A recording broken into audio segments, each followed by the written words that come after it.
Good evening. We welcome you all to the governing board meeting for this Scottsdale Unified School District. Today is March 4th. The time is 5:05 p.m. I'd like to ask Evelyn Karras, head of our Student Advisory Board, if she would lead us in the Pledge of Allegiance, please.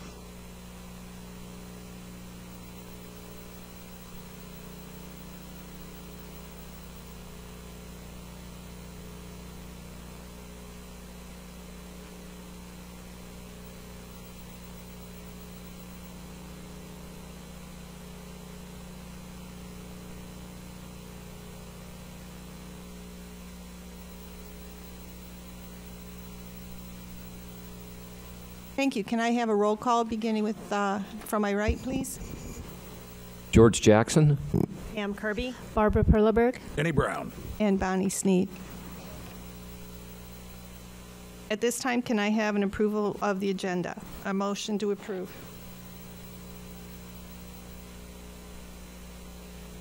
Okay, so moved. I'll second it. Oh, we have a motion and a second. All in favor? Aye. Aye. That passes 5-0. At this time, students and staff recognition and celebrations from Dr. Peterson. Thank you, Madam President, members of the board, and everyone, welcome. We're great to see a great crowd out there, and a big shout out that we're going to have in just a little bit to our state champion soccer team from Coronado High School. So good job, guys. So we're going to have you up in a minute. First, our ELL Student Success recipient for high school, Gary Garcia, will recognize Asan Anakulov for being selected as the ELL Student Success recipient for high school. So, Gary?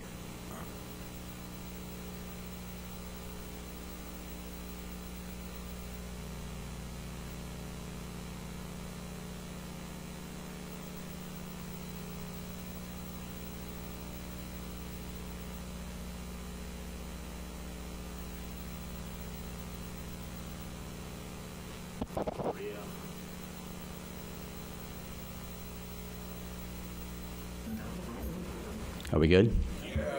Should I start over? No? Okay. Good.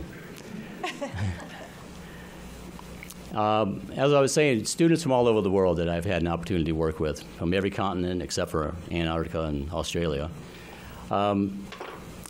Ethiopia and Rwanda, Cote d'Ivoire, Uganda, France, Germany, Italy, Afghanistan, Iraq, Iran, and Kyrgyzstan. Have you even heard of Kyrgyzstan before? A few nods. I hadn't until I met him.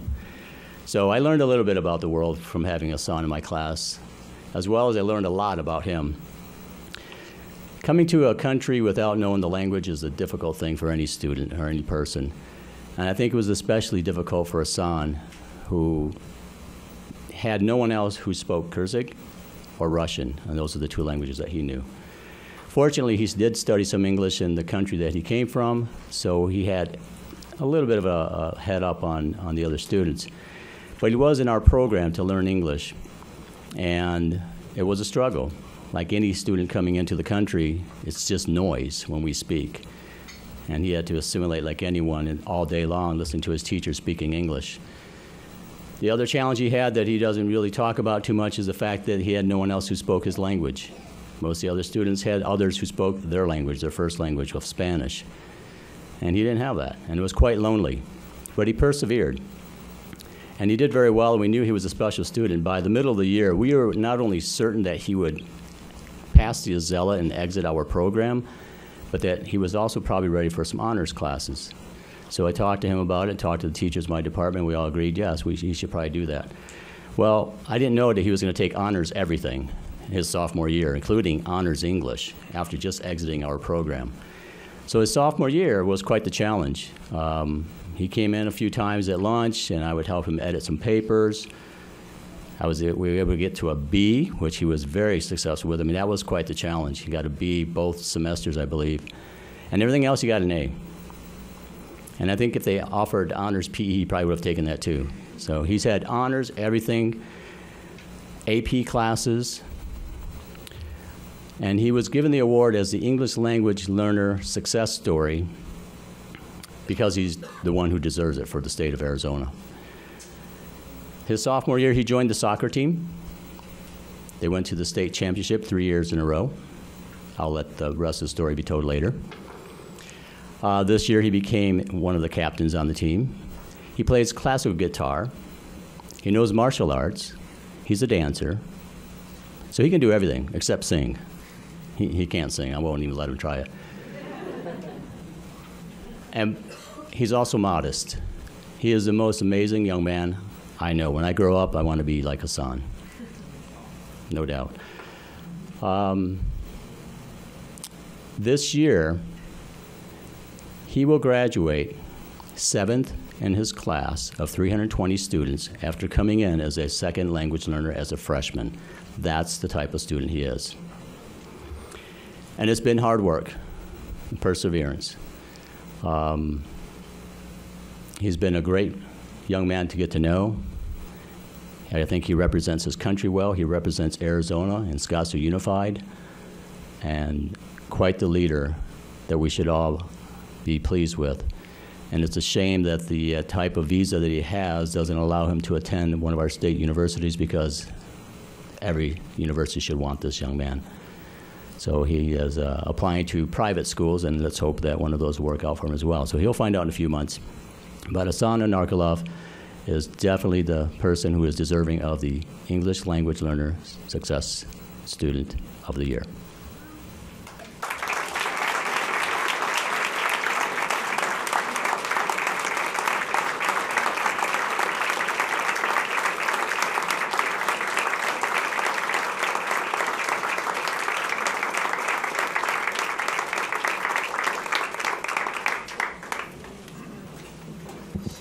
Congratulations, Hassan. You have truly made Scottsdale proud, and we're very proud of everything you've done, and we wish you all the success as you move forward. Next, Cliff McKenzie, our District Athletic Director, will step up and recognize Coronado High School's boys soccer team for winning the Division State 3 state championship. Yep.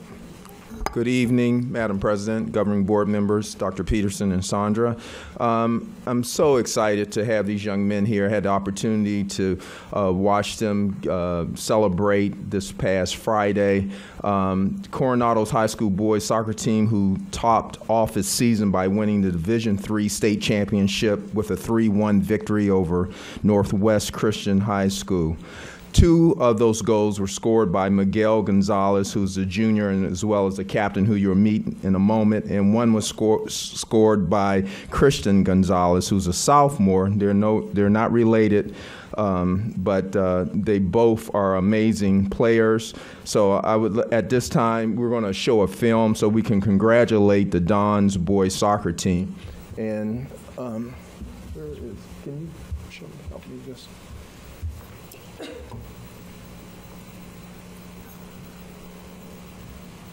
This is a video from that evening.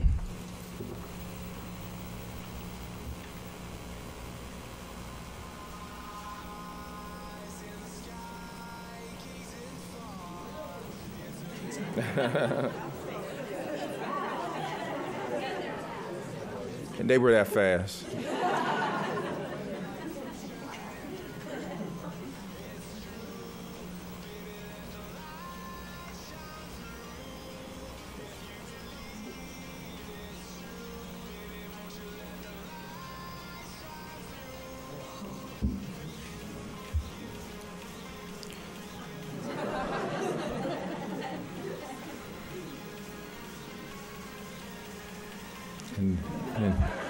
And there's the winning pile. I'd just like to applaud their coach, Nick Barker. He did a phenomenal job with these young men. He finally got them over the hump from just winning their division, but also winning the state championship. So I applaud Nick. And at this time, I'd like the team and everyone to come up.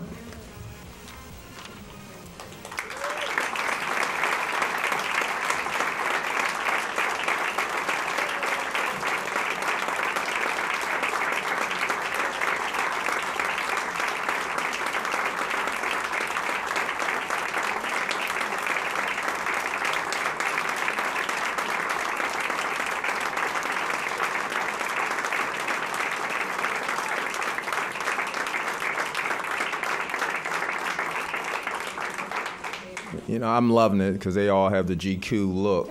So, way to go, guys. At this time, I'd like the athletic director at Coronado to say a few words. Good evening. Where's my Madam President? Hi, how are you? And board, Dr. Peterson and Sandra. It is my complete pleasure to be here. I told the team throughout the season, third time's a charm. The last 3 years, actually the last 2 years, we made it to the state championship, but didn't quite win it. So this was a new year. We had a new coach, new leader. He instilled discipline, hard work. After the first practice with the new coach, the boys were like, Fox, I don't know about this. And they were sore. I think they worked some muscles they maybe have never worked before, but under the coach's guidance and the boys' dedication, again, they made it to the state championship and they won. So I'm very, very proud of them all.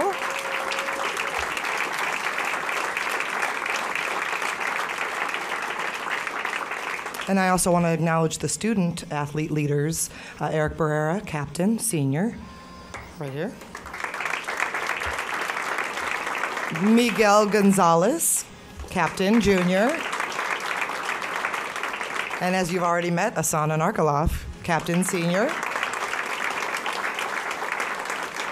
And then just to share that Miguel, junior, and Christian, sophomore, are Arizona Republic's Players of the Year.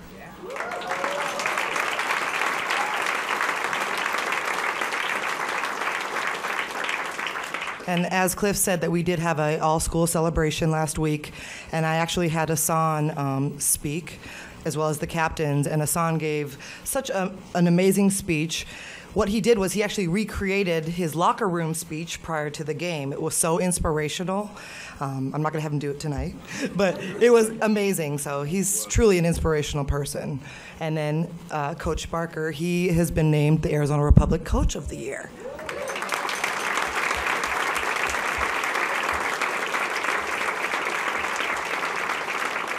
So without further ado, head coach Nick Barker.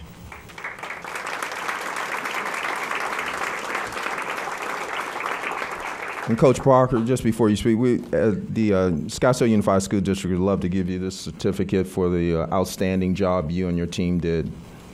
Congratulations.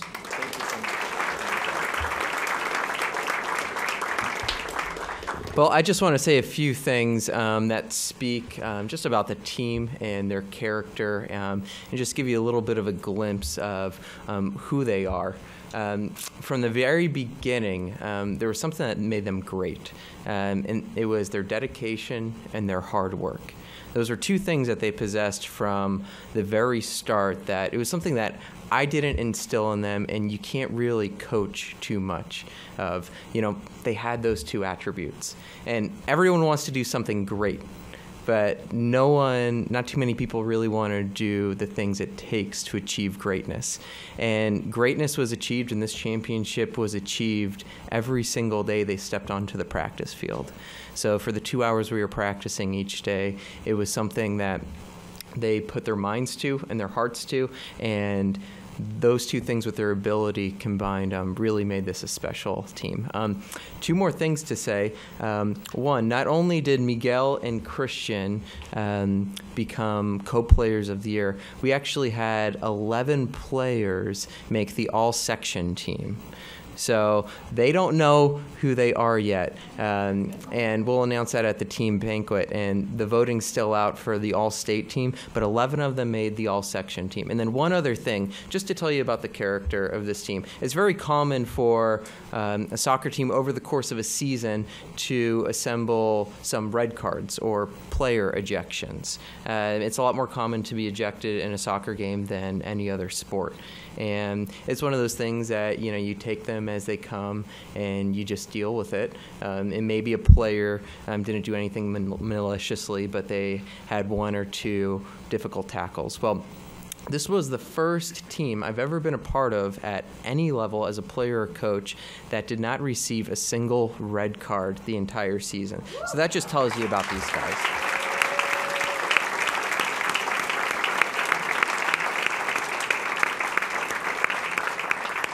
So I'm very fortunate to be coaching such a wonderful group of young men, and I look forward to what lies ahead of them as they graduate and move on to bigger and better things. Thank you.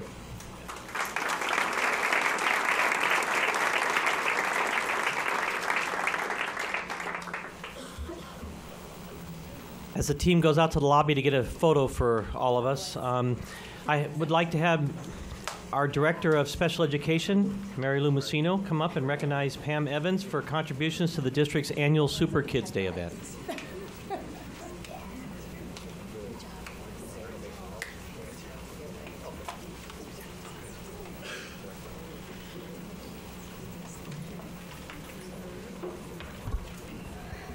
Madam President, members of the Governing Board, Dr. Peterson and Sandra, it gives me great pleasure to be here this evening to honor, as our soccer coach just said, one of our dedicated and hardworking employees. Pam Evans is one of our unsung heroes. She recognized a need and decided to do something about that. In 1999, Pam started Super Kids Day when she was our lead adaptive PE teacher as a small field event at Tonelli Elementary School. Due to her ideas and efforts, the entire adaptive physical education department or team, Super Kids Day has grown. It's grown tremendously. There's over 250 to 300 kids a year attend Super Kids Day, representing 16 schools that serve K-8 students in our district. This past February 19th, the Adaptive PE Department hosted our annual Super Kids Day event at Mountain View Park. This event allows special needs students to participate in games, sports, and a variety of activities with their peers as well as mentors. And you're wondering, who are their mentors? Well, their mentors are high school students from all of our high schools, including pom and cheer, baseball teams. We've had football teams in the past, and service learning students who come to mentor and play with, actually, the special needs kids. Student participation in this annual event extends far beyond PE curriculum and what we could ever do in a classroom setting. So it gives me great pleasure to congratulate and present to you Pam Evans, as well as the members of her adaptive PE team who are in this audience. If you are here, would you stand up? Kathy? Chris?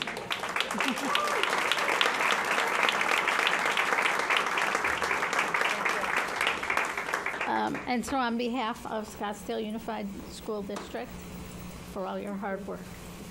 Okay. Thank you. And Pam, we really do want to say thank you for the tradition you've started. You make a huge difference to kids, and that's just, it's priceless. So thank you for that.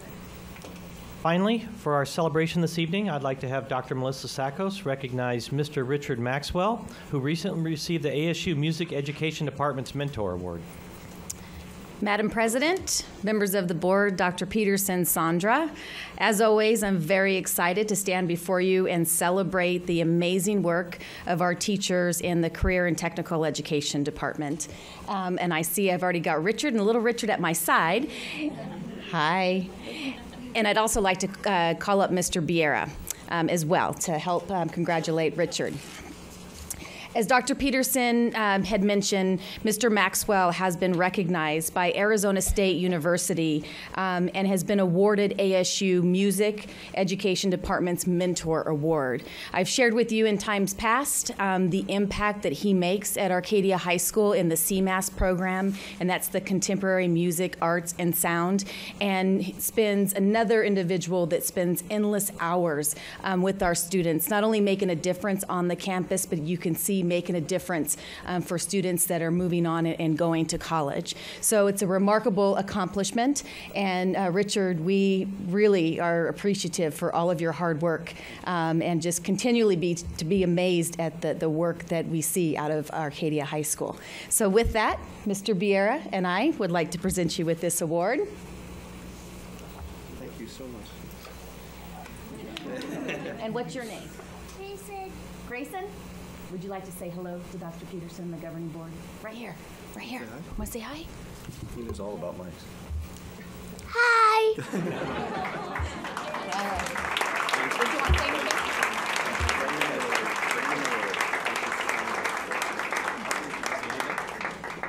And again, Richard, thank you for everything you're doing. You make a huge difference. That CMAS program, you talk about the kids just knocking it out of the park. American Idol and The Voice have nothing on CMAS, so you're doing a great job, so thank you for that. That concludes our celebrations this evening.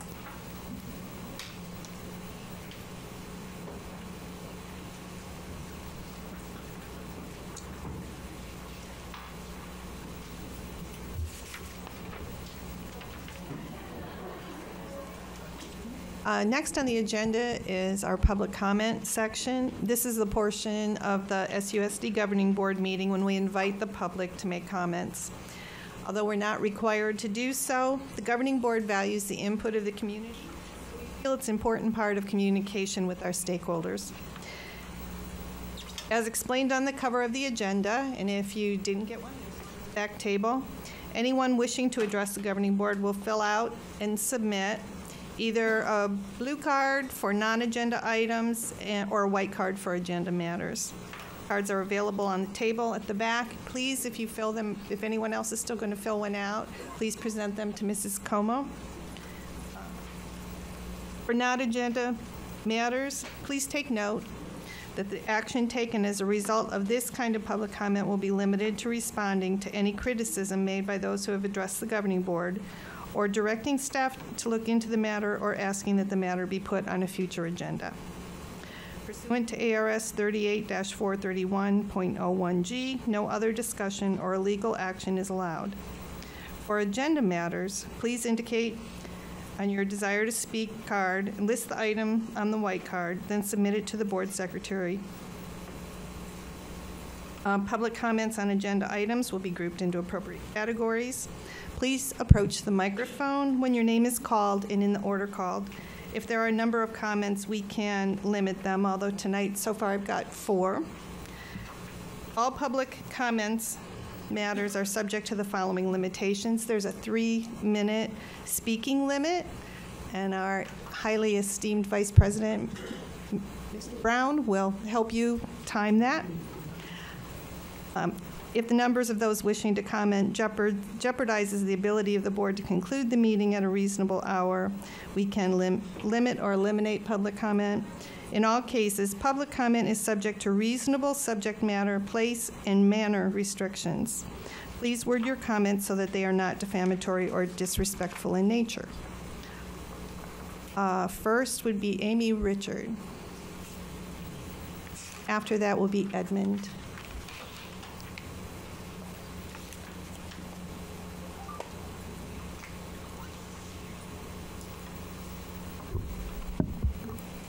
Thank you.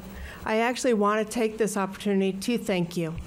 Tonalea has been very loud lately, and we had very good reason to be, and I think you guys have started to listen. I approve of the ECC move. I look at it as a temporary move, and I hope that you all look the same way. Tonalea is Tonalea, and we want it back. But we do agree ECC is the best move at this time. Tonalea is not safe for us. So I wanted to thank you for considering that as another option, because the first one wasn't a very good one. But this one, this one will work, and I appreciate that. Thank you. Edmund Richard.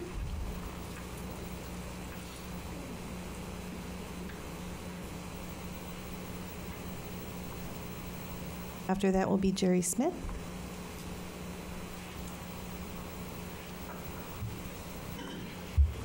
Board members, I've been rather vocal in the past, and I'll try to keep this one more to the point. Yes, Tonalea needs to be moved to the ECC campus. That's simple to see. But this is the easy thing, which Pam Kirby brought up before. The Tonalea existing property needs to be dealt with quickly. You do know the city of Scottsdale is renovating the McDowell corridor.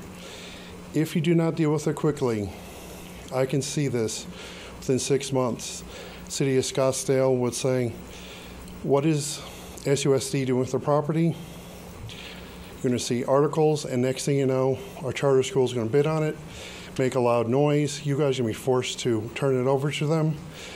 And then the Tonalea parents are going to see a charter school there because you're going to be forced to turn it over. And then the parents are going to have a very simple choice: ECC Oak or a charter where Tonalea was. You have to make choices.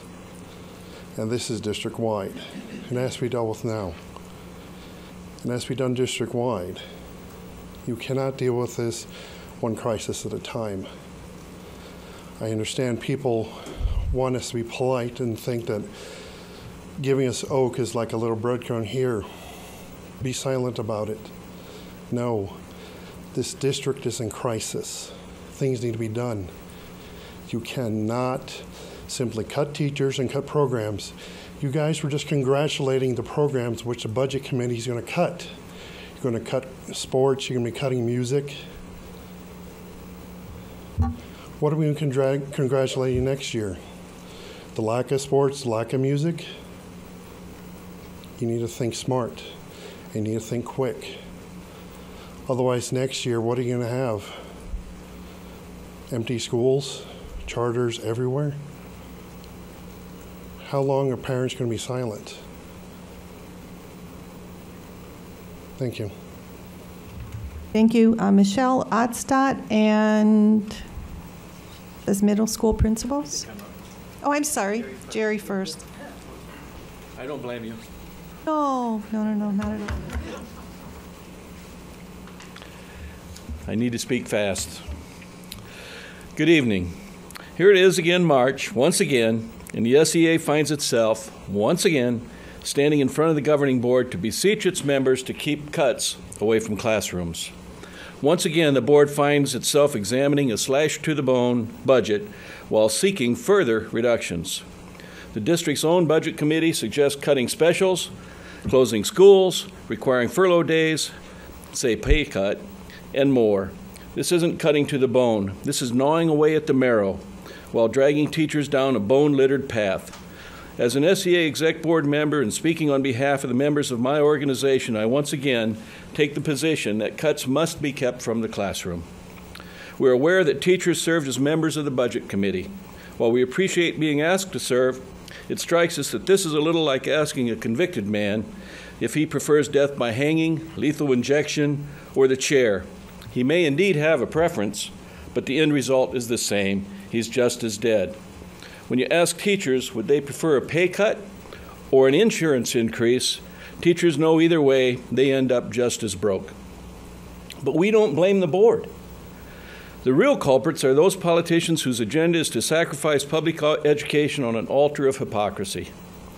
And the state superintendent of public instruction, what a mischaracterization, I can say that word, mischaracterization that is in cahoots. He shares their agenda. Those of us who genuinely care about the well-being of kids, particularly with regards to their education, must find a way to throw the bums out. To throw the bums out. We must throw the bums out because we know, don't we, that even if billions of dollars were to find their way into our state's coffers, these anti-public education groups would find a way to channel the money away from public education. They would find a way to place our tax dollars into the hands of cronies and nepotists. Once again, no doubt, our district will seek funding through the passage of an override. We've learned that an override is perhaps one of the few voter initiatives that, when passed, truly puts money into the district's budget. Scottsdale's teachers have not lost faith in our community. We believe our community supports our schools, that we must awaken the citizens of Scottsdale to the desperate need to pass an override.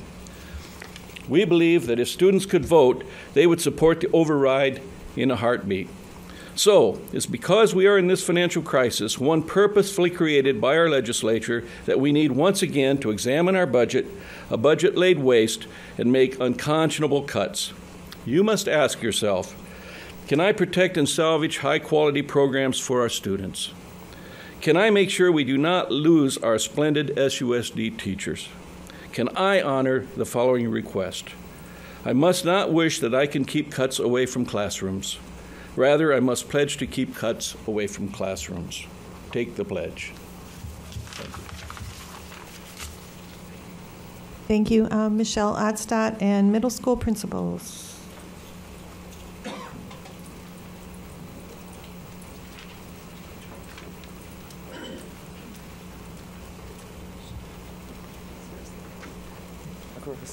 Come on.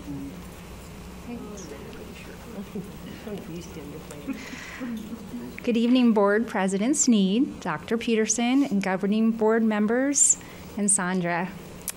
In celebration of March's Middle Level Education Month, our middle level principals would like to extend our sincere appreciation to our teaching staff and our support personnel for the work that they do to support our middle level learners on a daily basis. Our faculty and staff members support our students through their academic, social, and emotional growth, providing opportunities to demonstrate excellence here in the Scottsdale Unified School District.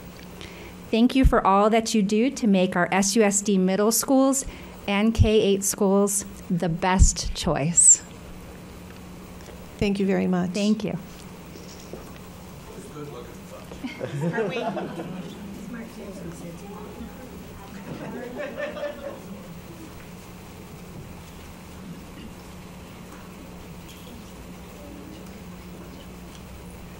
I have no other cards for public comment, so the next item on the agenda is superintendent's comments. Thank you, Madam President, members of the board, and our community. As a follow-up to our middle school principals, I would like to read a quick proclamation regarding the National Middle School Education Month. Whereas schools that educate middle school students play a critical function in the nation's educational system and that they are responsible for educating young adolescents that are undergoing rapid and dramatic changes in their physical, intellectual, social, emotional, and moral development. Each day, nearly 24 million young adolescents enter school deserving what research and practice have shown to help middle grade students achieve: challenging and engaging instruction, teachers and administrators knowledgeable and prepared to provide young adolescents with a safe, challenging, and supportive learning environment, and organizational structures that banish anonymity and promote personalization, collaboration, and social equity. The habits and values established during adolescence have a critical lifelong influence that directly impacts the future health and welfare of our nation. In order to improve graduation rates and prepare students to be lifelong learners ready for college, career, and citizenship, a deeper public understanding of the distinctive mission of the middle school level is necessary.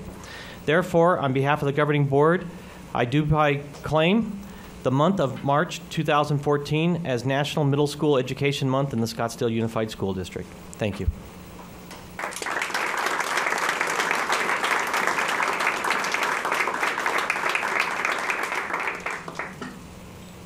Next, I would like to invite up our Student Advisory Board that will give a short presentation regarding all the work they've been doing this year. And they've been doing some great work, and I got to tell you, they are not shy. So go ahead, guys.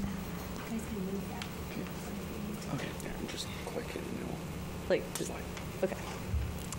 Good evening, Madam President, members of the board, Dr. Peterson and Ms. Como. We are the representatives for the Student Advisory Board today. First off, just a short background of SAB. We're the student-run liaison between the student body and the district administrators, and our goal is to provide a voice for students so that they have a say in district budgets that will directly affect them. The officers, I'm the president, and I go to Chaparral High School. This is David. I'm the vice president. Unfortunately, Aranya and Carly, who go to Desert Mountain and Arcadia respectively, could not be with us today, but they're very much a part of our team, I guess. So that got cut off, but a lot of SAP has had a lot of involvement in various committees and aspects of the district. We have tried really hard to get a lot of students on the grading committee because there has been a lot of fuss over grades the past year. And I think we've had at least 2 or 3 students on the grading committee each time it meets, which is really good for student representation there. In addition to the grading committee, we've also provided feedback for the technology committee, the budget committee, the code of conduct committee, student services, and we even took a survey for the Blue Ribbon Advisory Committee, which was about diversity and inclusion and how we defined those words, and it was a great experience. So one of the first things that the SAB started working on, and actually started by the founder, Brian Dinner, is still going on today. Every year we revise it a little bit, change some of the questions, maybe add more questions, take questions off based on trial runs. It's designed to give teachers constructive feedback so that they can go from good teachers to great teachers. Our goal is not to penalize teachers who students think are underperforming. It's not to be used on their official evaluations, just the sort of way for teachers to gauge how their students view their teaching styles. So I included a couple questions and answers from previous surveys that have, test surveys that have gone out. So this is the scale, 1 being never and going up to 5 always. So I can count on my teacher's word. You can definitely see the positive trend towards the 5, which is a good sign for our teachers. I trust my teacher, again, a similar trend. My teacher knows his or her subject. So far, the one with the best percentage, which I think is another good sign. And so looking to the future, our surveys, our test survey for this year are going to go out the week after break, I believe.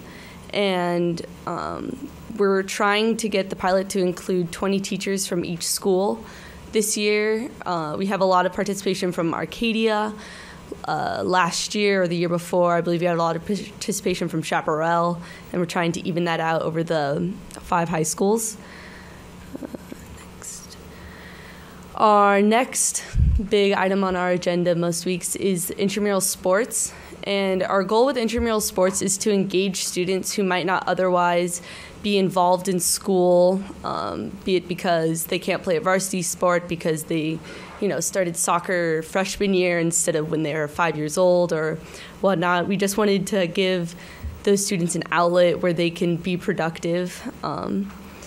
And according to a study, 84% of students identified as ineligible for clubs, for band, for sports, because they had a below a 2.0 GPA or 1 or more failing grades, were not involved in any school-related or just any extracurricular activities.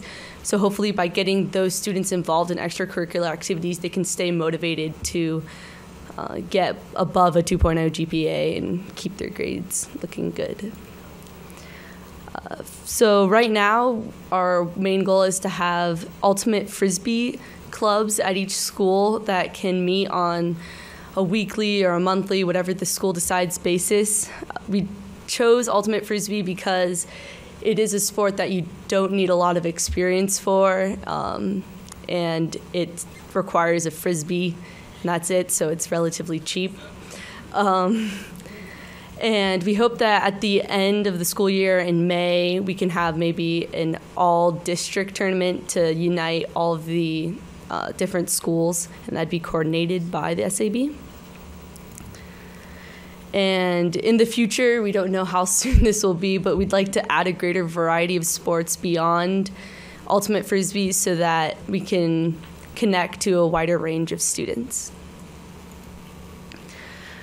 For new ideas to maybe start on in the next year or in the next coming years, we discussed a bullying awareness program where the SAB would help launch a district-wide anti-bullying campaign, sponsor an anti-bullying week, and there was even some talk about a social media compliments page where students can go on a social media website like Facebook, and if they saw someone do something really nice in the hall that day, they can say anonymously, like, big thanks to Joe Smith for helping the girl who lost all of her textbooks on the floor this morning, or something like that.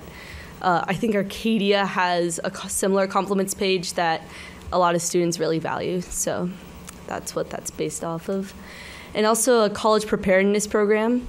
It would be catered mostly towards freshmen because a lot of the people on the SAB felt that their freshman year they weren't guided sufficiently for for a path to college or whatever they would like to go after school.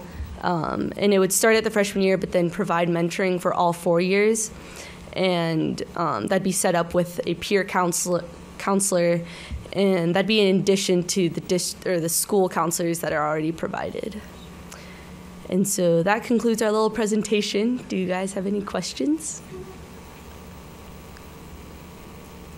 Thank you so much for the work that you're doing. It's always exciting to get the students involved. It's very important, and thank you for sitting on all the different committees, too. I've seen the student voice change the entire tone of the room, and don't underestimate your power. Thank you. Thank you so much. And we would like to thank the Student Advisory Board. And even though they're picking ultimate frisbee, I'm still holding out for croquet, and I've been telling you guys that. So we're going to get that one of these days. It'll be the next sport that we work on. I've been telling them every time I meet with them, so we're going to do that. So thank you, guys. Thank you.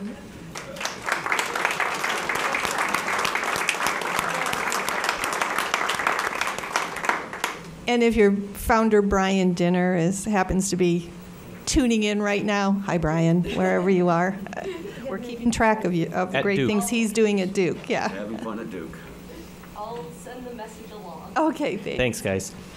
Next, I would like to recognize the Mojave Middle School VEX IQ robotics team. They won the state championship. The tournament was a huge success. Mojave won the Programming Skills Award, the Robot Skills Award, Team Competition Award, and the Overall Excellence Award. In addition, the team qualified for the World Championships in Anaheim on April 25th and 26th. They're going to be competing against teams from China, Canada, and Australia. So we want to wish them good luck as they move forward in their robotics competition. Our middle school science Olympiad. Yep, big shout out to them. So good job, Chris, and your students there. Our middle school science Olympiad, our middle school teams entered this year's science Olympiad, the North Central Region competition. It was in February, and we placed in the top 10. Mountainside was second, Desert Canyon was fifth, Cocopah was 10th.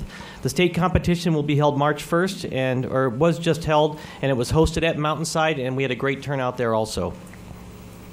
Andrea Squires and the singers of DC Voices from Desert Canyon Middle School, under the direction of Andrea, performed at the 75th Annual Arizona Music Educators Association Conference. They were one of 2 choirs selected throughout the state to perform at the conference, and we are very honored for all of the work that the students are doing at the Desert Canyon Middle School in order to perform, and we're very excited for them to continue performing. The 2014 Scholastic Writing Competition, we had 38 writers marked for distinction. Desert Canyon Middle School won gold and silver. Gold winners included Dylan Angel and Hannah Bernier. Silver winners included Emma Remarzuk, Lauren Russell, and Katie Barnhart. Also, Dylan, Hannah, Emma, and Katie were invited to be published in the Best of Arizona Teen Fiction anthology that's coming out this spring. So we're excited for all the great work that they're doing in writing.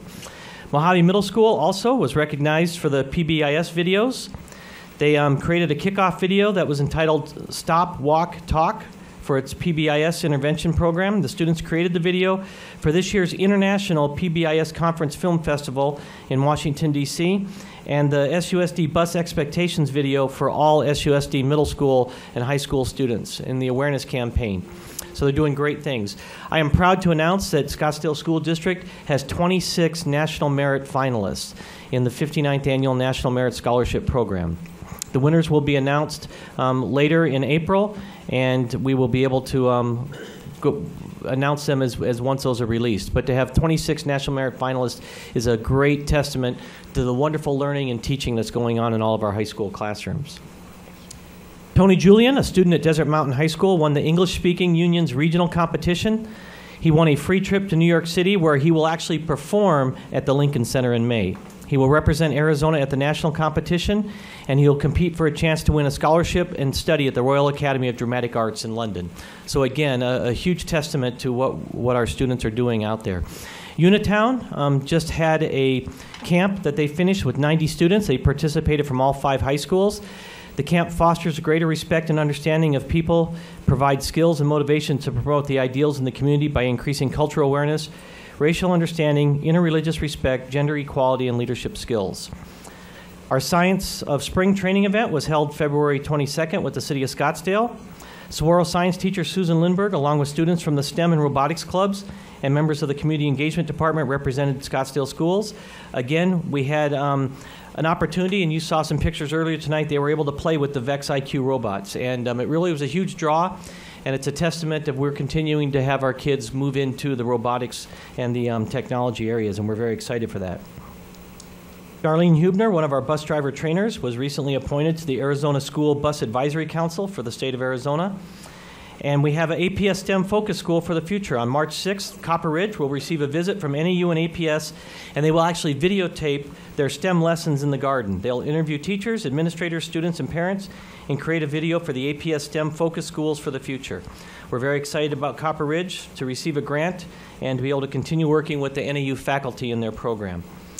Our AIMS programs, elementary and middle schools, are taking the AIMS exams the first part of April. Our high school students just finished the examinations this past week. We had a great testing week, and everyone was actually glad it was over with just before spring break, so we're very happy with that. A couple last comments. I did pass out to the governing board a sheet titled 2013 Dollars in the Classroom Report. This report has just come out from the Auditor General's office. I would like to point out that overall, dollars in the classroom, our district compared to our comparable districts, we have the most dollars per student that go into the classroom. I also would like to point out that there are a couple of issues that we are working with the Auditor General on. They actually admitted that they did make a $2 million error that they left out in our instructional materials. We're asking them to correct that and republish the report, and as a minimum, give us a letter stating that they acknowledged the error, because they acknowledged it to Danny O'Brien. And then also our administrative costs this year, the Auditor General, although we disagree, did take our $1.4 million expenditure for liability insurance and move it into the administration column. So our administration dollars did go up, but they went up only because the actual cost of our liability insurance this year, the Auditor General, even though it covers all of our classrooms and all of our teachers, this year they said that they are going to make that for Scottsdale schools an administrative expense. So we did see an increase there. But overall, we have the highest amount of dollars in the classroom per our comparable districts. And then finally, I just would like to announce that, as we all know, this next week is a hard-earned spring break. Our teachers and students have done a good job. We are finishing the third quarter.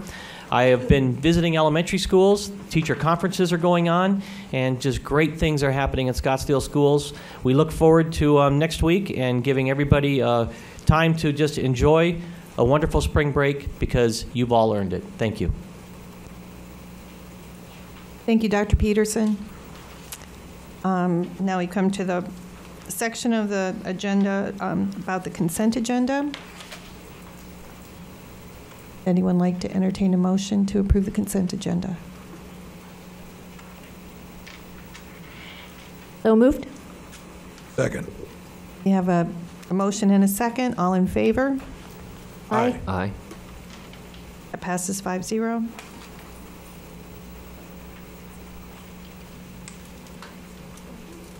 Next, we have information discussion items. The first one is item 9A, District Math Achievement Review. Thank you, Madam President, members of the board.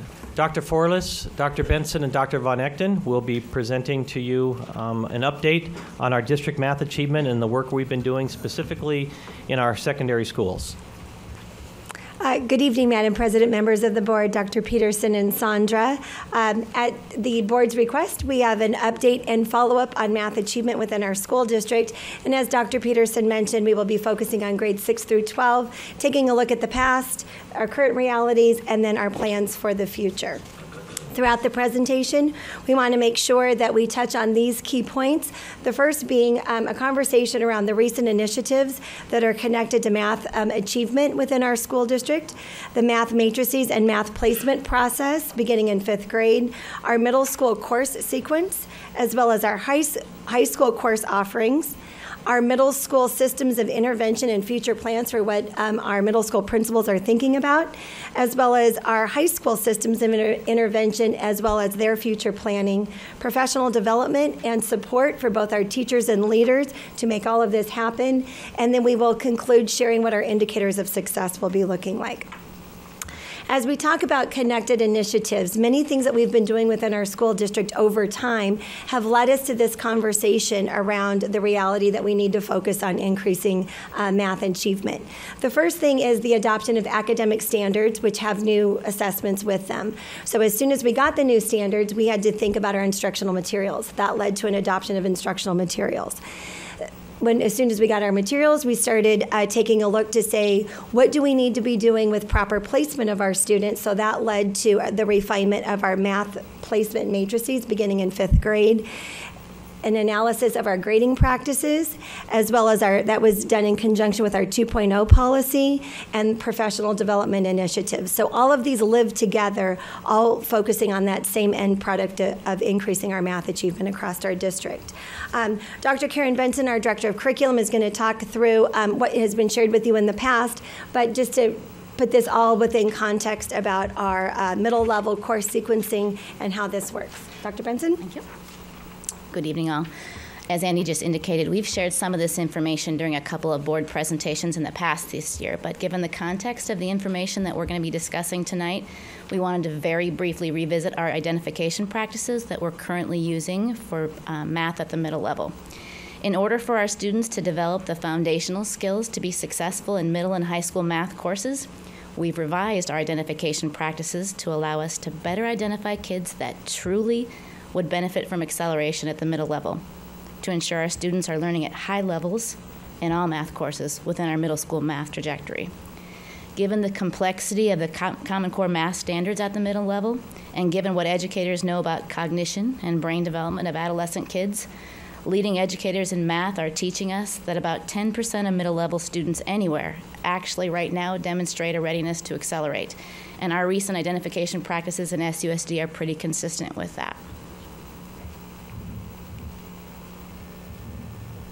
Our current identification practices include that in April, all SUSD students in grades 5, 6, and 7 will take a math diagnostic test 2 courses above their course current placement. The diagnostic test is used as our main indicator to identify kids ready to accelerate. Other indicators include teachers' assessment of students' work habits, previous AIM scores, and current benchmark scores. To communicate our middle-level math course sequence and the identification processes that we're using, we generate letters to parents explaining the purpose of the diagnostic test and the placement processes for math, and we've recently posted a very thorough FAQ in our digital backpack. One of the answers on the FAQ includes a recommendation for an alternate path for students that haven't been accelerated at the middle level to double up at Geometry and Algebra 2 as sophomores to make it all the way through calculus while they're in high school with us. Leading thinkers in math right now say that's the best place to double up, so that way we've ensured another path or another route. Kids that are really interested in wanting to get all the way through calculus can choose to do so. Next up, Dr. Von Nechten is going to share the math course offerings that we have at the high school level.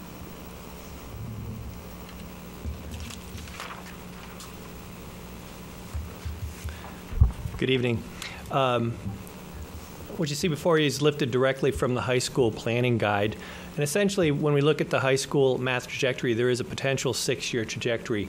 Using Algebra 1 as a core fundamental class that is needed for completion of the trajectory, a typical high school trajectory could look like the freshman year, Algebra 1, Geo-Trig, Algebra 2, and then in the senior year, Trig Pre-Calc. As Dr. Benson just alluded to, though, it's very possible that there could be doubling up during that sophomore year so that that same student could actually finish calculus by the senior year. Also, in terms of completing the high school trajectory or advancing through years 5 and 6, it would be dependent upon how that student did within that middle school placement, as Dr. Benson just pointed out. So, for instance, it is very conceivable that with a placement in algebra the 8th grade year and successful completion, that same student could advance then through Geo-Trig Honors, Algebra 2 Honors, Trig Pre-Calc and Calculus, and some of our students that start algebra as early as the 7th grade and are successful could advance all the way through that 6-year trajectory and complete a Calculus 3. This list is pulled from our high school planning guide. It's a list of all the classes that we currently offer and have staffed across our 5 high schools. Those in yellow are accepted as math credits in the SUSD for graduation and recognized by colleges and universities for entrance. Among those that are not highlighted, I would like to point out 4 of them. Ames math courses are specific to Ames preparation for students that are seeking to retake Ames. Students can earn an elective credit for that support class. We have algebra support, which is a class scheduled concurrently with Algebra 1 and is utilized to support and extend the learning for those students. Additionally, we have integrated math and business math, and those math classes earn credit towards graduation, but are not recognized by the Arizona Board of Regents for college admission. All the other remaining classes, those that are identified as functional and essential courses, are designed to meet the requirements of IEP plans. And with that, I believe I turn it back over to Dr. Forlis. So when you take a look at all the different routes that students can take on a mathematical path, one of the things that we have that is consistent is that we're continually monitoring student progress. We know that our K-12 teachers are constantly assessing students in multiple ways, writing classroom level assessments, common assessments across grade levels. So in addition to what teachers do at the classroom level, we have a district plan to monitor student success. In grades K through 4, 5 through 8, and 9 through 12, all of our students take a pretest the first 3 weeks of school. The purpose of that is to formatively measure what students know when they come to us those first 3 weeks of school. That is used for teacher classification, because what we are looking for is measuring growth. In October, we administer a district benchmark in grades K through 4, 5 through 8, and 9 through 10. The intent of that assessment is to guide instruction, intervention, and enrichment. That is the fabric of what many of our schools are using to design differentiated instruction. Again, in February, we administer a benchmark in those same grade levels, K through 4, 5 through 8, and 9 through 10. Again, that is to guide instruction. As Dr. Benson mentioned, in grades 5 through 8, we have a math placement assessment that ensures accurate placement in mathematics courses for the following year. And then in grades K through 4, 5 through 8, 9 through 12, we have a post-test the last 3 weeks of school. And the intent of that assessment is a summative assessment. That is what we take a look at to measure growth of the student, and that is used for teacher classification. One of the things that teachers spend a lot of time doing is making decisions about how they group their students.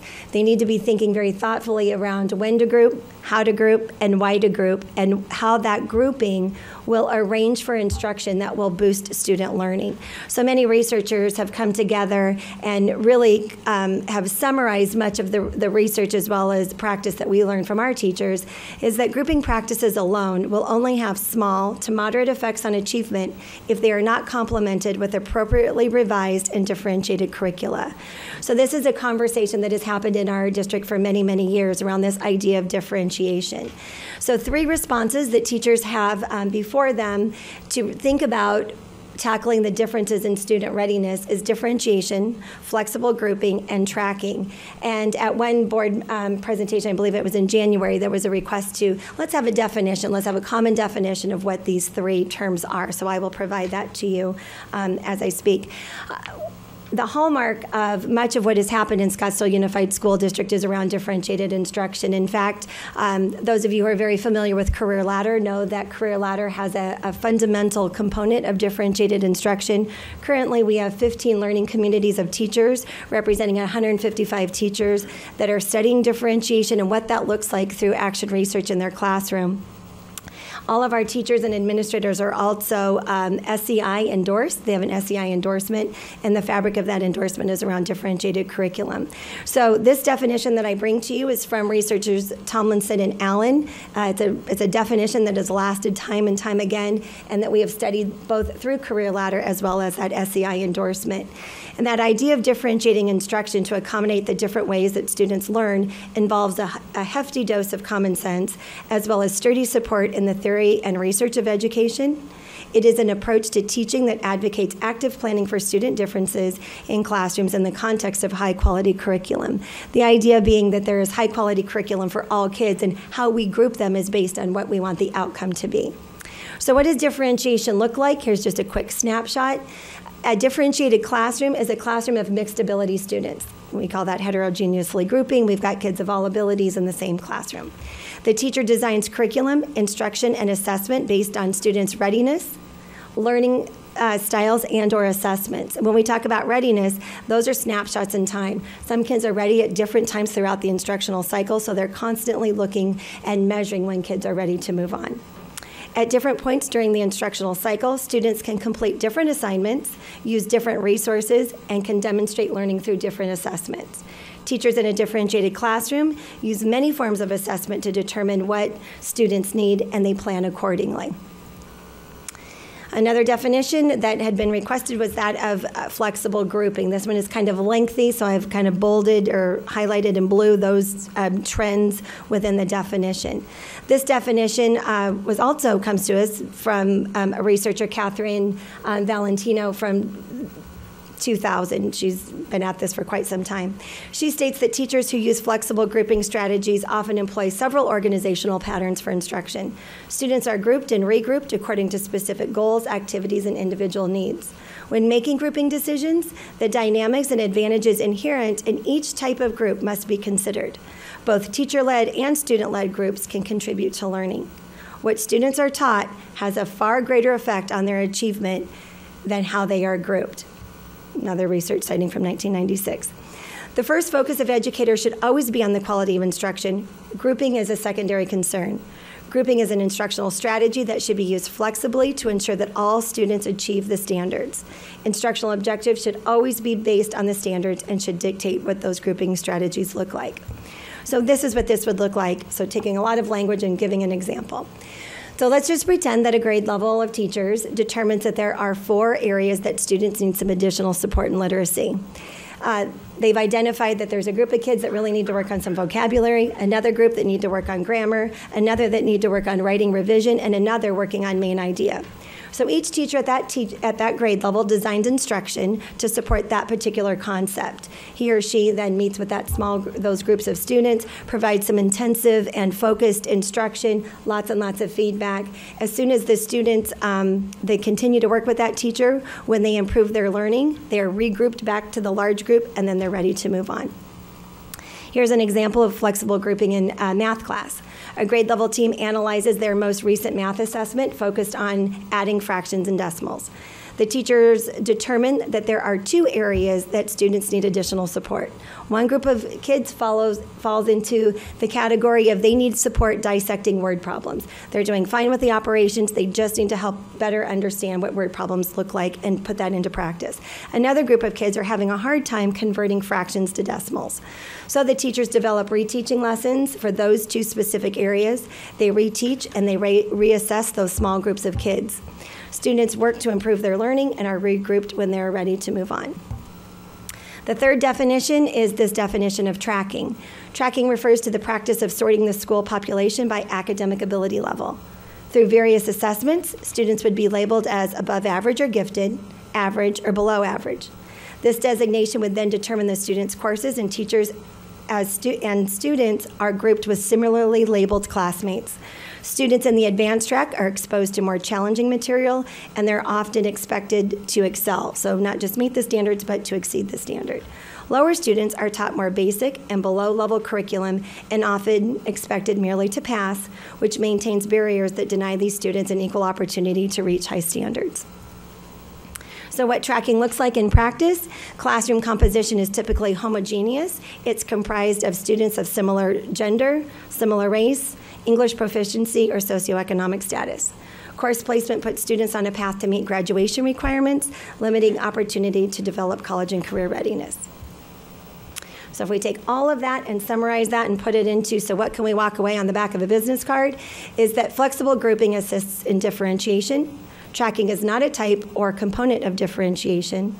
And to close the achievement gap, we have to be mindful of inequities that can be created by ability grouping. When we're thinking about all of those definitions and we put those into the context of what Dr. Von Echten is going to share with you, are our current middle school math interventions specific to mathematics. He will then take you into the current intervention systems for our high schools and then what they're looking to do into the future.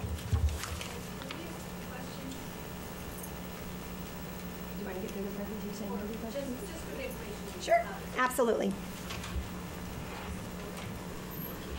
Mrs. Perlenberg. Thank you very much. Because these are words we've been throwing around for so long, and, Yes. and it's very nice to get a clear understanding. Okay, so I'm going kind of backwards here, back on, all the way back to 62, differentiation. One thing that comes up to me in my mind with differentiation question is class size. Obviously, the smaller the class size, the more effective this can be. What study, research, what would they say is an ideal class size for this type of differentiation? Well, we've seen differentiation happen in all sizes of all class sizes. The research is very clear that under 15, a class size of under 15, we're going to see academic gains. So that would be true for differentiation as well.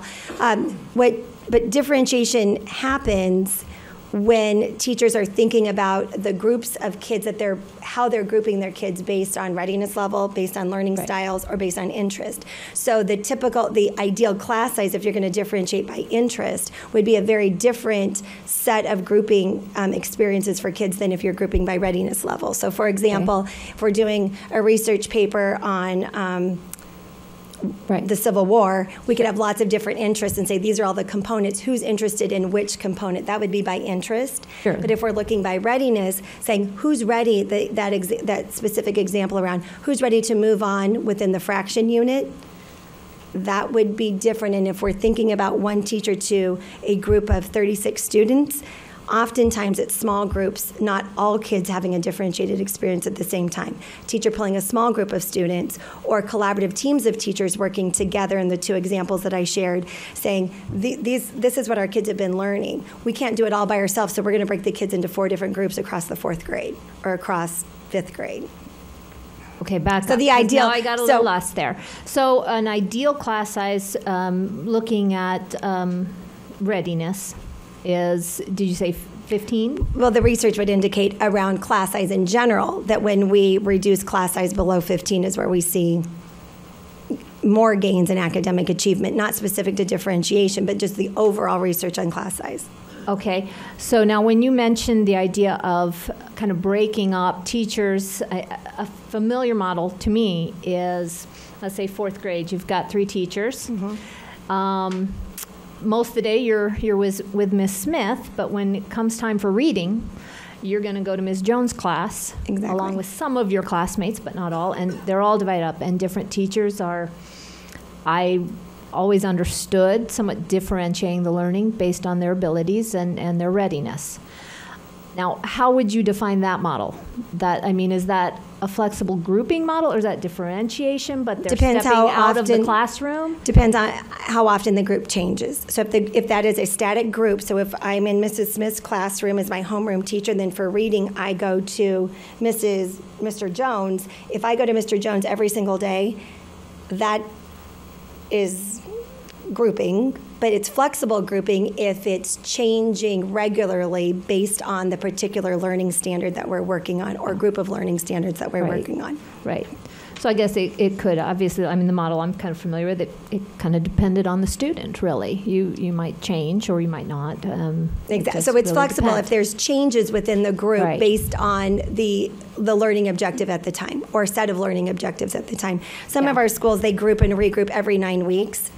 They wait for the benchmark data, then the benchmark data comes back, they take a look, and then they regroup based on who needs what additional supports. Some are regrouping every 3 weeks based on the common assessments teachers are writing. So that's flexible. It's when the kids are moving, they're not in a stagnant group. Okay. Let's see. So the flexible grouping, as it was defined here, so obviously you're looking at readiness, not necessarily just defined by remediation needs when we look at this grouping. Exactly. Some of the language, when I read it or read it, kind of confused me. Like, would you only break off if one item wasn't covered, and I was just trying to picture it, but I guess it could really look different. It's very different, right? Yeah, situation. So it's not just based on remediation. And it's working on either a specific targeted area within the curriculum or within the specific goals of students. So those working together to be able to say, is this an individual goal that students are working towards, and they're grouped based on their individual goal, or are they working on a larger picture saying, you know, we just did let's say that a teacher did an analytical essay and realizes that there's 3 different areas where kids got stuck. And so this time I'm going to break kids into 3 different groups. I'm going to reteach based on the areas that they got stuck. Now the next essay I give, I take a look at the data, I regroup them differently because my criteria and what I'm looking for in that assessment is different. Right. So that's the flexible grouping within a differentiated classroom. So a component of differentiation is flexible grouping. They live together. And they can look different, in different situations. Thank you for those clarifications. I'm going to put you a little bit on the spot here. Sure. In your presentation, you mentioned that benchmarks, guide a lot of this differentiation.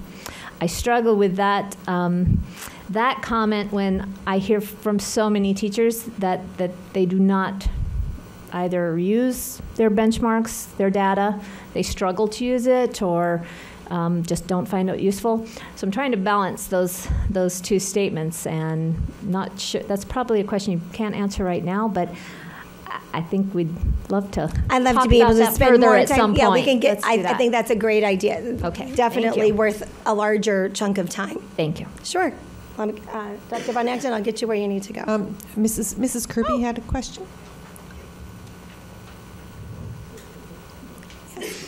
Thank you. So, and I stepped out to get some coffee. Sure. And Board Member Perleberg may have asked this because you were on that topic when I came back. But do you believe that the district today for middle school, with the class sizes we have, with the teacher loads we have, are effectively differentiating to meet the needs of our high achievers? I would need to know what the definition of high achiever. If the high achiever is by overall just a high achieving kid, or high achieving within a particular concept. Because I believe that our teachers are doing, what our teachers do a very good job of is differentiating as the need arises, but understanding that they are working in large class sizes. That's a reality, and it is more difficult to differentiate the more kids you have in a classroom. That's absolutely true. So what I think I'm hearing you say is that we have very good teachers who know how to differentiate, but with the class sizes they have and the class loads they have, our model today is not as effective as it could be. It's certainly more of a challenge the more kids that are in a class. I would agree. Absolutely. I would absolutely agree with you on that. Yep. So thank you. On the flexible grouping definition, one that has all the writing on the page. Yeah, that's a lot. Yeah. Says towards the end, grouping is an instructional strategy that should be used flexibly to ensure that all students achieve the standards. I like for us as a district, Dr. Peterson, to get our minds wrapped around exceeding standards, not just hitting the bar, but but shoot high. I always say if you shoot for the moon and you miss, you fall among the stars. So if we could start to think that way as well. And then lastly, on the 2 examples you gave of flexible grouping, and I see this as a theme, and I don't know if it's just, I don't know if it's how we're executing it out in the classrooms or just how we give examples in presentations. But I see words like students who need additional support, reteaching, reassessing. I feel like that our models tend to be geared to the students who need additional supports as opposed to students who need additional enrichment. And so, additional support could be enrichment, I don't know, but the word itself of support seems to suggest that they need to be brought with, as opposed to pushed up. So maybe it's just a word choice. Yeah, and I appreciate that feedback. Many of our AP teachers will say that their kids pass their AP exams at high pass rates because the amount of time that they have on revision and feedback, and getting lots and lots of opportunity for reteach and to reassess and continually giving feedback. Our IB teachers will say the same thing. It's the writing days. It's the time that they have with the kids to reassess, to reteach them, and to move them up to the higher level of that expectation. Because where kids might turn something in meeting the standards, reteaching is about getting to excelling, exceeding the standard, as well as just getting to the standard. So this idea, and really the hallmark of differentiation comes from the world of gifted education. And actually, I could see that with writing. I guess maybe in this, because it's a math example, I think it's a little different than writing. So I'm envisioning doing a long division problem over and over and over, and it's just different than writing. So, Sure. Okay, that's all I had. Thank you. Oh, Dr. Forlis? I guess when I was looking at this too, because I have kids, and my three children are very different from each other, but still two of them were qualified for gifted. I guess I was looking for an example of what differentiation would look like to the gifted student or high achiever. I know that every gifted teacher has to know how to differentiate, because even people can be gifted and have very different methods of learning. So maybe an example would have been helpful. And if we take a look at this definition of, I think I'm going the wrong direction.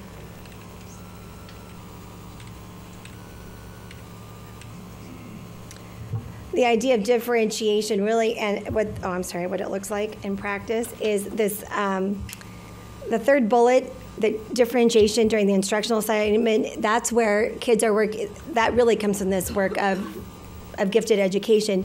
Different assessments, we've got our assignments, kids working on tiered assignments, learning contracts, compacting the curriculum so that they're eliminating the skill and drill, they're going to the higher level concepts, using differentiated resources, that's where we adjust the reading levels for students, the complexity of the text, and then looking at assessments, making sure that we're removing the knowledge level questions and making sure that they're all at the analytical level would be an example for gifted students, but that's great feedback to include that to future presentations. Okay. But that would be an example of what that would look like for high achieving as well as for our gifted kids. And would I be correct in assuming that all of that goes towards helping a student demonstrate growth regardless of what type of learner or what level learner they are? Absolutely. And as we look at knowing what great schools do to move kids forward, it's looking at growth. Where did they start and where did they end? We want to make sure that we're pushing kids past where they're comfortable and where they come to us with at least 1 year's growth. And so knowing every student, where do we push to get them to at least that 1 year's growth, looks at all these different strategies that teachers use to do that. And at any point, would a teacher stop doing that because a student has met the standard? That would not be a common practice, no. Thank you. Mrs. Kirby, did you have another question? I had a follow-up after I heard your question. So our IB program, where would that fall? Flexible grouping or tracking? It would, well, within the IB classroom. Program. Oh, the program is tracking. Okay. And so we do have examples of that today in our district. We do. And it's successful, correct? I mean, IB program, I think, is viewed successfully. The IB program is very successful, yes. What about at the high school level, AP classes versus honors? Well, and I want to make very, very, very clear that we have open access to IB and AP. Okay, so right. all students can get in. We don't track them at the beginning and say this is the only place that you can go. But once they're in, they're on the IB track with a very specific course sequence that they need to take. There's very little flexibility in their schedule. But there's a safety net for them if it's they can come out of the program. Right. Sure. Yeah. Absolutely. Okay. Would the same be true at the high school level for APs and honors classes as well? We have open access. Yeah. Anybody can get into honors and AP in our schools. Thank you. And a follow-up to Mrs. Kirby's question, would there also be differentiation within the IB program and the AP classes? Absolutely, there's differentiation. We even have some incredibly talented teachers at Desert Mountain who have IB and AP kids in the exact same class, differentiating the curriculum during the same 52 minutes, teaching the AP curriculum and the IB curriculum to two different assessments. So that level of differentiation is very sophisticated. And Mrs. Kirby? Are those class sizes the same as AP and honors class sizes at CHAP, for example? Part of the reason that they're combined is so that we can meet the minimum number requirement of at least 20 kids in the class. You might have, let's just say, French.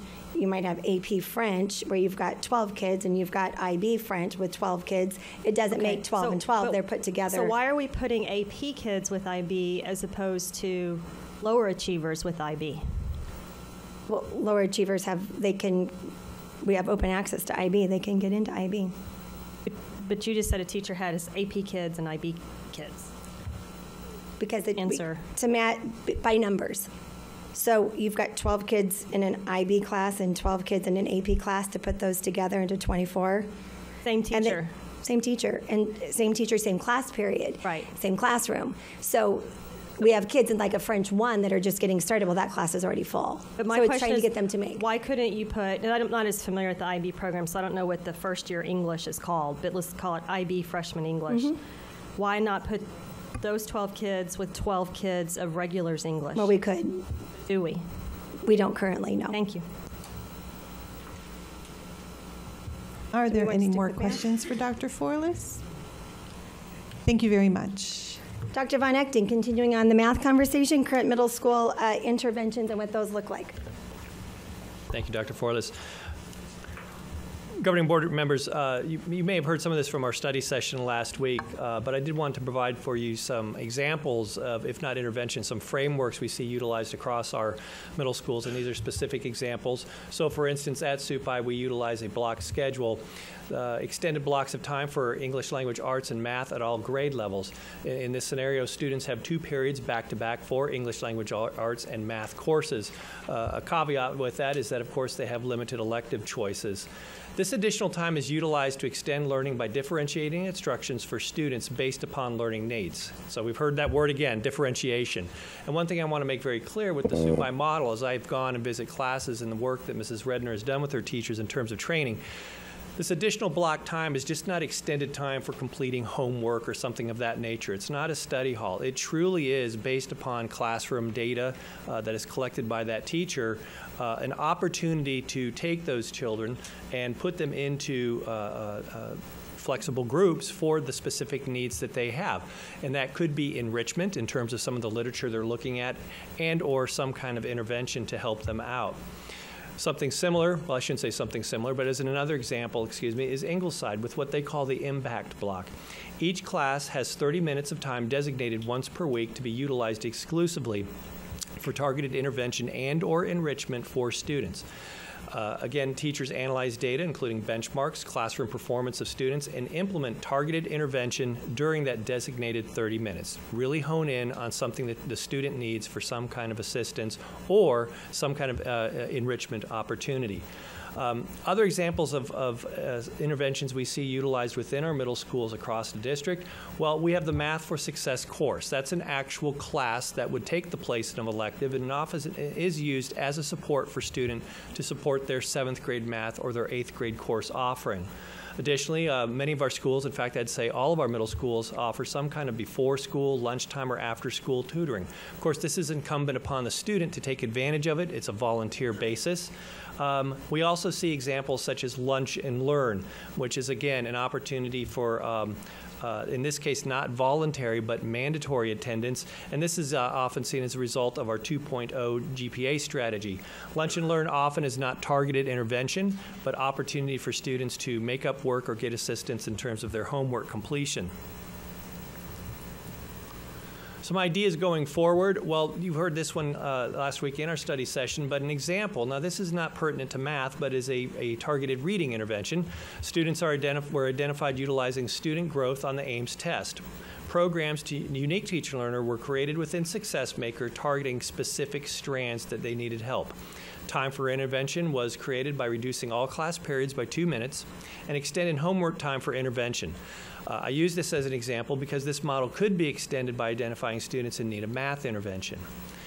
Some examples and conversations that I've had with the middle school principals at our meetings is something they are considering across all of our campuses is a mandatory after-school tutoring. Utilizing benchmark and classroom data, students would be required to receive tutoring to address specific math deficits. Students could be released from tutoring should they choose to do so, once they have demonstrated proficiency with the specific objectives that they need assistance. Some of our examples of our current high school interventions or framework for intervention: at Coronado, we have e-launch. Students are identified for intervention based upon failing grades. So this is you failed Algebra 1, you could get put into an e-launch class. The class utilizes a blended model of instruction that allows for self-pacing by the part of the student and for direct student intervention. This is not a credit recovery course, but is in fact for grade replacement. Additionally, Coronado has utilized a math lab this past year. It has been utilized for an Algebra 1 and geometry pullout to provide one-to-one instruction targeting identified areas of student performance. So that student can be pulled out of their third period Algebra 1, have the opportunity to go to the math lab and get some direct assistance. Chaparral has utilized the algebra support block, so utilizing our Algebra 1 students that are enrolled concurrently in Algebra 1 and use algebra support, the actual class. Algebra support is used to extend learning by differentiating instruction and, again, reteaching to meet the needs of students specific to Algebra 1 competencies.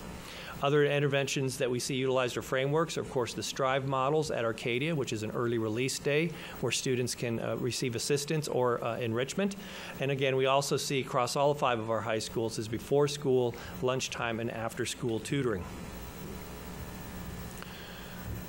Going forward across our campuses, we're looking at bridging interventions. Students would be identified for math intervention entering the 9th grade. Algebra 1 is a foundational course, our goal being that by the completion of 9th grade, all students have successfully completed Algebra 1. The students would attend a summer program as a school cohort taught by a teacher from the high school that they will attend in the future, and they receive targeted intervention to address their math deficits. In addition to math intervention, though, students are provided additional strategies to help with their transition to high school.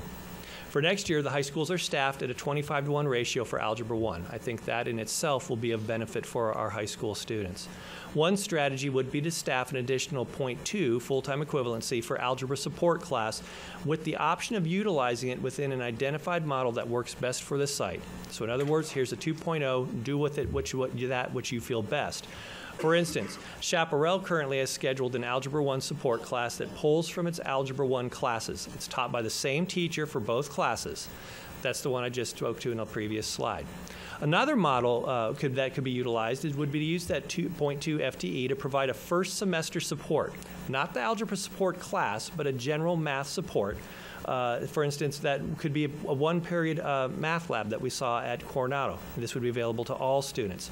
During the second semester, that staff could be utilized to continue the lab if they found that to be successful, or used to create a section of a section of Algebra 1 turnaround for students that failed the first semester. So students that failed the first semester could then be identified, pulled into this Algebra 1 turnaround, and would have an option of addressing just those Algebra 1 skills alone with a summer follow-up for the second semester, or possibly take that course concurrently and complete the full year of algebra within that spring semester. And I'm getting ahead of myself.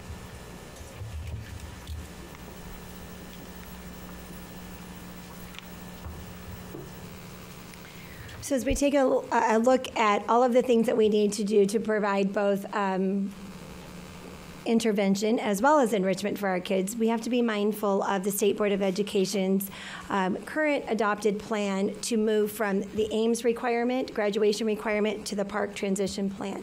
So I know this is hard to read on the screen, but I sent it in a much more readable document. What this graph or chart shows is specific to our high school students. Our high school students currently need to pass the Ames math test because our presentation is about math. This is focused on math, that the students have to pass the Ames math test in order to graduate. Well, when the Ames test goes away next year in 2015, and an assessment of the Common Core, which we think might be the Park, comes to us, this is how the State Board of Education has laid out that transition plan. So you will see on the left-hand column, those are the grade levels, and then across the top are the years. So as soon as could be as soon as the year 2016, that if there are Park results available Those results will be factored into a percentage of the student's course grade for mathematics and English language arts. They will then need to pass those courses in order to earn the graduation requirement credits. So you will see that our current freshmen this year, the class of 2017, will not be taking an Ames test. They will be held accountable to the park in order to be able to graduate by earning their course credit. So we need to be thinking about that. We started the presentation talking about all these different factors that are coming at us, new standards, instructional materials, 2.0, grading practices, all of these things that are happening. We have to be mindful of this as we raise that bar, thinking about where the proper placement of students beginning in 6th grade looks like and where we need to be going in the end to support our kids best. So wanted to make sure that you have all of this information and it's in the context of all the other systems that are working with it. Another way that we take a look at student data, I shared with you earlier how the grade levels that we benchmark, where we do pre and post assessments, where we do math placement tests. This is another way that we take a look and we look at our student achievement data and we connect that to professional development. So this chart shows across the top our Ames performance in grades 6, 7, 8, and 10. You'll know that 9th graders do not take Ames, they take Stanford 10. And then the numbers that you see that are in color, what you see in blue is the percentage of students that met and exceeded the Ames test in 2011. In 2012, you will see the red, and in black are 2013. When you looked over to the left, the work that we do within professional development is we take a look at the percentage of students who meet and exceed the standards, and then we design what the professional development needs to look like. So you will see with the numbers that we have other than 2011 and 2013 in 8th grade, we really need to be thinking about instructional strategies. Our students, our Ames data indicates that our students have access to the curriculum. We need to be thinking about those instructional strategies and how we arrange for student learning and the instructional strategies that we are using to boost kids to that very next level. Dr. Benson will talk about the professional development that we have for teachers to support them in moving those instructional strategies. Thank you, Dr. Borlis. We spend a lot of time listening to and learning from and with our building leaders, our principals, and our teachers. And in one of my most recent exchanges that I got to have an opportunity with one of our department chairs, we reviewed together a summary of recent research on the effectiveness of math PD. And that summary again confirmed that the most impactful professional development for math teachers involves a significant investment in time. It also involves a balance of content, learning more about math, and the pedagogy that goes with it to impact instruction, as Andy was just talking about with instructional strategies that we need to be happening in our classrooms. Some of the most recent researchers are recommending that with math, in order to make a difference, that we spend about 80% of our time talking about conceptually understanding of math with our teachers and the strategies that go with that, and then about 20% of the time with additional pedagogy about how to teach that effectively in our classrooms. And in Scottsdale, we are so fortunate to have 2 local partners that support teacher learning in math at the secondary level at this time. Our partnership with SCC and the AMP project focuses on helping our teachers develop math content knowledge and then promoting changes in instruction that develop students' conceptual understanding of math, very in line with the Common Core and what we anticipate and know our students will be expected to show and demonstrate on a park-like assessment. We have a handful of teachers that are participating in AMP this year, but I'm very happy to tell you that we have up to a dozen additional teachers that hope to sign up next year. And that's significant. It's a significant amount of time and energy on the part of our teachers, and we know it's making a difference in math classrooms from participating teachers. Our partnership with ASU at the high school level is similar. In that all of our Algebra 2 and our Trig Pre-Calc teachers have participated in extensive professional development to learn more about math content and how to deliver inquiry-based conceptual learning in their math classrooms. Our teachers have been great in sharing their thinking in the last couple weeks, too, because they know this presentation's been coming up, and one recently requested that I share one of the smartest things we've done, knowing the investment in time it takes for teachers to understand math and to change classroom practices, is the partnerships we've got going with SCC and ASU.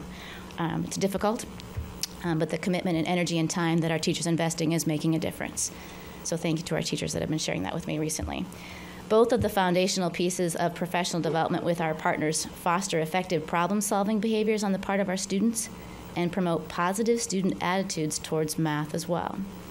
Plans are in the works to extend an invitation to our Algebra 1 teachers to participate in some of this learning offered by ASU this summer, and we'll embed that into the Summer PD Institute.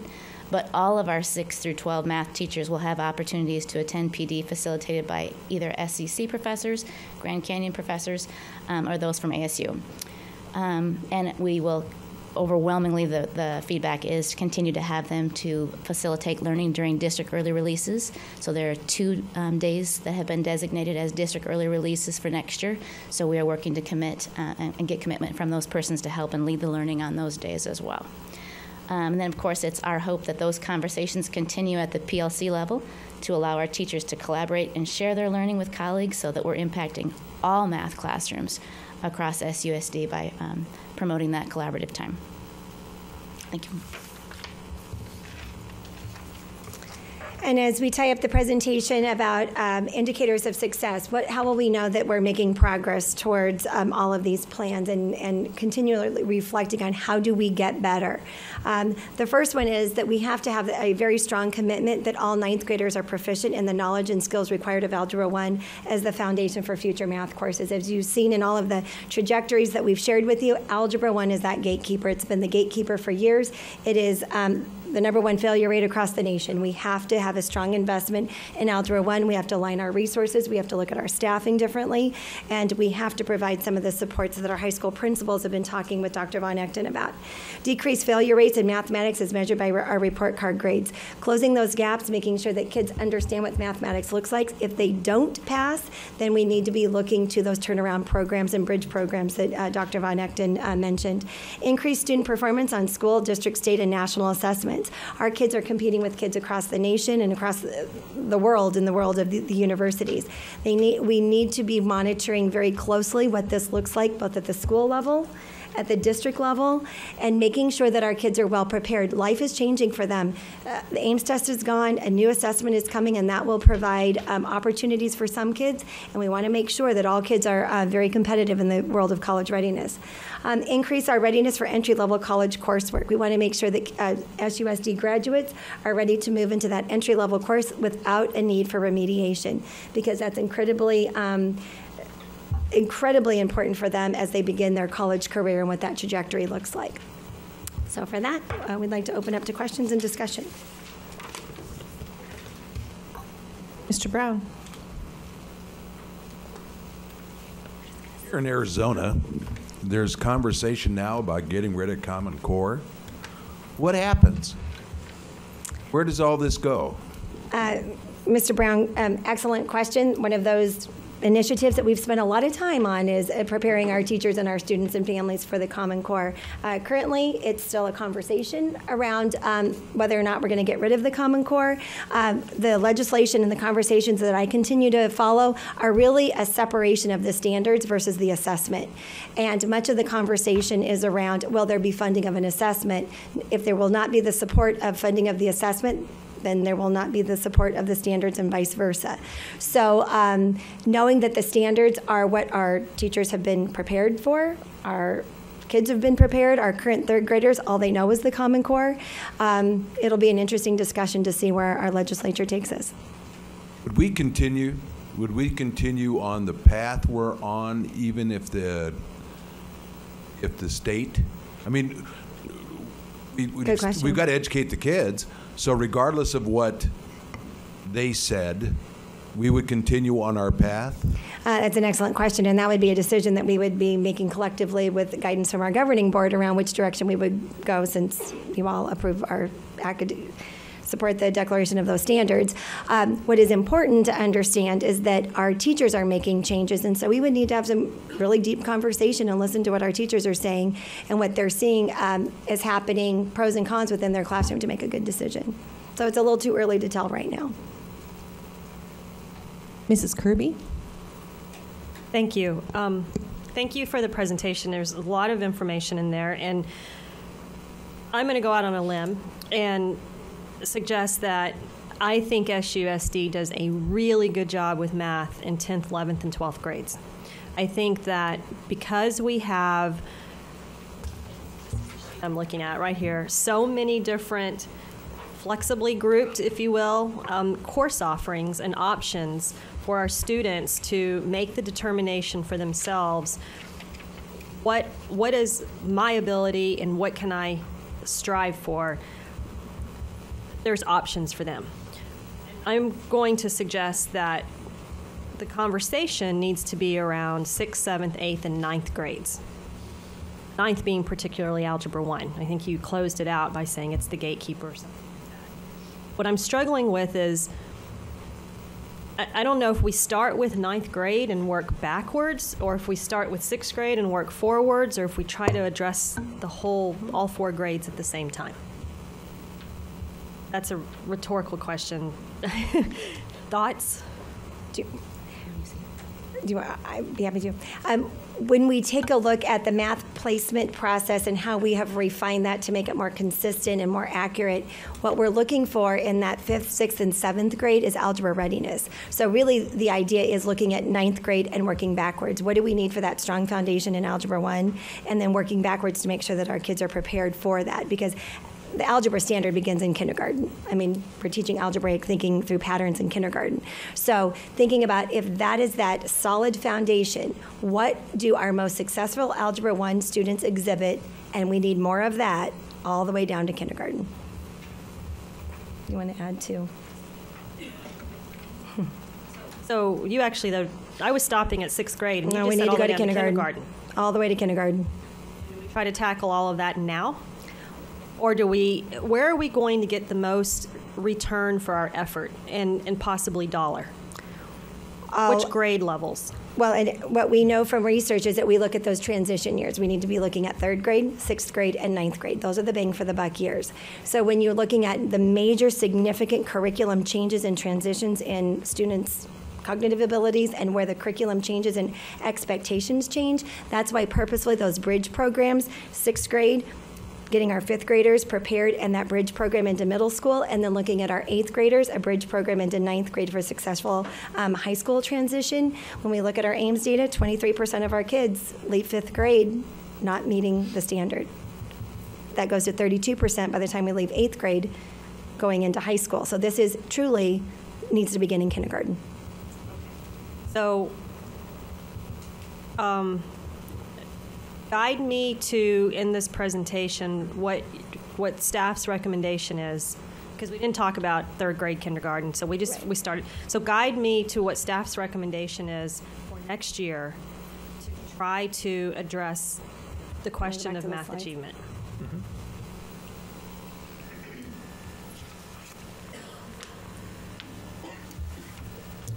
So when we're taking a look at the middle schools and we shared the ideas of what this currently looks like and then future ideas of middle school, much of that conversation is around if kids if they struggle in mathematics the first time around, we need to get them into a math support class the next year in lieu of an elective. And so much of this is around not only a math support class, but they also need to be looking at mandatory tutoring. What are we going to be doing for summer school? Much of the conversation we had last Thursday around what do we do when kids, when they're failing math? There needs to be multiple strategies to get them either before school, after school, Saturdays, at lunch, giving up an elective. That's where we need to get started in 6th grade. But even before that, we need to look at that bridge program from 5th grade to 6th grade. Where are kids who are having deficits in 5th grade? What are we doing with them over the summer to get them a jump start and ready for the 6th grade curriculum? So since you went through all the different campuses or ideas, am I reading between the lines and hearing you say we're going to give the campuses some autonomy to do what meets the needs of their communities? Mm-hmm.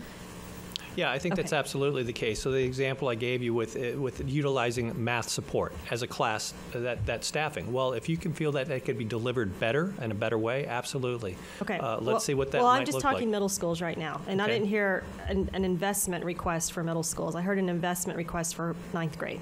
Did I miss something, or No, is that you did okay? not.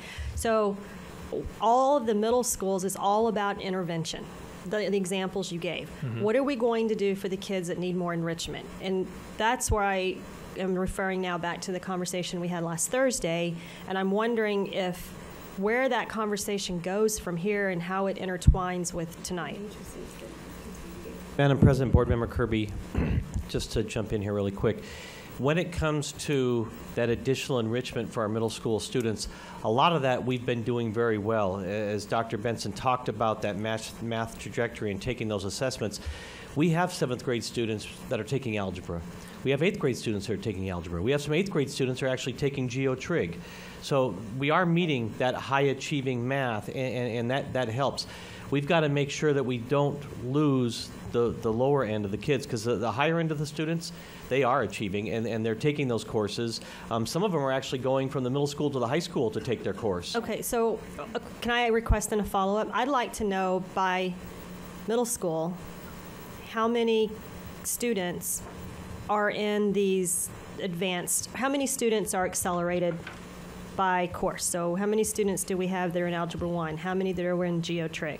We have that. Because, and I also want to ask a question. There's one, I know that there's a demand for course acceleration.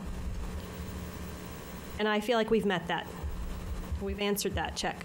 But there's also a demand for, I don't necessarily want course acceleration, but I want, and help me, I want Rigor in the classroom?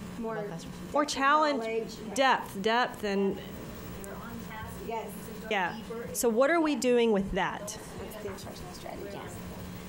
Can I respond to that? And part of that,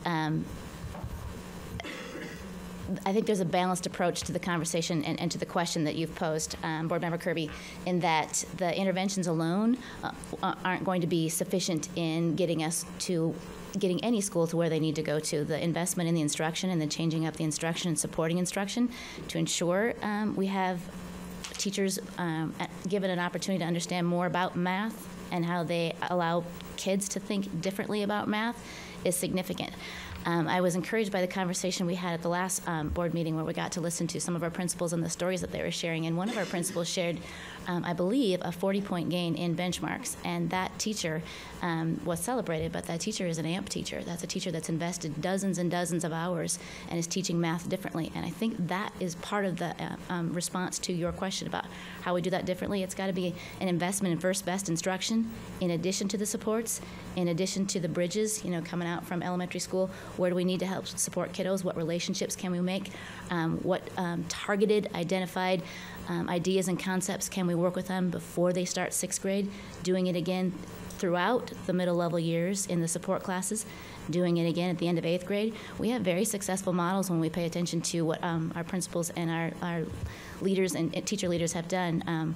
Successful gains when we do bridge programs, making connections with teachers, tucking them in as freshmen, offering targeted supports, allowing them to be with that teacher during their classrooms.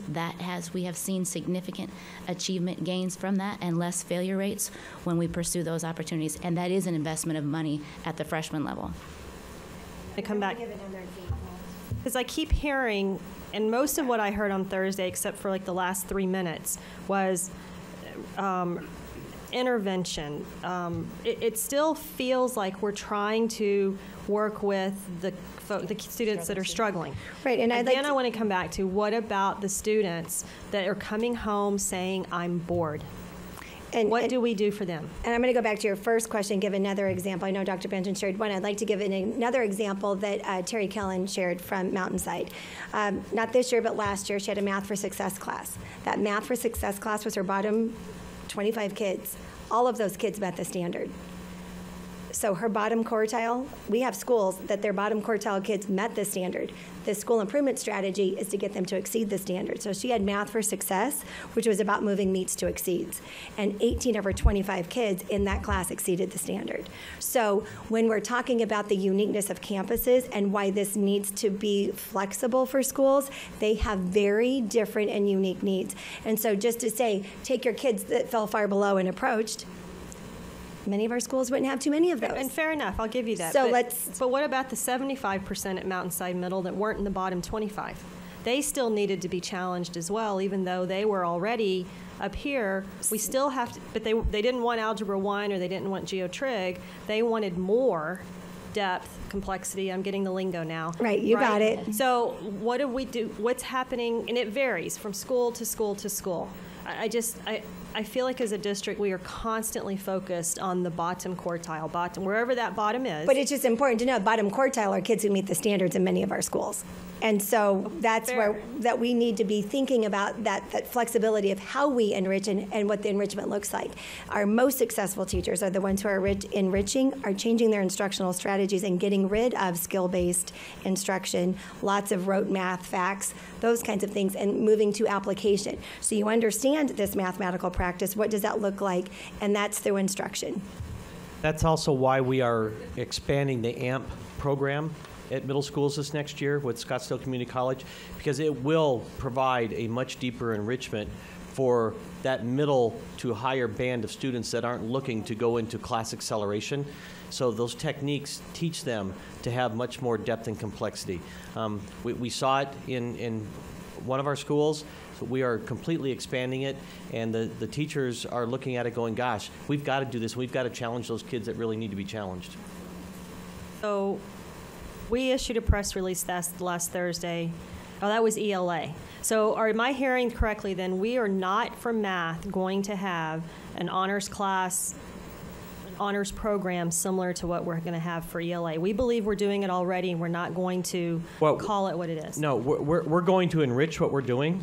We're already doing a lot of that by having the extra programs and the great accelerations and those things. We're now going to expand, in addition to that, utilizing the AMP program to be able to reach those students that need the challenge, but as you said, aren't looking to move into algebra or geotrig. We aren't going to flexibly group in math in our middle schools. Are we going to continue to ask a teacher to differentiate her instruction to 35 kids in one classroom, or are we going to flexibly group these kids by ability levels? To differentiate, I guess again, it's a matter of having common language here, because to differentiate, you do flexibly group. I'm not sure that what I'm hearing is, are we going to track those kids in terms of the higher levels? But yeah, so within a seventh grade math, you would see differentiation. I would hope not only to intervene and help those kids down here, but absolutely enrich and help those kids at this level. But in terms of the general course trajectory, taking 6th grade, 7th grade, and an 8th grade algebra, and then moving into a geotrig honors, that would be the enrichment, I guess, through the curriculum. Right, our curriculum changes. Is the curriculum changes. But within any classroom, yeah, I would hope that we see continued differentiation, whether it's social studies, biology, what have you. But I would hope we would too. But I think Dr. Forlis earlier just admitted that when you have class sizes like we have in middle school, although you could have a teacher that knows how to do it, it becomes really, really difficult. So, and I recognize that. I recognize we have very, very good teachers who do the very best they can. And I also recognize that part of my decision has affected our class sizes.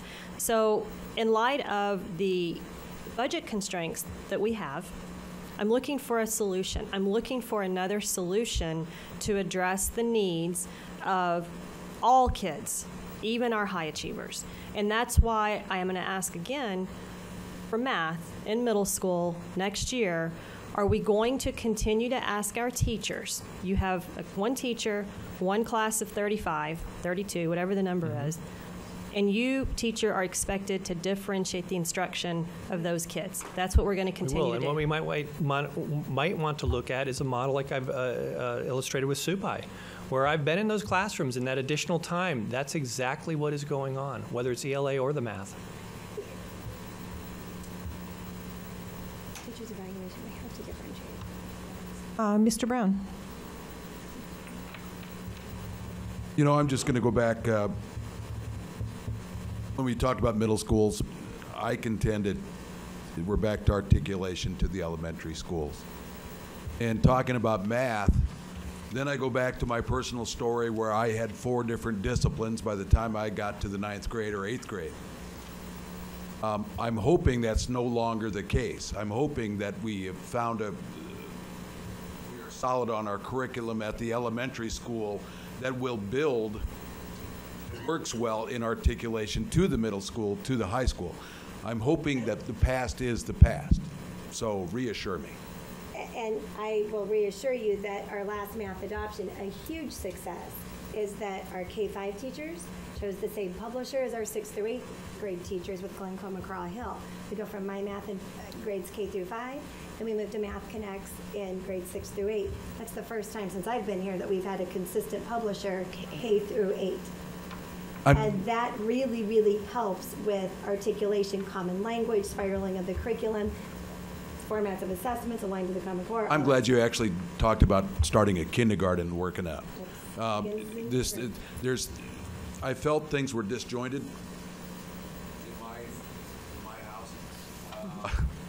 Boy, disjointed. But I'm glad to see we're starting there with a trajectory and not just. Middle school is all a product of elementary school. I mean, we can't miss that. So articulation is everything in my mind. Thank you much. Mrs. Perleberg. Like, so many questions throughout the discussion, and so I'm going to back myself up. One thing that, talking about elementary school and new way of teaching math, I understand ideals. I really do, and I'm sure that our ASU partnerships and SEC partnerships are wonderful at bringing to us ideals, basically, what it looks like when everything's working correctly. And I understand that rote memorization is boring and nobody likes it, and our elementary school teachers, I'm sure, have about this much time to cram in those math facts into those little students' heads. But the reality is, I hear every middle school math teacher and a high school math teacher saying, for certain, not all of our students obviously, but for certain amount of students, just give me a kid who can add and subtract and can multiply and divide, and I can get them there. 6th grade on, I can get them there. If we're not doing that first step, we're so behind already. So you've got that 25% of those kids. We've got that problem. We've got that issue, and it does start. I'm going to jump ahead another discussion that I so want to have in the future and talk about our kindergartners. And please, let's not be too hard on our kindergartners, but that's a whole other topic. But our elementary school kids, they can't simply leave 5th grade and not have those facts in their head. Every teacher says that they have to know that, or success is, they're way, way behind. So those kids are coming into middle school. Now they're with my kid, who, no, she is not going to take Algebra 1 in 7th grade, and she's not even going to take it in 8th grade, but she is right on track. She can handle math. She can do it. Could she have the depth and complexity? She certainly could, but those students are with her who currently, in the next seat next to her, can't add, subtract, multiply, divide yet. So they're in the same class, working together. Now, I do absolutely believe we have phenomenal teachers, but again, I want to echo Mrs. Kirby's comments.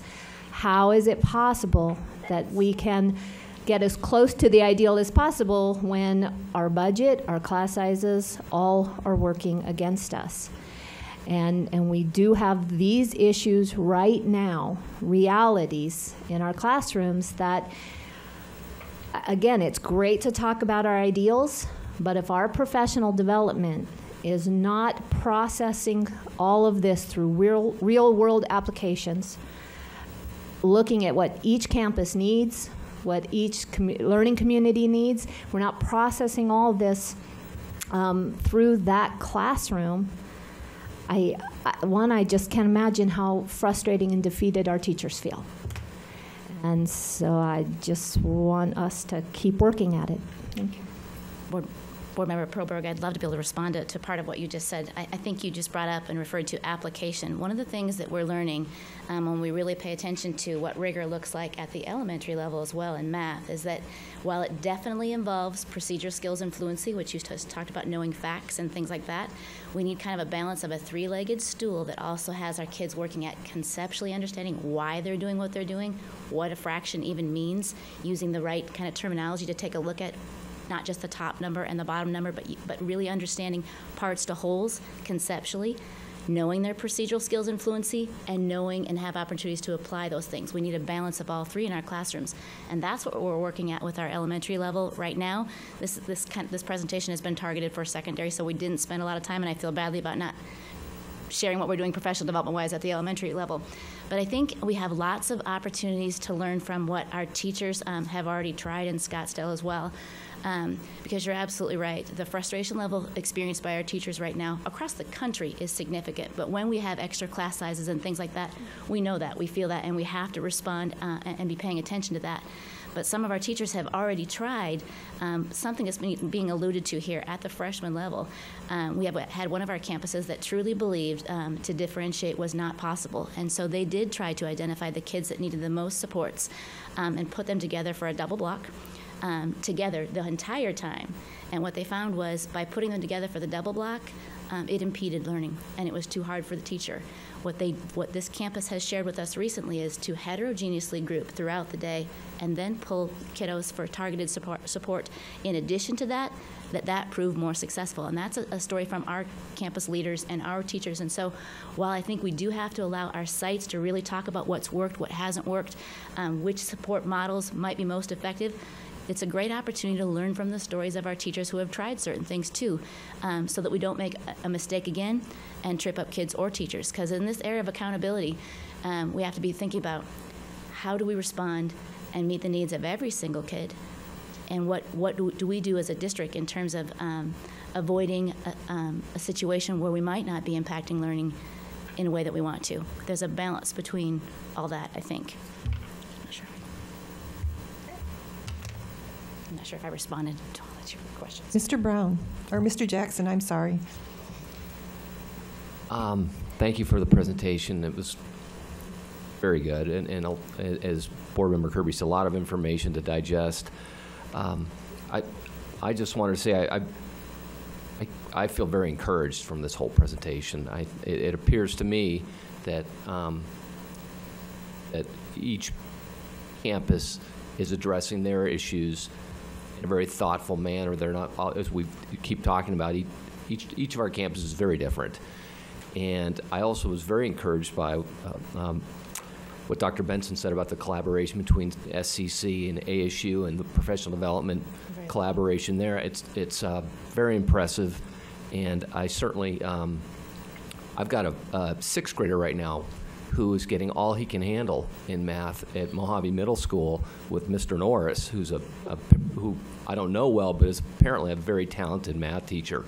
And so I certainly, I'm very encouraged by this presentation. Your team's doing a great job. Thank you. Thank you. Mrs. Kirby? Thank you. Well, I would have to not echo Board Member Jackson's comments. I'm extraordinarily disappointed with the conversation tonight. We haven't talked much about our customers, and I'm referring to the parents. We had a presentation from Dr. Thomas back in January about the perception of middle schools and this perception of lack of rigor. And you could argue is it reality or is it perception? I think what happens, as it happened to me, many of those that are filling seats that are not Scottsdale Unified School District seats around us, they start seeing this 22% that can't pass Ames in sixth grade, starts to climb exponentially through eighth grade. The parents are in the classroom in the early years, and they see that. They see that, as Board Member Perleberg said, my student who is ready to move forward is sitting next to a student who can't multiply and divide, and so my student can't move forward because the teacher has a big class and has to take time for that student who can't multiply and divide. They hear students, as mine did, come home and say, well, I didn't really learn anything today, but I was asked to help so-and-so with their multiplication tables. Or I got to do my homework and my English homework in my math class because the teacher was working with another group of kids. And so, or I'm bored. And so what happens is we're losing these parents. We're losing these families because we are not providing the same opportunities, same attention levels, and quite frankly, the same investment levels in our high achievers in middle school as we are to our low achievers. And I didn't hear anything tonight that is going to change that for next year. And that's what I was hoping to hear. That's why I'm disappointed. Mr. Brown? I just wanted to toss in that I think I know the kid that was sitting next to her. And and I want to, it might have happened. And I want to commend Mojave because he was pulled out and given an opportunity at Math for Success, and then went back. So he gave up his elective, and he ended up passing math, and in spite of him. And so I just want to thank Mojave and just know that things are going on there that are making life better, for whatever that's worth. I'd like to, Mr. Jackson? I wanted to thank you for your presentation tonight.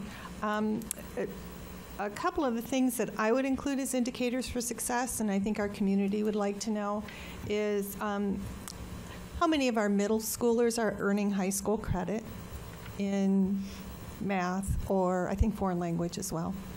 I'm not sure everyone understands that that's something that's available to them in middle school. And I do have parents of 7th graders that are already saying, I need to know in middle school what trajectory my child needs in order to get into a competitive college. And so I think that those the kind of conversations we used to have with College Board at the high school level, that was really informative. Things like colleges don't really look at honors classes because there's no consistency across honors classes. So the IB or AP is more of an indicator for success as far as colleges go. And we have a lot of parents whose kids are in 6th and 7th grade that want to know what do they need to take to get them into a competitive college.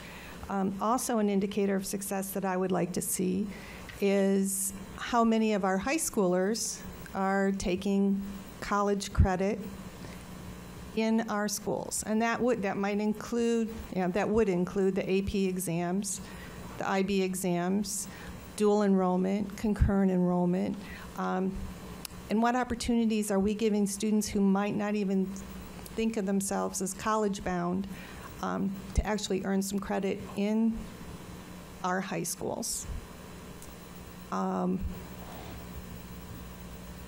One question that I have for you, so I would like to include those in indicators for success, of success in the future. You help me understand the quarterly benchmarks. Now I know we have invested quite a bit of money in that system and in the computers in order to do them. I also, in talking to school board members from across the state and even nationally, to compare that aren't at the level that we're currently functioning. What advantage do our kids have over schools that don't have that sort of a system set up as far as achieving their in Park? And we know that Park doesn't just stop at 10th grade like Ames did. So can you tell us what advantages our students that stay in our system would have over a school that doesn't have something like that? Excellent question, President Sneed. The benchmarking system that we use is, the purpose is to predict performance on Ames. So that's the reason that we indicate the grade levels in which we benchmark. So that data is used to analyze which of our kids are on course, which of our kids are at risk, and which of our kids are ready to go. They're going to be just fine on the Ames test. We have a 0.8 reliability which is a very high statistical number, that if our benchmarks tell us that they are going to fall far below the standard, there's a 0.8%, there's a there's an 80% chance that's going to happen. So what we need to be able to do, and the advantage that we have, is having that data to be able to respond. Many teacher level tests, those are written based on the curriculum that they have just taught. It's based on the unit that they're teaching, and when they're differentiating what kids are learning, they can differentiate the test. The benchmarks, the advantage of the benchmark is an assessment to the standards for which they're held accountable on a state assessment. So we have that data. Now our benchmarks are just done twice a year, in October and February. The pre and the post test are the pre-test is a measurement anchored in what the students learned the year before, and then we're measuring growth at the end of the year on that post-test. So the true benchmarks are October and February. Those are our snapshots, just to make sure that we're on track. And then we are able to intervene. Many of our schools, principals will share stories. Students are writing SMART goals based on their benchmark data. Teachers are writing SMART goals based on their benchmark data. We have schools that are tracking their own data. Ingleside Middle School is a perfect example of students that understand where their data is, and that the students are actually in control of that. Another example was benchmark data was used, the Ingleside program, to make sure 5 Fridays between now and Ames, coming in for specific tutoring using benchmark data about where kids are getting stuck and giving them lots and lots of support, and looking at students who are this close to exceeding the standard and moving them up to that exceeds. They had a goal of 50 kids to show up. They had 191 show up last Friday. So that's an example of the advantage that we have when we've got that data to be able to respond. And then teachers also can go into our assessment system, and they can create their own common assessments together. When they see that a student is stuck in a particular concept, they're able to go in and provide what are called instructional dialogues and assessments from there. So the assessment tool, it's really not just about assessment, it's about a whole lot more, but the thing that we typically look at it and share publicly is the benchmarks. I'd like to thank you. We went about 45 minutes over on this topic, but it's really an important one. I guess what I would like to see communicated in the line of communication is what the opportunities are, making sure that our 5th and 6th grade parents understand the opportunities that are available to them. Let them know, even in 5th grade, how do you get into high school classes in your middle school years, if that's the course that they want to be taking. And to let them know if there are any barriers to getting into those higher courses early. We appreciate that feedback, and when we bring the middle school planning guide to you in April, you will see that in addition to the middle school planning guide is exactly that. It is a by content area. It begins 6th grade. What does that course trajectory look like until 12th grade, so that families and students are making very purposeful decisions in 6th grade, and where that will take them by high school graduation. Very much. Thank you, all 3 of you. Yes, thank you. The next information discussion item is item 9B, the revised facility and program plan.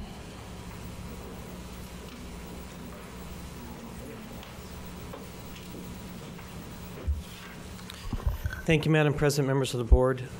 This evening, I will be starting out introducing the work we've been doing on our facility plan and some of the future referendums that we're going to talk about. And then I'm going to have Dan O'Brien, our CFO, talk a little bit about the financial aspect of what we need to be considering as we move forward. Because at the end of the day, it is important that we understand that everything we do, as you've heard earlier tonight, is impacted by a budget. And so we have to be mindful of that.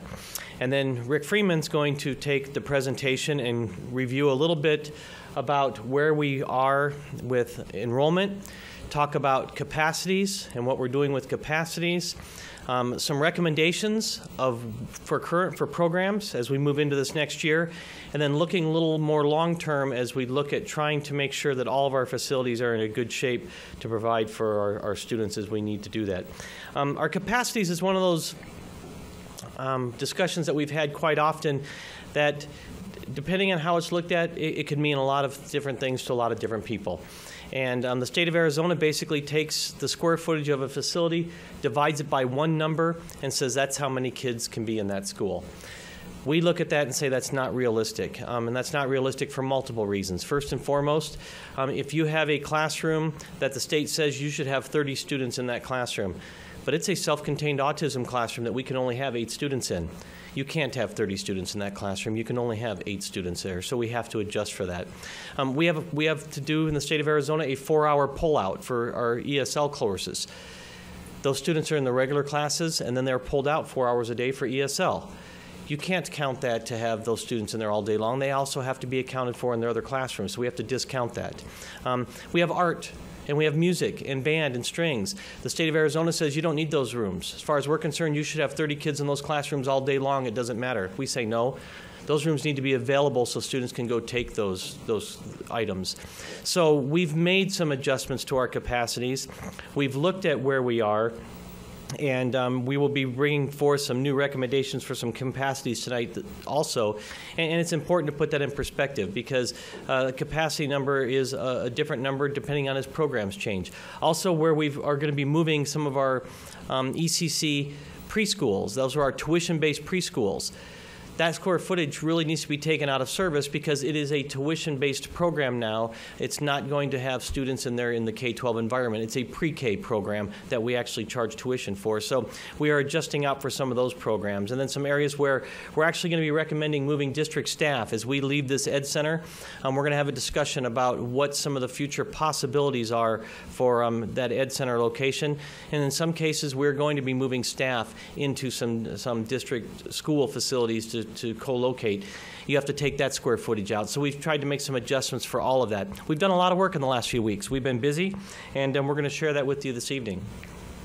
In order for Scottsdale Schools to be a community that engages, educates, and empowers all to excel, we truly must accelerate academic achievement for every child and close the achievement gap so every child graduates. And that means every child. That means, as Mrs. Kirby alluded to earlier, our high-achieving students. We have to make sure that we are challenging them, and we are going to work towards that. And I'm committed to do that with our middle school principals as we work towards this middle school honors program and make sure we address those needs, and we will bring that back to you before the end of the school year. We will ensure effective teachers in every classroom are led by effective principals, and also that they are served by quality support staff, because we are all a team. Teachers can only do the job as good as they can if they have the tools to do the job. We can't expect them to do things, although they do work miracles, we can't expect them to do things if we're not giving them the support they need. So we have to make sure we do that. We need to position our neighborhood schools as schools of choice.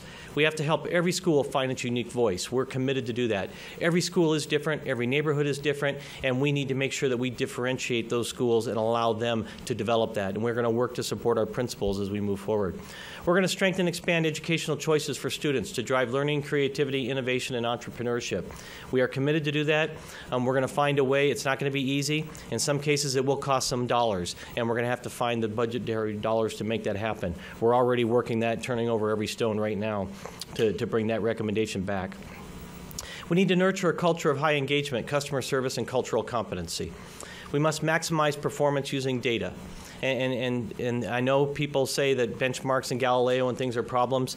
I met today with some of the head Galileo folks, and they shared with me that almost every school district in the state of Arizona is engaged utilizing their programs to measure where students are, and a significant amount of charter schools are utilizing the ATI Galileo platform to measure their students' progress also. So it's a tool that is valuable. We have to continually understand the data, how to use it, analyze it, and support our teachers as they move forward, provide training for them. We must increase technology integration, and that's something we will talk about with the capital override. We have to continue, especially as our assessments are going to be online for our 3rd through 12th graders. We're having our 1st and 2nd graders do online assessments, which is difficult. When you ask a 2nd grader to read a passage online and scroll through that and then go down and try to answer questions, that's difficult. So we have to make sure that they're comfortable and they understand that. And then we must communicate proactively and transparently to strengthen public trust and establish Scottsdale Schools as truly the premier school district pre-K-12 choice. So as we talk through this presentation in the next 10 years, we must strive to provide the best possible education and face the challenges that we're going to have. We must do so in the context of severe resource challenges. Our budget override is going to be very, very critical as we move forward. We're going to share with you a comprehensive 10-year facilities plan. And we need to remember that a 10-year plan is a difficult plan. 3 to 5 years is pretty good to do. It's pretty predictable. As you move past 5 years to get to 10 years, it becomes a little difficult. If you think back 10 years ago, no one would have predicted the economic chaos the state of Arizona had. We would have never predicted that. We would have never predicted the housing market crash that occurred. I don't think anyone would have predicted what's happening currently with the affordable health care and the government every year talking about going to delay it, going to put it in effect. So every year we're having to judge and work with these things that are truly a moving target that we have no control over. But we're going to do our best, and we're going to present that to you this evening. We're also working under the direction that you've given us to revisit early assumptions about enrollment and finances. We've done that. We've taken a hard look at that. And we've developed what we look at as a bare bones project plan. We don't have a lot of extra things in there. This is what we truly believe we need to make sure our students are moving forward. And we've also had to plan in there as best we can what happens to prices, what happens to changing economy as inflation and those things hit to us. I remember when I first came to this district, we were trying to rebuild our high schools, and we were seeing double-digit inflation every single month in trying to do that. That was tough. So we've got to make sure that we try to plan that as much as we can. We're going to modernize facilities and help attract young families and businesses to our district. We've got to attract young families to our district. That's crucial for our survival and our health. Many of our elementary schools, as you know, opened over 50 years ago. They are not in the condition to serve the needs of our students. We have to look at doing something. Many of our systems are in need of replacement or renovation. Traffic and safety issues truly exist. Our schools were designed when, believe it or not, kids walked and rode their bikes to school. Kids don't walk and ride their bikes to school very often anymore. Parents drive them. And so we have to make sure that we make those needs to accommodate that. And we're going to have to make some adjustments. And also we have major energy efficiency upgrades that are needed as we move forward into our schools and energy continues to impact our budget. So I've asked Danny O'Brien to share with you some funding, some observations, and just a snapshot of the next couple of years as we move to consider down the road some of these items. And then after that, Rick will take it, and he will share with us about our capacities, about our enrollments, and then what we're recommending for some program modifications for this coming year, which I think our audience will be pretty curious about, and that's why some of them are here. And then finally, looking at a future bond, because we do need to talk about that. So Danny? Thank you, Dr. Peterson. Good evening. Just quickly over the next few slides, we all talk about our plans, and we're looking at this, and Rick's got some great information. But again, how are we going to pay for it? Where's the money coming from? It's the all wonderful question. So looking at this, currently, as Dr. Peterson stated, we have a few ballot initiatives that we're looking at. And I'm going to try to go through them and see a couple of the different scenarios that we're looking at. First and foremost is passing our override in November. Obviously, we did have it fail this past November, but we need to get it. It's important. And I believe during public comment, as one gentleman said, this is how we get extra money for our district, is passing these overrides. So it's very crucial. We're looking at the 15% override. Again, as we've discussed in the past, this is taking that 10% override, the 5% K-3 override, and combining them into a 15% override. Very similar to the 10% and the K-3 override, it's good for 7 years. We get our full funding for 5 years. In year 6 and 7, it phases out, and then year 8, it goes away. Very similar to what we've got. So that's the first step that we are looking at doing. Right now, as you know, in this next year, we will be going to that second year phase out. So we have our 10% override, and that will be going out next year. We're in our first year phase out here. We'll be in year 7 or the second year phase out next year for school year 14-15, and then obviously going forward, if we don't have it passed, it will be going away. The K-3 override, which is that 5%, is in full effect next year. So it was a little staggered when we have the two overrides. They're staggered. So next year will be the last year, or that 5th year, of the K-3 override. And so after that, it will start phasing out over time, over the 2 years also. The next one is the capital override. I think we've started to see a little bit over the past few months, we've been starting to talk about the capital override. Capital override is for 7 years also, but it's a little bit different from the M&O over and the K-3 override in that it's just got the cliff. It's got the giant cliff, as I call it. We get full funding for the full 7 years. After that 7th year, it just goes away if we don't get it renewed. And that is a large piece to us. That's $9.9 million. And I believe over the past several several budget meetings that we've looked at, capital isn't funded fully by the state anymore. They give us our budget, but then they take about 65% back away to balance their budget. They've been doing this over the past several years to be able to balance the budget during the economic downturn. So taking $9.9 million away from us is very critical, and those things that pay for curriculum, textbooks, library books, furniture for our schools, technology, all those computers that we're going to need for the future assessments. Next school year, fiscal year 2014-2015, will be year 7. So that is the last year of the capital override, and then that will drop off. Right now, currently, as we've looked, the Capital Override Oversight Committee is working on a new recommendation. We'll be meeting here in the next couple months. We've already started, last week, started looking at what we want. And we're working on a new recommendation. You can see there that we are looking at about $8.5 million. Part of this is due to some of the bonds, which we'll discuss in just a minute, and then also just getting some of the stuff we've gotten over the 7 years, and then looking at what we just critically need moving forward. And then looking at our bonds, and Rick will discuss this in a little bit. Bonds are used for buildings and buses. We had in 2004, our voters approved to rebuild our high schools. We went through and rebuilt and renovated our high schools. In 2010, our voters approved to do that at the middle schools. And again, we've had this 3-year or 3-phase plan back for many, many years. And we're finishing up on the middle schools. And then we have our elementary school bonds. We're now in the need to repair and renovate those elementary schools.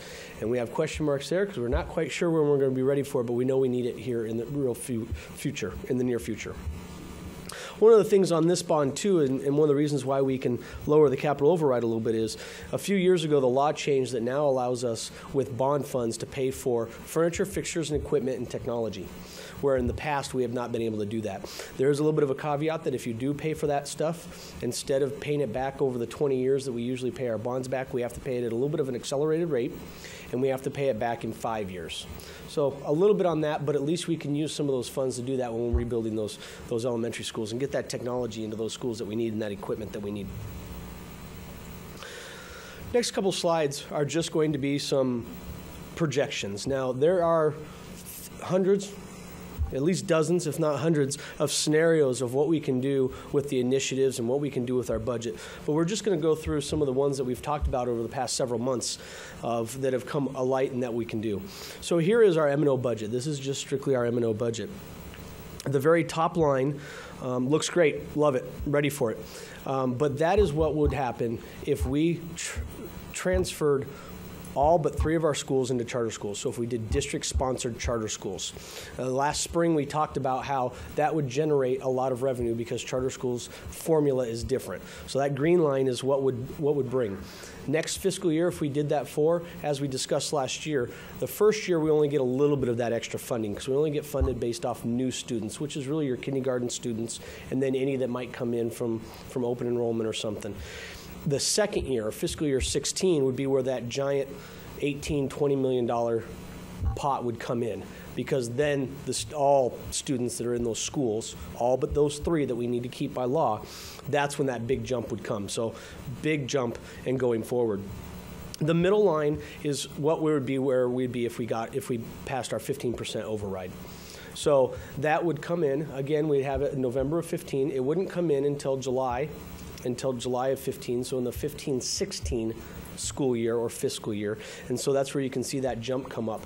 And that would be bringing this phase out that we've had of the M&O override, keeping the K-3 override, or that 5%, combining it in the 15, and then going forward a little bit. And we've talked a little bit that would be a bump in some funding from what we have now, because now that 5% is for the K-12 instead of just those K-8 students inside the formula. And we've talked about that. So that's where it sits going forward.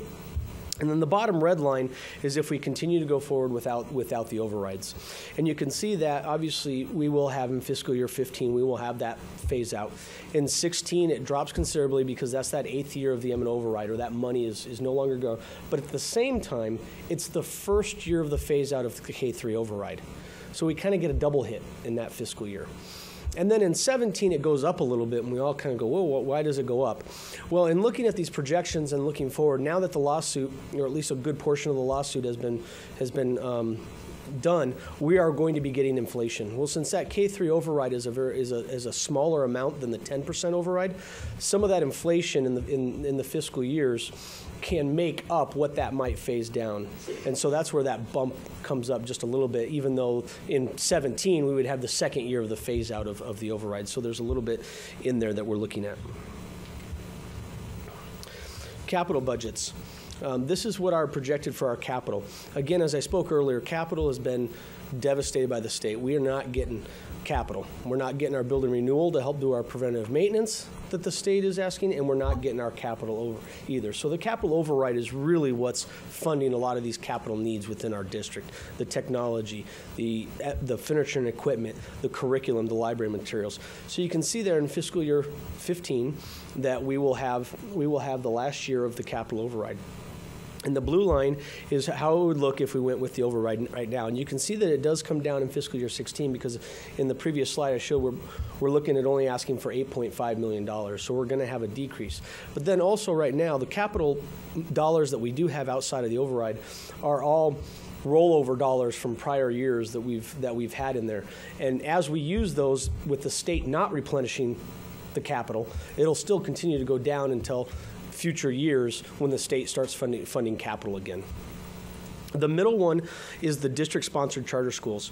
And this, again, if the override does not pass, we have that giant dip, that $9.9 million. But what we can do is we can use some of those excess dollars that we get from district-sponsored charter schools, and we can move it over into the capital to be able to fund some of these needs that we have.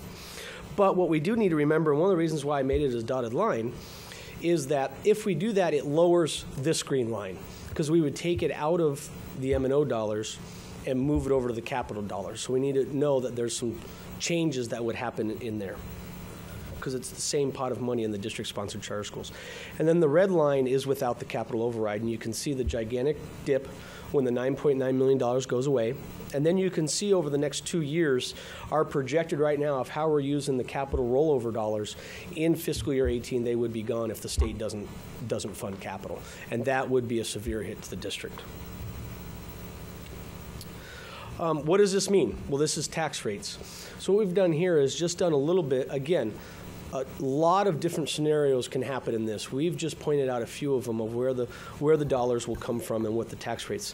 What we've done here also is working on our assessed valuation that we have now and going forward using what we believe can be there. We do have to remember, though, in our assessed valuation with the passage of Prop 106 last year, I have to get the right one, that we are now capped on the amount of growth that we can get.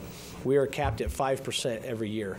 So those years back in the 2000s, early 2000s, where we had 6 and 7 and 13 and 15, we can't have those anymore this year now with that cap. So we're using those dollars. Again, this is just real quickly what our overrides would look like. The top one is without the M&O override. So if we let those phase out, you can see that the big downgrade goes in 16, because that's when the 10% comes off. That's the big chunk of the M&O monies. And then slowly the K3 fades away.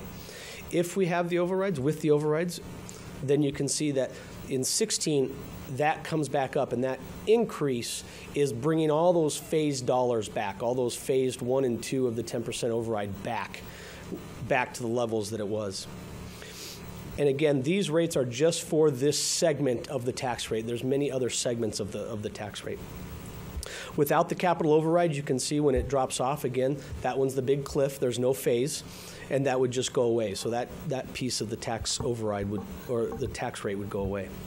With the capital override, you can see there, it will go down. Again, we're going from 9.9 to 8.5, and then we have our assessed valuation going up too, so that we can see that rate would go down, so it wouldn't be costing as much money. District-sponsored charter schools. When talking about the district-sponsored charter schools that we've talked about, district-sponsored charter schools, when you convert them, you get money from the state to fund that extra money. And as we've talked last spring and over the past few months, Scottsdale does not get state aid. We don't get any state aid. The taxpayers of the district pay for our entire M&O budget. So if we transfer district-sponsored charter schools, then all that money is going to come from our tax rate. The state's not going to give us any money because we do not get or state equalization.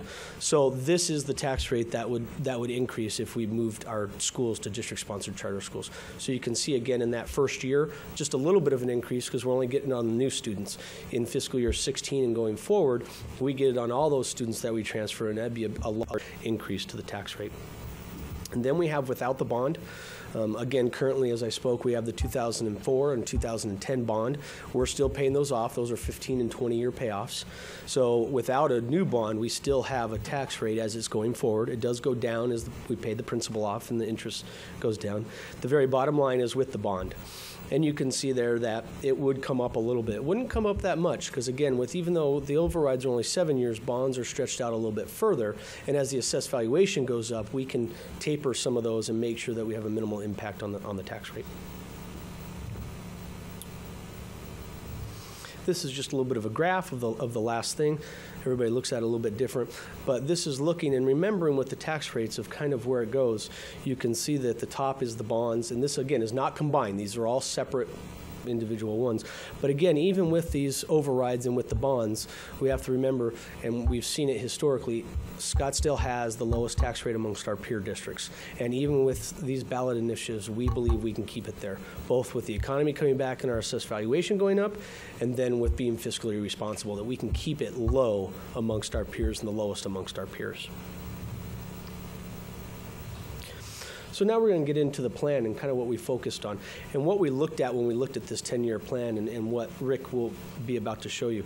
SUSD is concerned about improving student performance, providing a comfortable and healthy learning environment, retaining and recruiting high-quality staff, and generating goodwill amongst parents in the community. And so when we looked at this plan, we have to look at a lot of things, not only just budgetary. We have to look at our enrollment trends through our demographic study and getting that renewed on a regular basis. We have to look at our competition, not just charter schools, private schools, surrounding districts. What are some of our surrounding districts do? We keep talking about what we're doing and what they're doing and trying to do it. And then also the revitalization within our boundaries, the future developments. As the economy comes back, we start building more homes, more multi-family homes. Talk about revitalizing down in the Tonalea area and in the McDowell Road area. We got to look at those and make sure that we have the needs for those students as they start to come in. And then making sure and listening and making sure that all of our facilities are efficient.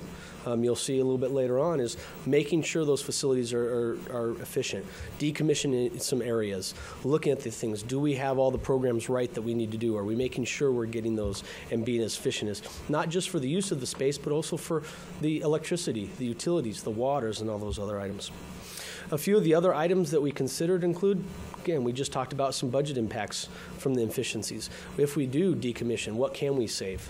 Our ballot initiatives, what do those mean to our stakeholders? Where are we going to put those dollars? What does it mean to our tax rate? And then the neighborhood turnover. We always know that families are going to start, as the economy starts coming back, families are going to start buying and getting back into our district, and we want to bring those into the district with this plan. And then our enrollment trends. But also one of the biggest things that we've talked about and what we need to do is we need to continue to earn the trust of our community by making these efficiencies and listening to them. And I think we've done that with our our Tonalea project, and then we need to continue to do that. But we need to be accountable, and then we also need to be fiscally responsible. Make sure we're stretching the dollar and using the dollar in every possible way that we can. And at this time, I'm going to turn it over to Rick to go through some of the plan. Thank you, Danny. Madam President, members of the board, Dr. Peterson, Mrs. Como. Seems like we've been in this position before, where I throw a bunch of numbers at you and you take a look at these charts and graphs. It's a little bit like that again tonight. But let's proceed with what we have. Utilization and capacity components of the facility master plan. Utilization and capacity are part of our long-range goal in the district. It's directly tied to the square footage and the number of classrooms. But to really look at utilization, we got to look at the fundamental capacity of our schools. We got to zero in on what we are really looking at. As we strive to make these schools as efficient as possible, our best, or if for an elementary school, our best utilization for a traditional school is 85 to 95%. Our middle schools and high schools are 75 to 85%. But that's depending upon the scheduling and things in those facilities. As we move forward, we've presented you with a list of the square footage of our schools. What does that mean to you? It just means that we have square footage in our schools. We've got space. But until you really drill down and figure out what we're using that square footage for, you don't truly have a good idea of what's happening. The state will take a number and they'll say, divide it by this number, and that'll tell you how many kids you can put in your school. We've learned that that really doesn't work. And Dr. Peterson addressed that a little bit earlier.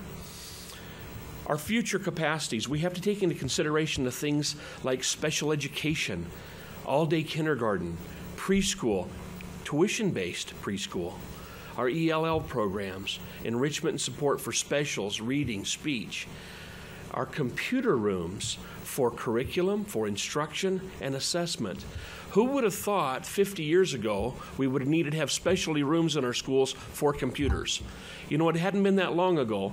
I remember in 1969 when man went on the moon, they sent Apollo 11 up using a slide rule.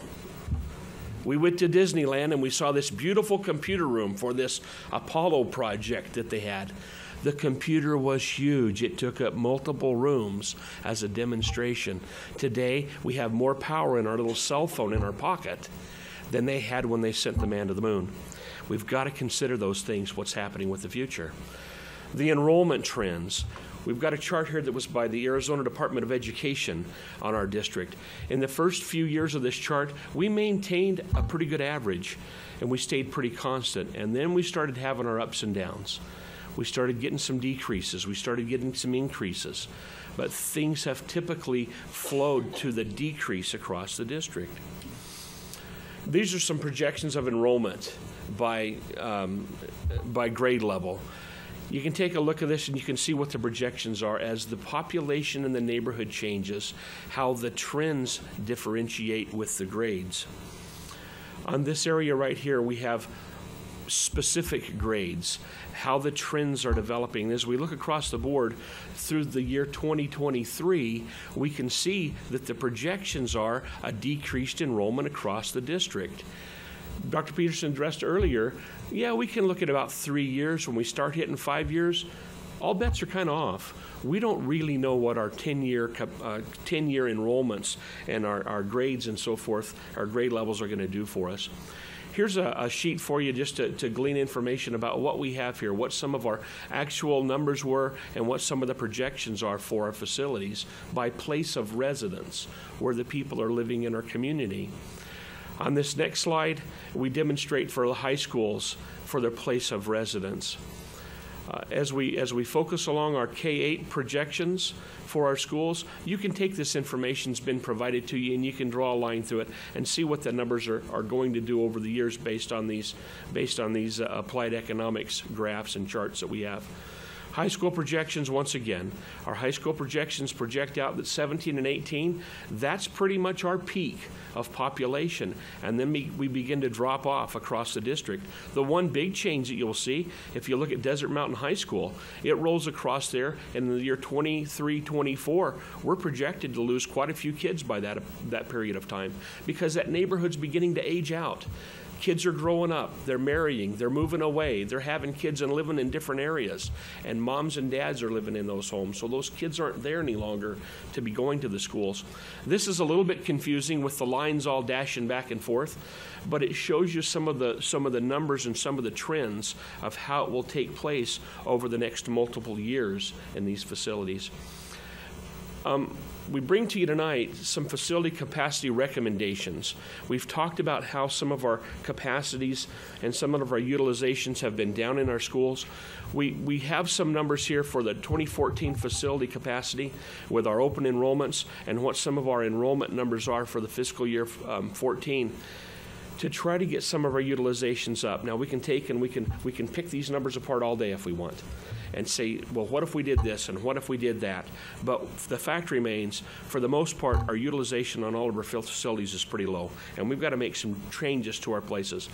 We have some stuff here, some facility recommendations for our middle schools. Now, take into effect that we did do some remodeling and we did some rebuilding on our middle schools, and those numbers need to change on most of them from where they were prior to some of our construction. So we bring that to you also tonight. Here is some of the capacities that we have on our high schools on this chart. And you'll notice that Coronado and Saguaro High School, they're relatively low in what we're doing for our utilization on our facilities. This particular screen shows you some of our repurposing and decommissioning. There are several areas across the district in different locations where we would propose to decommission some classrooms. I'll let you look at that chart. We also have some repurposing of space. For instance, Hohokam. We have where we would like to locate the Oak Preschool program at Hohokam. That repurposes some of those rooms. It changes some of the utilization numbers. We also have Navajo. We want to decommission 5 classrooms there, but we also want to co-locate the Central Enrollment Office and the Community Education Office, who are presently located at the ECC Oak campus. If we move Tonalea into that facility, we have to have a place for those people to go. But you can take a look down through the list there and you can see the different things. At Coronado High School, we'd like to locate the alternative education program for an afternoon and evening program at that facility. And then at Saguaro High School, we're looking at that place because we have capacity of locating the Scottsdale Online program.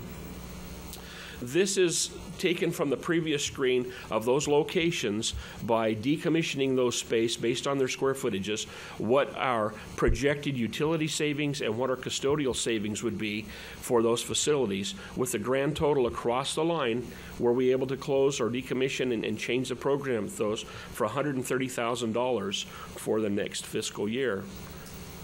That should be in your sheet. Do you not have that one?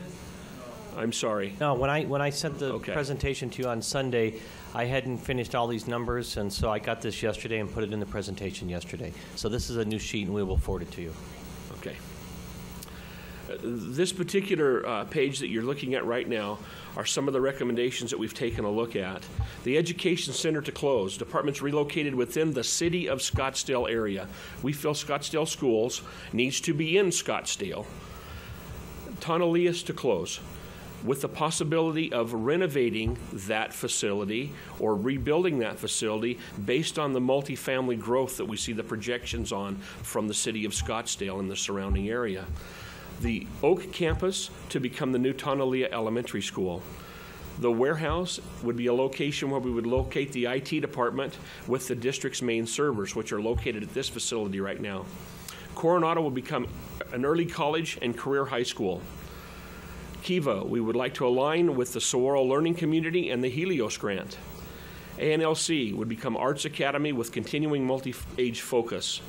And Copper Ridge, Innovation Academy and expanded pre-K programs. Before I go to that next screen, there's a lot of information here I know that's rambling through your minds of what you're going to do here and what you're going to do there. And sometimes we get a little stir crazy from all the pages and all the numbers that we look at. The next few pages that I have, or the next few shots that are on here, reflect the Education Center. Now, we've talked about for the last couple of months that we would like to close, or the recommendation is to close this facility. But what happens with the people that are in this facility? What happens with the departments that have to work together? What happens with human resources? And heaven forbid a teacher or a member of our personnel, they don't receive their paycheck out there in the district because we've lost continuity with our efforts because our payroll department has been shifted up. But we need to look at what will physically happen with this.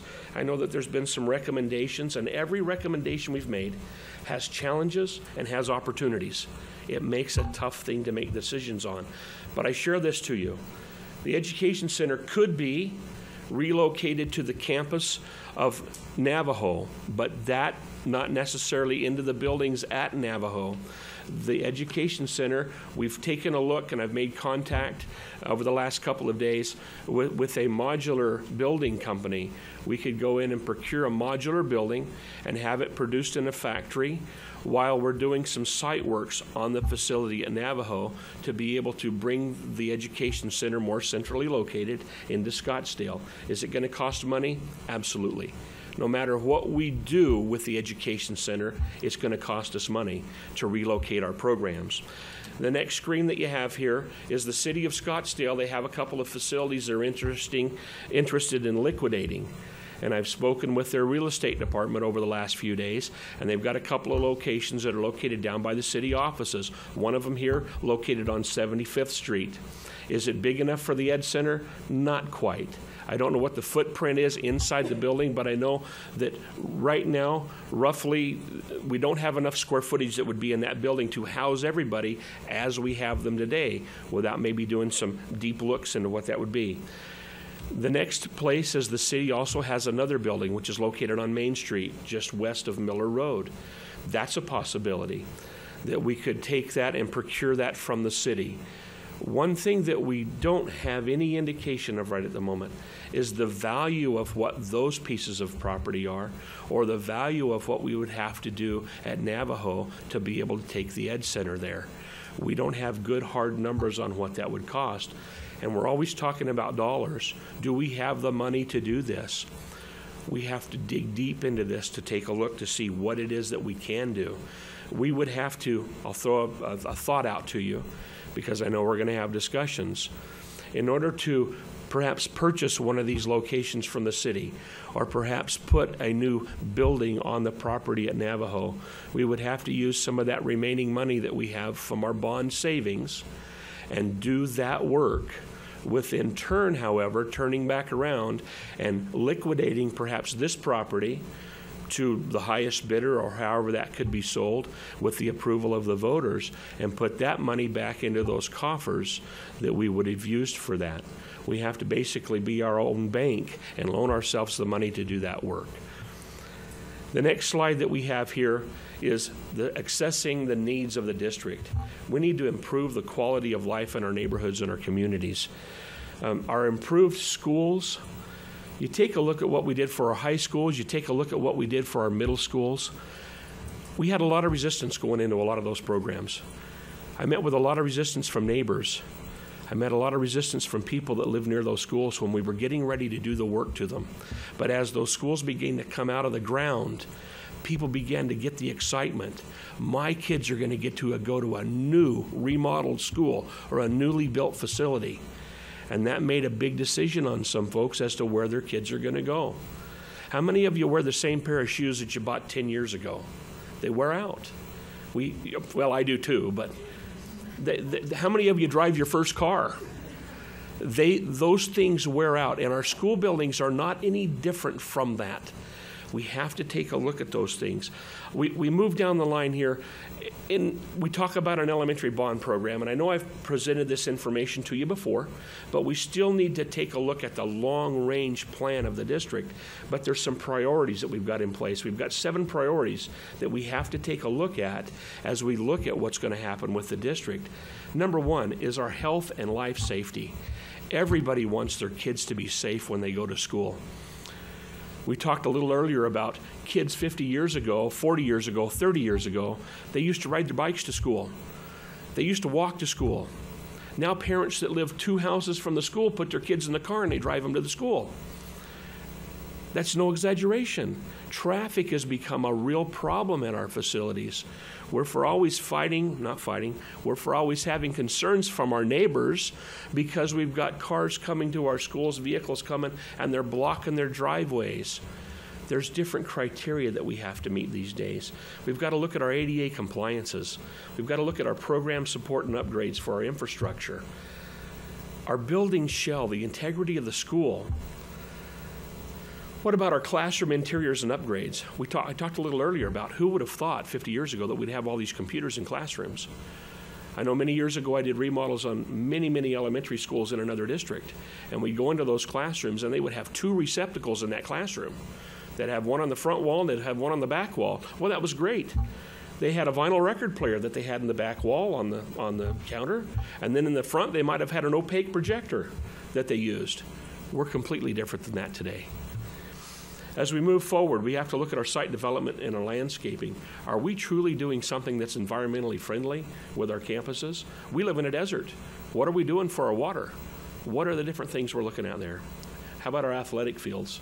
We've got to take a look at those. We've got that challenge with ECC Oak moving, or Tonalea moving to ECC Oak. We have to develop a playground for that facility that's not there presently. Can we do it?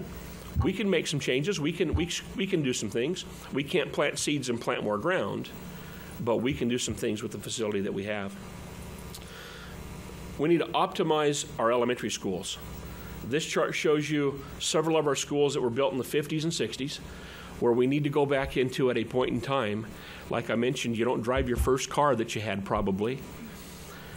We need to take a look at those schools. We need to put some dollars into that facility, and we need to look at optimizing the space. Do we go in and we build a brand new 900 student classroom when we know our enrollment in the community is hovering around the 450, 500 range? That's what we need to look at.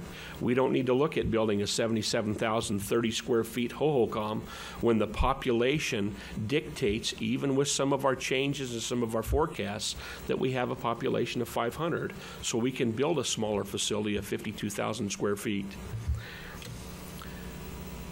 Some renovations and additions that have been on that sheet that I had shared with you before is some interior PE space at Anasazi, Cherokee, Laguna, Sequoia, Cochise, Desert Canyon, and Redfield.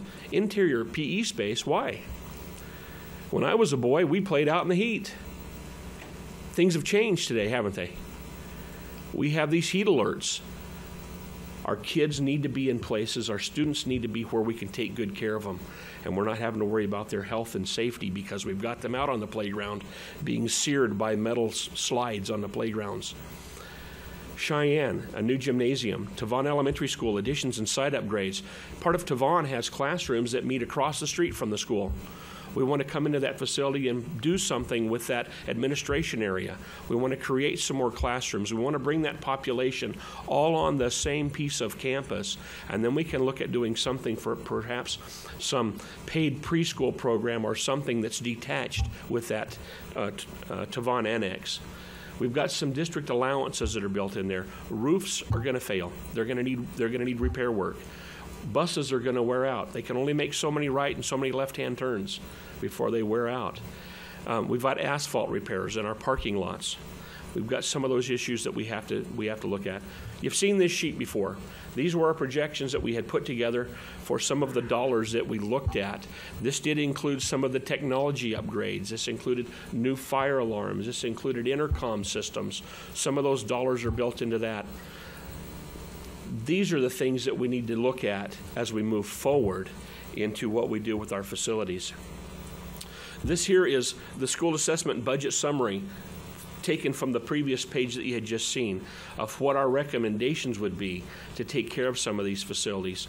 Some of them are not going to cost as much money as others. Some are going to be very expensive to take care of. But that's provided to you for informational purposes so you can see. One thing that we need to be aware of too is the longer that we postpone this work that we need to do to our schools, the more it's going to cost us. We know that we've had some economic downturns. We know we've had some inflation. We know things are taking place. It costs more money to grow a tree today than it did 50 years ago. And we have to pay for that tree in lumber and in materials to build our schools. And the longer we wait, the more that's going to continue to go up. What's our next steps? Step one, implementation of a facilities master plan will enable the district to provide facilities that meet current and future program and enrollment needs of the district.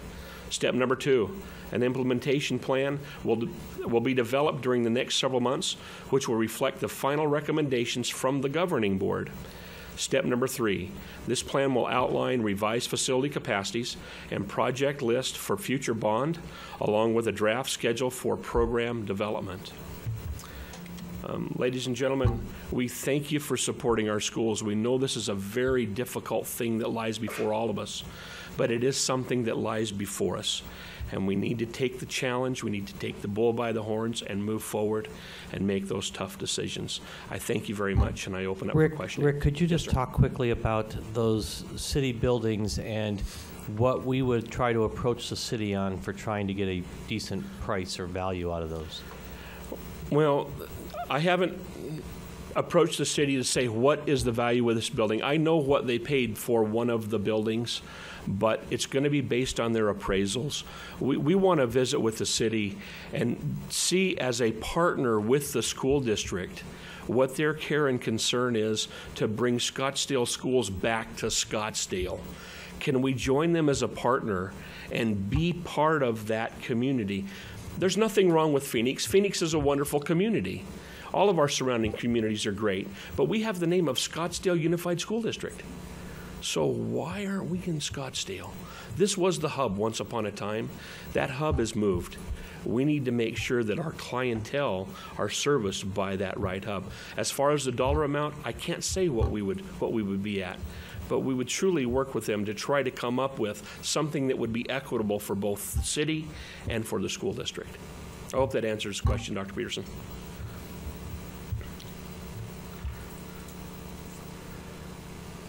Questions, comments from the board? Perleberg.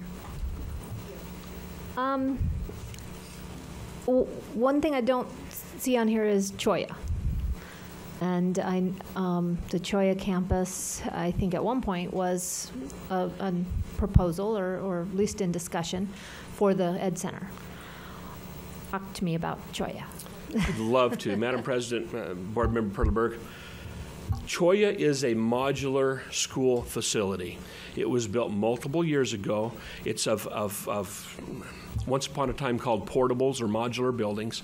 That facility is not in the shape that we need to move the district education center to. We would be spending way too much money to rejuvenate what's there to create a program for the Ed Center to be at that location. Also, we looked at moving some other programs into there. We've got some things that are taking place. There's some programs, some PANDA programs, or some different things at that facility, and we're able to sustain those programs. But when we really dig deep into the buildings, in order to move the different things that we have in there, there's major upgrades that we would have to do to be able to support the needs that we have at that facility. So we've kind of taken that off the board. We do have some people that are working out of that facility. We have the NOAA program, which is a neighborhood outreach affordable health care program that works out of the old science building. We also have the STARS program that are working out of there. That's what's the STARS stand for, Mr. O'Brien? Do you remember? I can't remember. Training and Rehabilitation There Services. you go. Thank you. I couldn't remember that. We have them working there. Can we use that to put people in? Yeah, but I'll go out and say it out loud. I don't want us to be a slumlord, if you will. We have to maintain, not only do our teachers need to have high morale and be glad that they're going to wonderful facilities, but do we drive the morale of our employees down because we're putting them in something that really needs to be torn down at a point in time? We have that property up there. It's wonderful. We have that. Maybe that property is a negotiating thing that we can utilize with the city of Scottsdale to say we've got something here. Perhaps that can be used. I mean the Cholla campus the itself. Cholla campus itself. Is considered for possibility for sale. Well, there is a park right next to the Cholla facility, and so part of the idea is we could approach the city about them possibly swapping with some of these other district properties. We also know short-term, because long-term we do need to raise some of those buildings, but short-term, the Sonoran Preserve wants to do a major development and an educational center at the Sonoran Preserve. That's several years away. So they've talked to us about possibly renting that facility for 4 or 5 years. That's about the time we probably would end the useful life of those buildings. So we're looking at multiple options, but it could be we could do a switch with the city of Scottsdale, and they could take part of those grounds to expand their park, because they never have enough ball fields in Scottsdale. And I know there's been a lacrosse league that has really been talking with the city about possibly trying to get the city to grab more ground in that area to have a home for lacrosse. Right, that's interesting. Now, centralized enrollment at Navajo. Yes, that's on the table. Obviously, centralized enrollment has really peak times. Is that, I mean, as far as when it can be really, really busy. I don't know what that looks like, to be honest with you. The impact of Navajo during those times, or the effects, is that mostly in the summer before school starts. It's centralized enrollment is one of those very, very difficult questions, I think, for all of us, because the convenience and just that community school concept of being able to go to your community school and enroll in it and come on that campus, it's a hard thing to let go of, that idea, but obviously we're here to discuss options, so. Sure. Picture. Madam President, Board Member Perleberg, centralized enrollment is an essential key part of our district. There are so many aspects in enrolling a child. It'd be wonderful to send somebody to their neighborhood school and they enroll their children.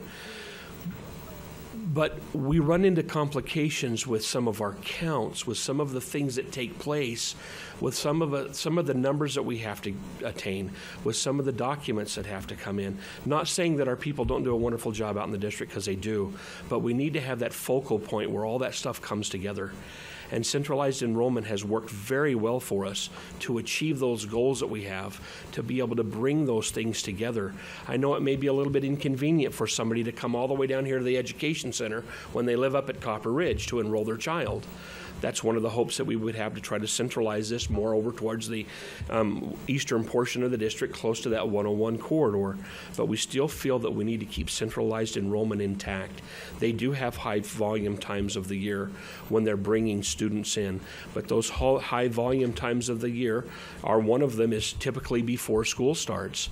And at that aspect, we still have areas at that facility that we could utilize. We can create separate entrances. We can keep that population of central enrollment from the school. I've already visited the facility to take a look at what could we possibly do to create a safe entrance and protect our students that are in the school, so that we don't have everybody coming into the school office, so that they have a point that they come to. And it is relatively simple to create that envelope utilizing that eastern portion of the parking lot at that facility to bring them into the centralized enrollment office. I'm sorry, the eastern part of... The eastern part of Navajo. There's a parking lot down on the east end of... yeah. Well, I have been on the Navajo campus. My niece goes there, so I'm trying to picture exactly what that looks like. But I know they don't, like most of our elementary schools, they don't have a ton of parking, They obviously. do not have a ton of So I parking. didn't know if you meant down, like really at the east end of the campus itself. But obviously not. You're talking within the buildings, the main building system, is that correct? Yes, ma'am. Board Member Perleberg. I'm talking about that southeastern building of that facility. I have it on the screen. If it's up on your screen, you'll notice about in the center portion of the page, actually under the word Navajo Elementary School, if you'll come down to the southern building and that below, that would be the building that we would utilize for central enrollment. That parking lot can be used, although there will be a little bit of difficulties with drop-off and pick-up times and so forth in those staggered times, but that parking lot would be available so that people could utilize that and they could enter in from that east side of the campus and come into that southernmost building. That's the busing. That is correct. Yes, ma'am.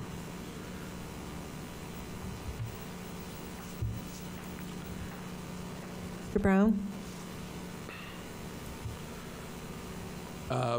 There was talk about us moving the Ed Center to Navajo. I think that came up. And it was brought to my attention, that moving these offices to an elementary school campus is probably not the wisest idea because of all of the outside vendors, et cetera, et cetera, et cetera, that we have coming through the doors here. Probably not a healthy deal for an elementary school. Yeah, Madam President, Board Member Brown, to take this education center and to move it onto one of our active elementary school campuses, we don't have a good way to maintain the separation, the safety. Would be bringing people onto that campus that we're not quite sure where all they come from. There's a lot of things that take place at the education center that we don't necessarily need to have presented at our elementary schools. So we've discussed that with our elementary school principals, with many of them, and it's felt like, we understand what you're trying to do, but please don't put that burden on my school. That's going to be a problem for us by having that commingled population, if you will, coming to that campus. So if we were going to put them in an elementary school, I'm going to tell you something you're not going to like or people won't like, is we need to close that elementary school and move their population somewhere so that we can put that education center in there independently of running a school there. All the kids. Yeah. You know, I'm looking for the slide that talks about how many dollars do we save by this decommissioning. And Rick, as you pull that up, could you please also share what it would take to renovate an existing school like we did at Mojave to put the curriculum folks in there? Yes, sir, I will. Thank you, Dr. Peterson. When we started the development of Mojave, the MDA was in some old classrooms that were located on the north side. There were some other things, the curriculum area and so forth, we looked at as we redeveloped that school. Where curriculum is today, that area where that building sits, we had initially looked at taking one of the classroom buildings that was there and going into that classroom building and gutting it and making it a usable place for curriculum to go into. Well, as we started looking at the building envelope, we started looking at some of the things we would have to do. It honestly was cheaper for us to demo that building, haul it off and throw it away, and build the new facility that they're in today. Because there was a lot of structural issues. We will, let's take Navajo for instance, we'll use as an example. In order to create the envelope that we need for some of the programs, some of the departments that we have, we will run into some, I won't call them problems, I'll call them opportunities that we may not want in order to refurbish that facility. We also need to look at energy efficiencies. We need to take a look at, that building's been there for quite a while. We don't know what's in the ground. We go in to work on that facility, great. We can take a look at this room and say, okay, by the way, I need to put a bathroom in the corner over here so people can use the restroom. But we open up the ground and now we find out that our sewer lines are decayed. We find out that our electrical service that's buried in the ground that feeds that building is unrepairable. It's fine as long as we don't touch it, it's working, but as soon as we cause a disturbance, now we bust asbestos conduits. Now we have some of those opportunities that we didn't necessarily venture for. So it's, in most cases, a lot less expensive to demolition the building and to build a new one like we did at Mojave for the curriculum folks. So going back, still curious how much we save when the decommissions. And speaking of Mojave, are we kind of taking Mojave out of the mix then for the Ed Center because of the existing people there, et cetera, et cetera, et cetera? Well, that goes back to some of the challenges and some of the opportunities that we have. We have people that are located in that facility, and admittedly, when we built that facility where special education is and some of those programs, we designed that for their needs. Does it work well to move the education center in there? In all honesty, it really does. With minimal effort, we could make the modifications to that. But how many times do we upset this apple cart? We have some other challenges that we are faced with people gaining access to the building, some of the people that come there for their program, for testing and things.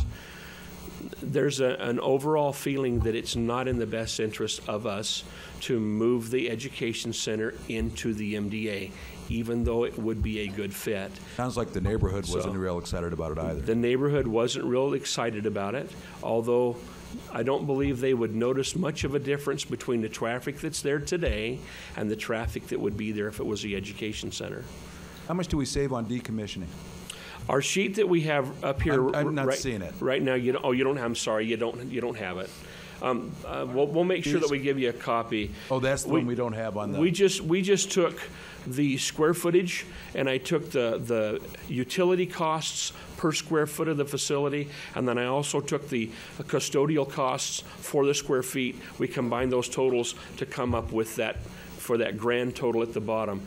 For the decommissioning of those spaces that we have, there's other things that we can look at that are beyond this sheet, but this is the blush from these facilities that I showed you on an earlier slide as to what we would decommission. What's the square footage of the Ed Center? The Ed Center is 36,000 square feet roughly.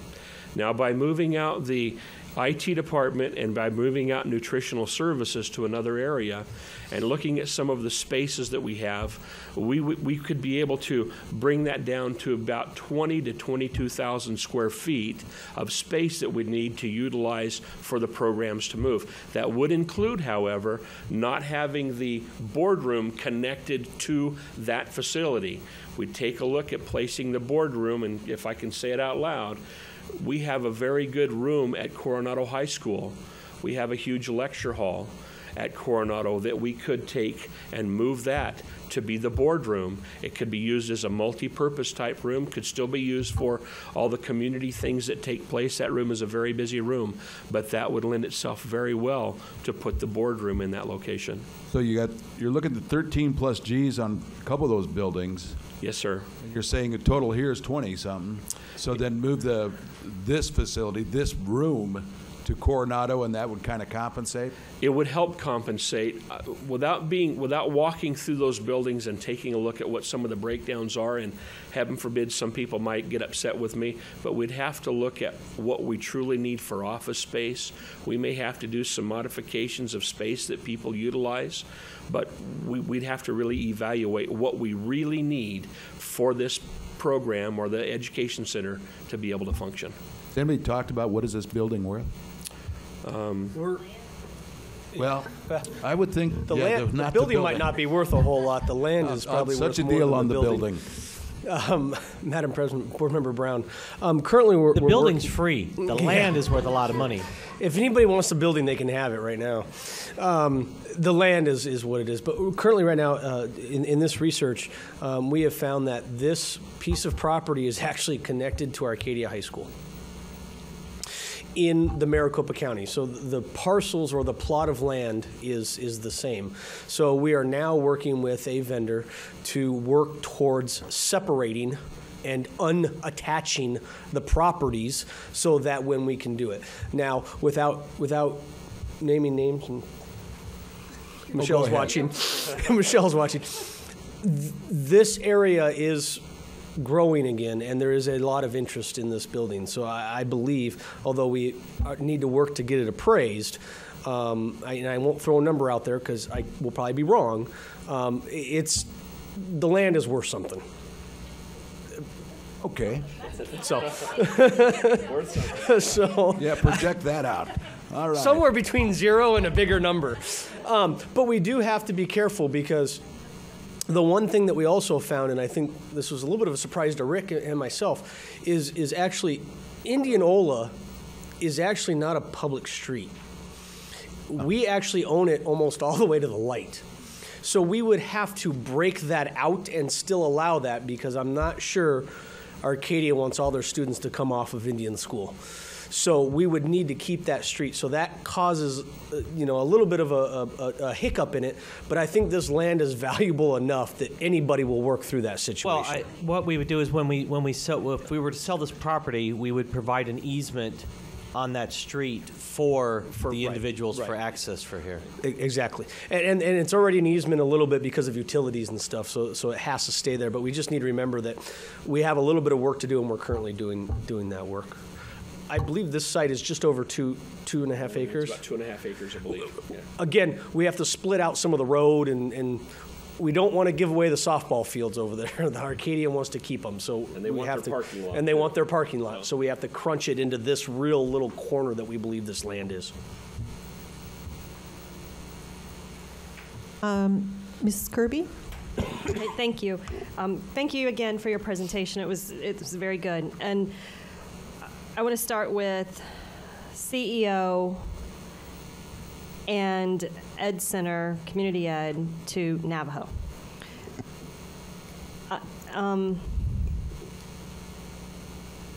It's no secret that centralized enrollment has been at the forefront of the Budget Committee for 2 years now.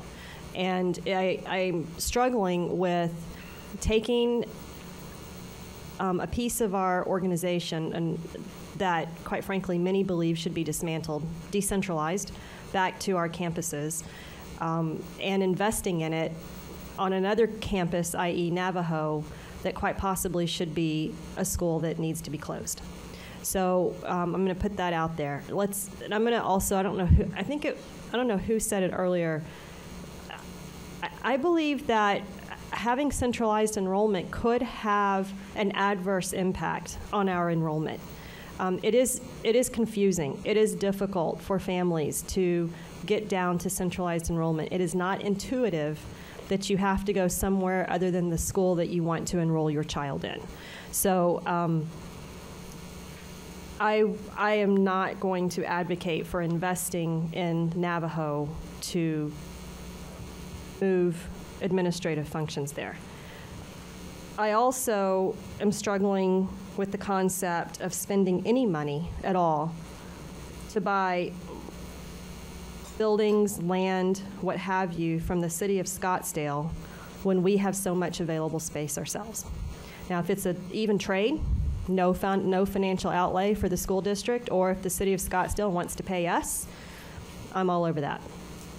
But quite frankly, I'm not interested in solving the city of Scottsdale's financial problems. Can we go to slide? I have to go to it myself and I'll describe it to you. Okay. It says right sizing of elementary schools. It's towards the end. And we've chosen to select a little bit of a different word from right sizing. Oh, that's what mine says. To optimizing of elementary schools.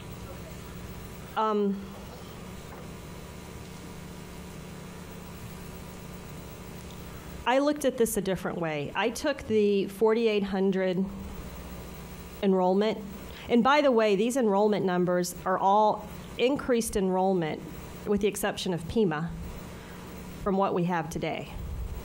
So that I don't really understand, but let's just start with the 4,802. There's many who believe that the optimal size of a school is 800 students. So 4,800 divided by 800 is 6.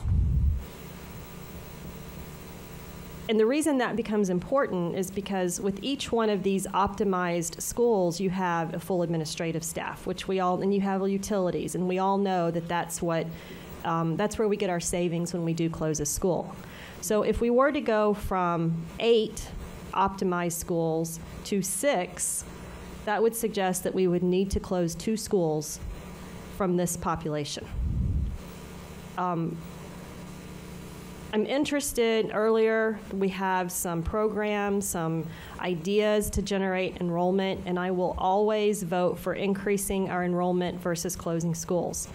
But it's very much betting on the come.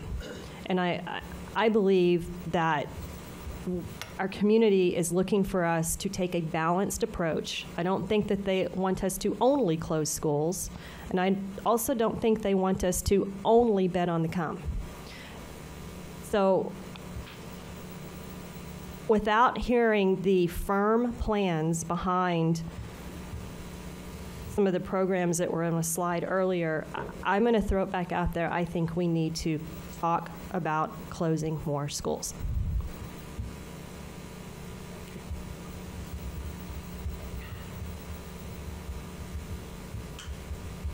Mr. Jackson?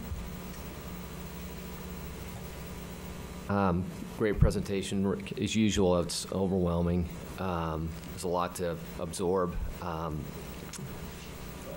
You and Dr. Peterson certainly took on, I think it was Board Member Kirby that asked for a comprehensive plan. So appreciate your efforts. It's a lot of work to get this done and much needed. I agreed with Board Member Kirby in that I was sort of taken aback on the idea of purchasing more real estate.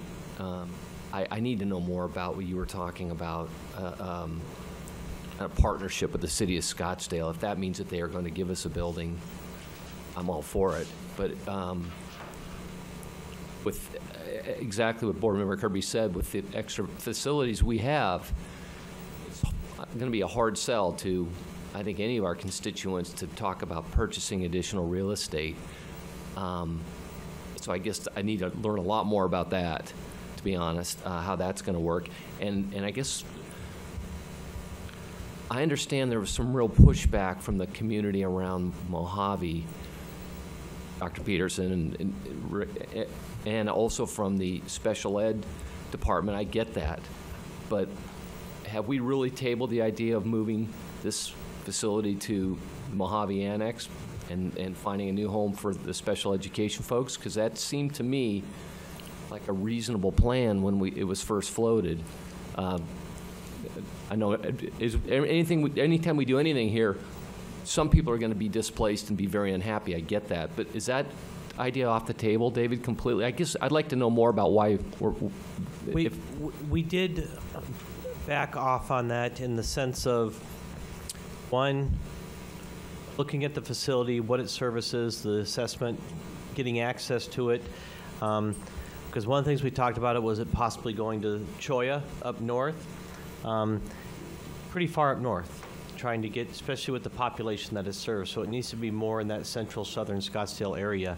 And then we looked at what we would have to spend some money to renovate some areas in there to put this current building in there. And then we're going to have to spend the same amount of money to move them to another facility.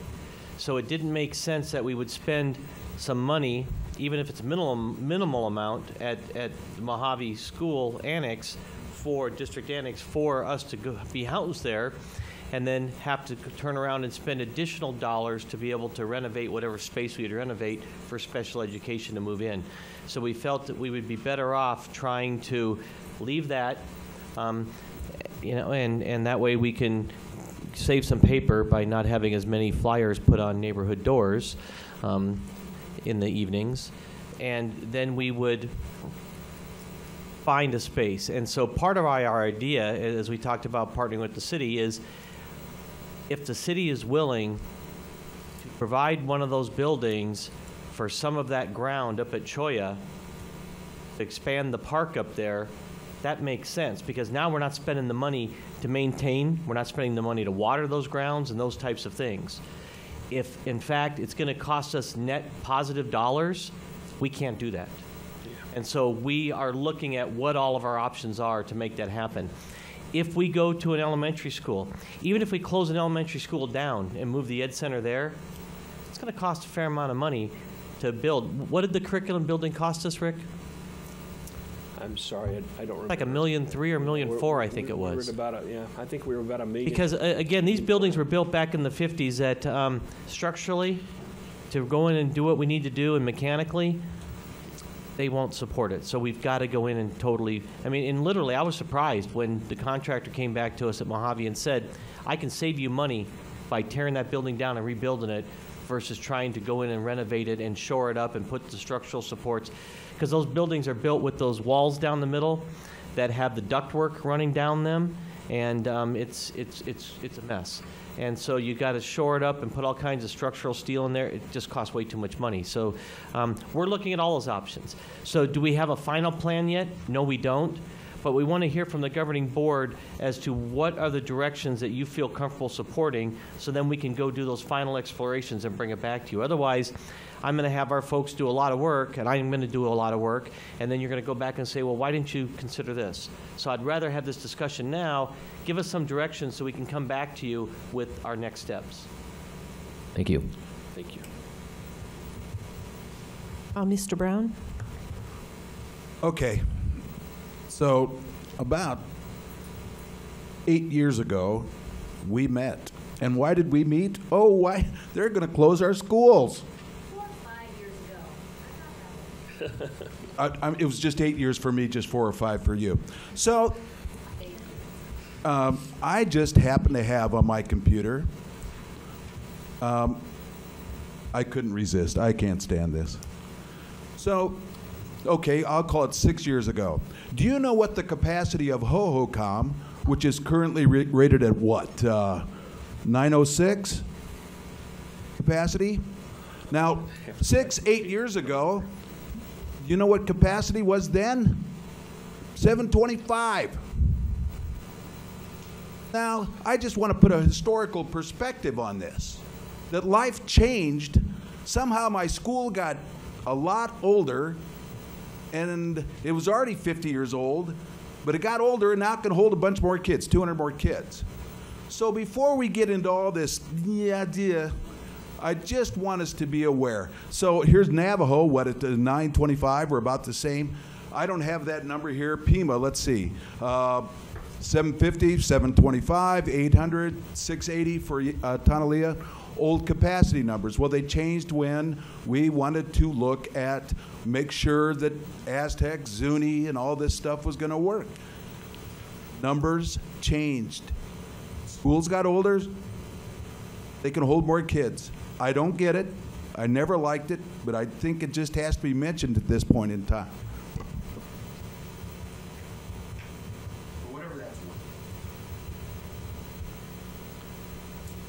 I guess I have to ask, were those the SFB numbers, or? What were they, David? Again, those were numbers taken based on rough square footages of things. And some of that was from the SFB. We had the SFB come back, and they finally said, you're right, our database was wrong, and we had to update it. And so they came and spent time, and we rewalked all of our facilities, and and they completely changed their database because of it. So again, Denny, you're right. Numbers are all over the place because information hasn't always been reported accurately. And that was before a lot of us came to this district.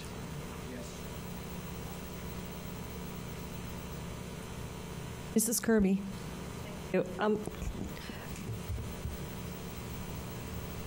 Very beginning of the presentation, you mentioned that bonds can pay for furniture, fixtures, and technology.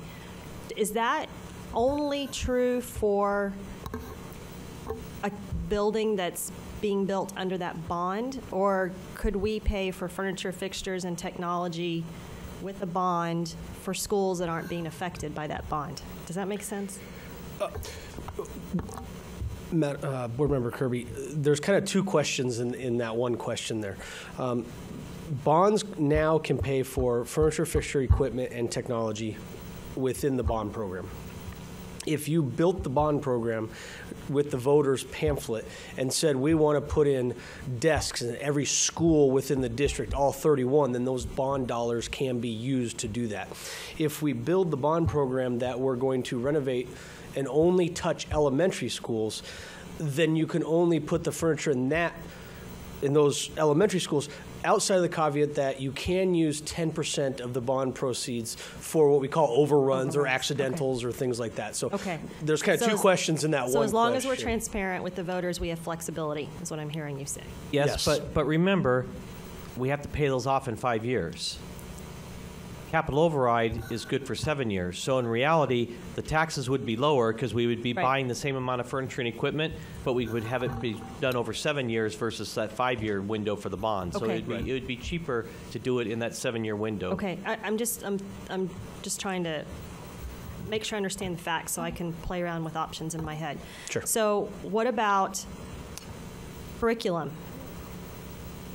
If a capital override, if we don't decide to put it on the ballot or if it does not pass, we have a potential solution for technology as in the bond, but could we pay for curriculum with the bond? What could we pay for curriculum? Would we use M&O? Sure.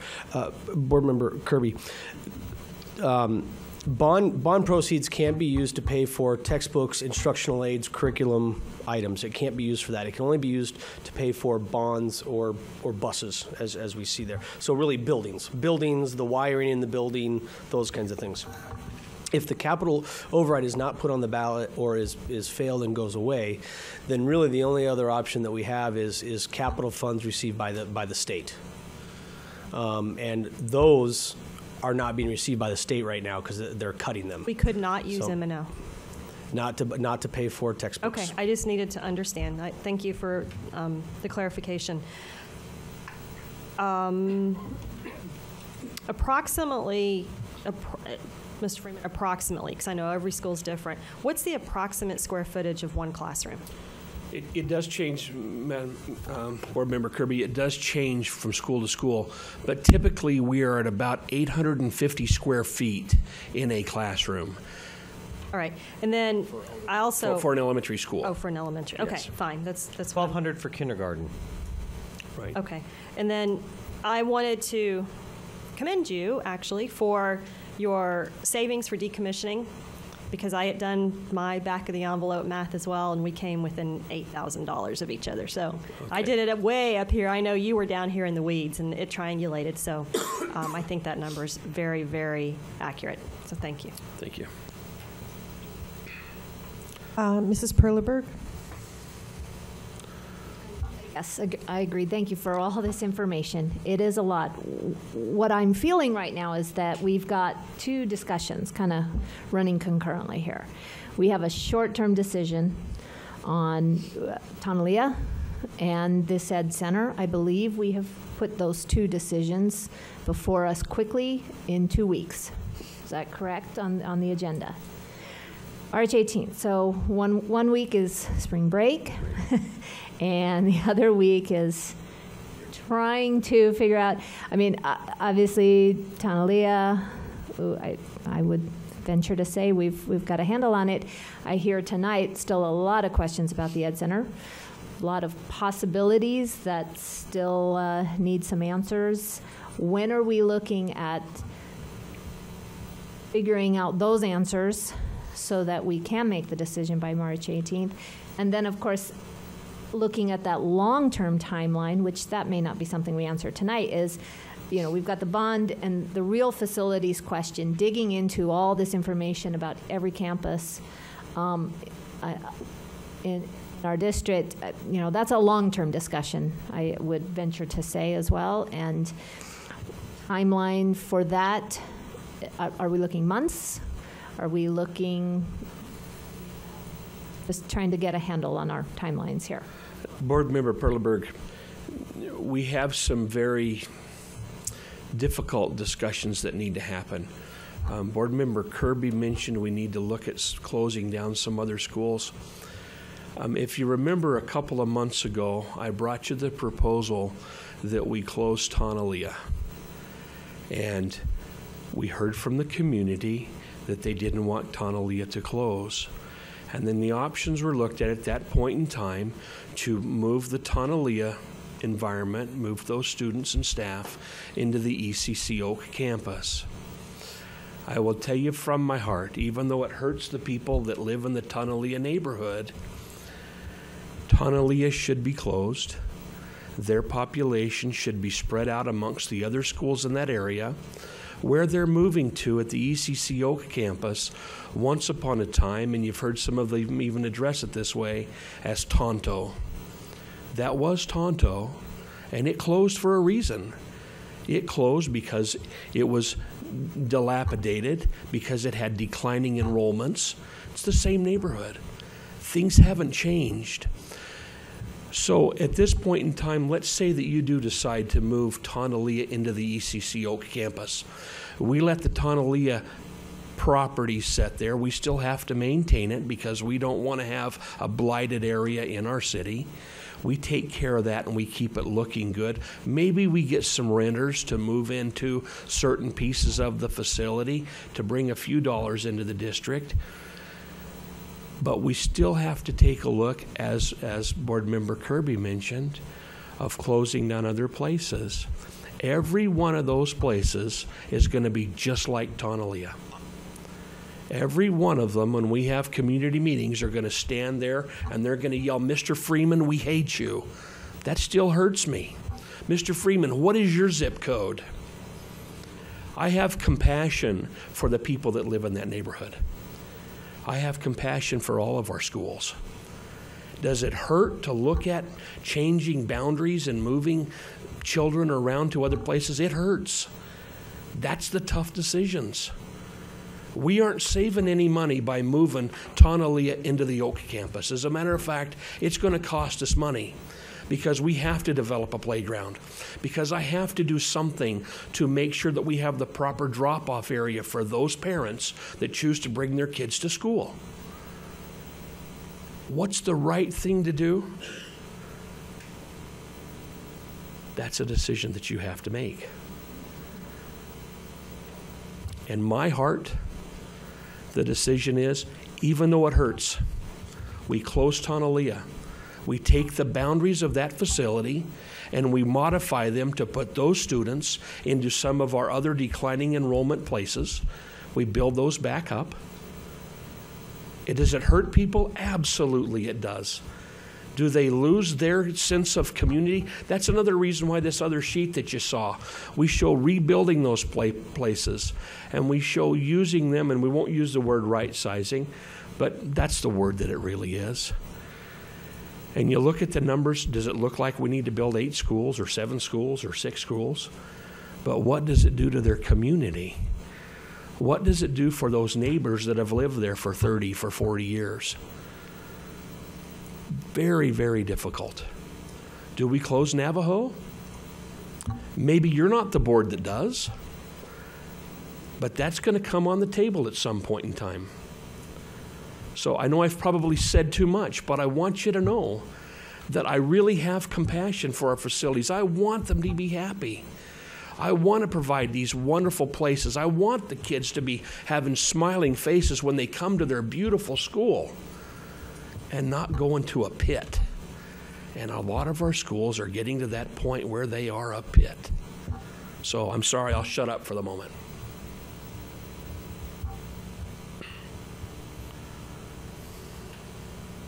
Mr. Brown? Well, let's see, I had about 3 things here. How much is it going to cost to do the 2015 school possibilities? Coronado becomes an early college career, STEM at Kiva, Arts Academy, ANLC, Copper Ridge. Is that money or culture or mostly culture? A little bit of staffing, Board Member Brown, but the majority of that is culture. I can tell you Coronado's already working on it. Alyssa's doing a great job. She's got folks engaged. The staff there is raring to go, and they're building some pretty good momentum and excitement. Right, Alyssa? She's sitting there and she's working on it, so they're ready to go. Cool beans. Again, ANLC is probably the one that is going to take us a little more work because we want to make sure that we have that arts component, but also try to honor that multi-age component. So that's going to take a little bit of work there. We're starting to work at Copper Ridge. We had a community meeting there last night, and we heard pretty loud and clear from some of the parents there that they want to make sure that we do have challenging curriculum, that we do have challenging opportunities for students, and it'll look different on each campus. So that one again is maybe a little bit of staffing, but the majority of that is culture and redefining what some of the staff is teaching and those types of things. So a lot of that is not major costs. The costs are going to be more in relocating and renovating spaces. Geez. So, when you say that, then we're coming right back to a main issue here in Old Scottsdale, communication, because if people don't know there's an art school at ANLC, they may not show up. So us communicating these concepts and these changes is huge. Rick, I'm going to go back to ECC for a second. We built that place, and I would contend it was underused. I think it's Oak. Yes. I think here's so if we're no, don't be Denny. If I'm seeing, I'm just trying to find a filter someplace. If I'm seeing declining needs and whatever through a community, then why did we rebuild this place so nice? But then, why? But then the Tonalea community suggested that move. You know what? And you could say, well, why did we build that has a couple hundred kids, and we got this school over here that we haven't touched in 40 years that's got 500 or 600 kids, whatever it is. Why did we make that decision? So I can see why the Tonalea folks say, come on down. And, and on that, though, you took heat that night, and I felt bad about that. That was weird, talking about our zip codes, because I live right down the street, and I know you care. But moving right along, I was glad to see that the community process came up with the idea of moving Tonalea to Oak. That came out of the process, the discussions that night. So I was pleased with that. I guess that's about it for me. Mrs. Kirby. Okay, so first, thank you again for having the courage to say what you just said, because you just talked about the elephant in the room. And we have got to, as a board, start moving this down the path, because I feel like we are just paralyzed with fear right now. So we're in a conundrum in that we have taken Tonalea, we have a future for it, but yet we have, for some reason, not been able to discuss what we want to do with the property that we know today as Tonalea. On the Ed Center, I think we have some agreement of what we want to do with the property, but we don't have a future for it. So we have the opposite problems on both questions. And I'm gonna echo what Board Member Perleberg said. At what point are we going to talk about, I believe we owe it to this community to talk about what are we going to do with the property, or at least give them have a discussion, at least, maybe not a vote, but what are we going to do with the property that is today Tonalea before we vote to close that school? And I don't know when we do that between now and March 18th.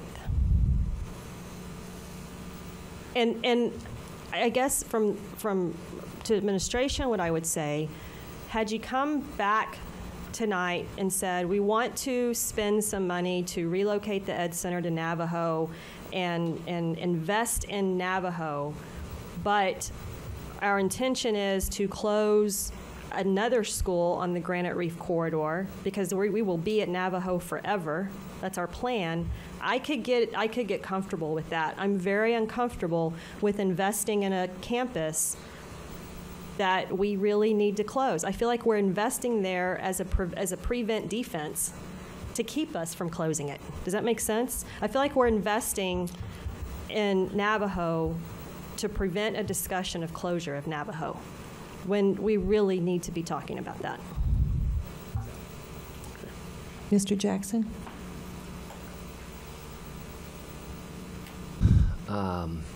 Holy free holy. Rick, to mirror what Board Member Kirby said, thank you. That was painful to hear. Must have been painful to say. And thank you for having the courage to say it. And also for, I guess this is directed to Board Member Kirby. She's right. You know, there's an elephant in the room. We need to talk about Navajo and that Granite Reef corridor. And to comment about being paralyzed by fear, I feel that. You know, I mean, we were all so desperate to look for a way to move Tonalea community as one unit that the Oak Campus ECC solution seemed to me to be a wonderful solution because it kept that community together. And it is a wonderful solution in many ways, but it doesn't address our as Board Member Kirby said, many of the questions out there, and that's overcapacity. And to bring up Navajo again, and I'm sorry to do it, but that's a school that's at 45% capacity right now. I think we need a plan to at least take a hard look at that facility. And it's something I've been thinking about for weeks and haven't had the courage, frankly, to say, and you did, and so did Board Member Kirby, to her credit. So I think it has to be said, we need to look at we need to sharpen the pencil, I think, on some of these facilities. And I'm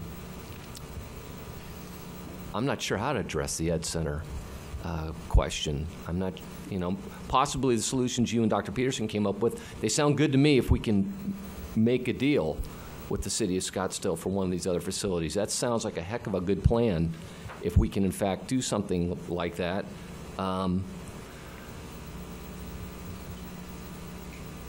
Anyway, thank you. I'm sorry we're this far down the road and we're still having this. I think these discussions, I guess, in our defense and everybody's defense, these are so hard to have, and for everybody's sake, that you don't want to step into that area at all because even bringing it up scares the heck out of people. but it has to be, I think, just looked at with a real fine, sharp pencil on that Granite Reef corridor and what we're going to do as part of this overall facilities plan. I've been thinking about it for weeks, and Board Member Kirby had the courage to, and you too, to really address it and bring it up front, because I think it needed to be had, or needed to be said and talked about. Anyway, thank you. Thank you. Mr. Freeman, I have a question for you. Sell the district property, any district property, actually dispose of it and realize the gain from the property. That takes voter approval, correct? Yes, ma'am. Madam President, just want to make sure, if we exchange or sell the property to a municipality, we do not need voter approval. Sell it to an outside entity, we do. Okay, thanks. And that was going to be my next question. If we do that with government, so if we would purchase or lease a property that's owned by another government agency, would that have to go to voter approval for the purchase? No, Madam President, to purchase property, because we have our own dollars and they're not school facilities board dollars, we can purchase the property. Leasing we can do as long as it's not longer than 10 years. If we do a lease longer than 10 years, then there's some other requirements that we would have to do. But we can purchase the property from another governmental entity and or lease without going to voter approval. My own feeling on the Tonalea issue that's before us right now is, although a move for Tonalea doesn't address the budget issue, it does address the safety issue and the service of the community and the community. Unfortunately, we don't have that simple solution from other schools around that we can that within a mile.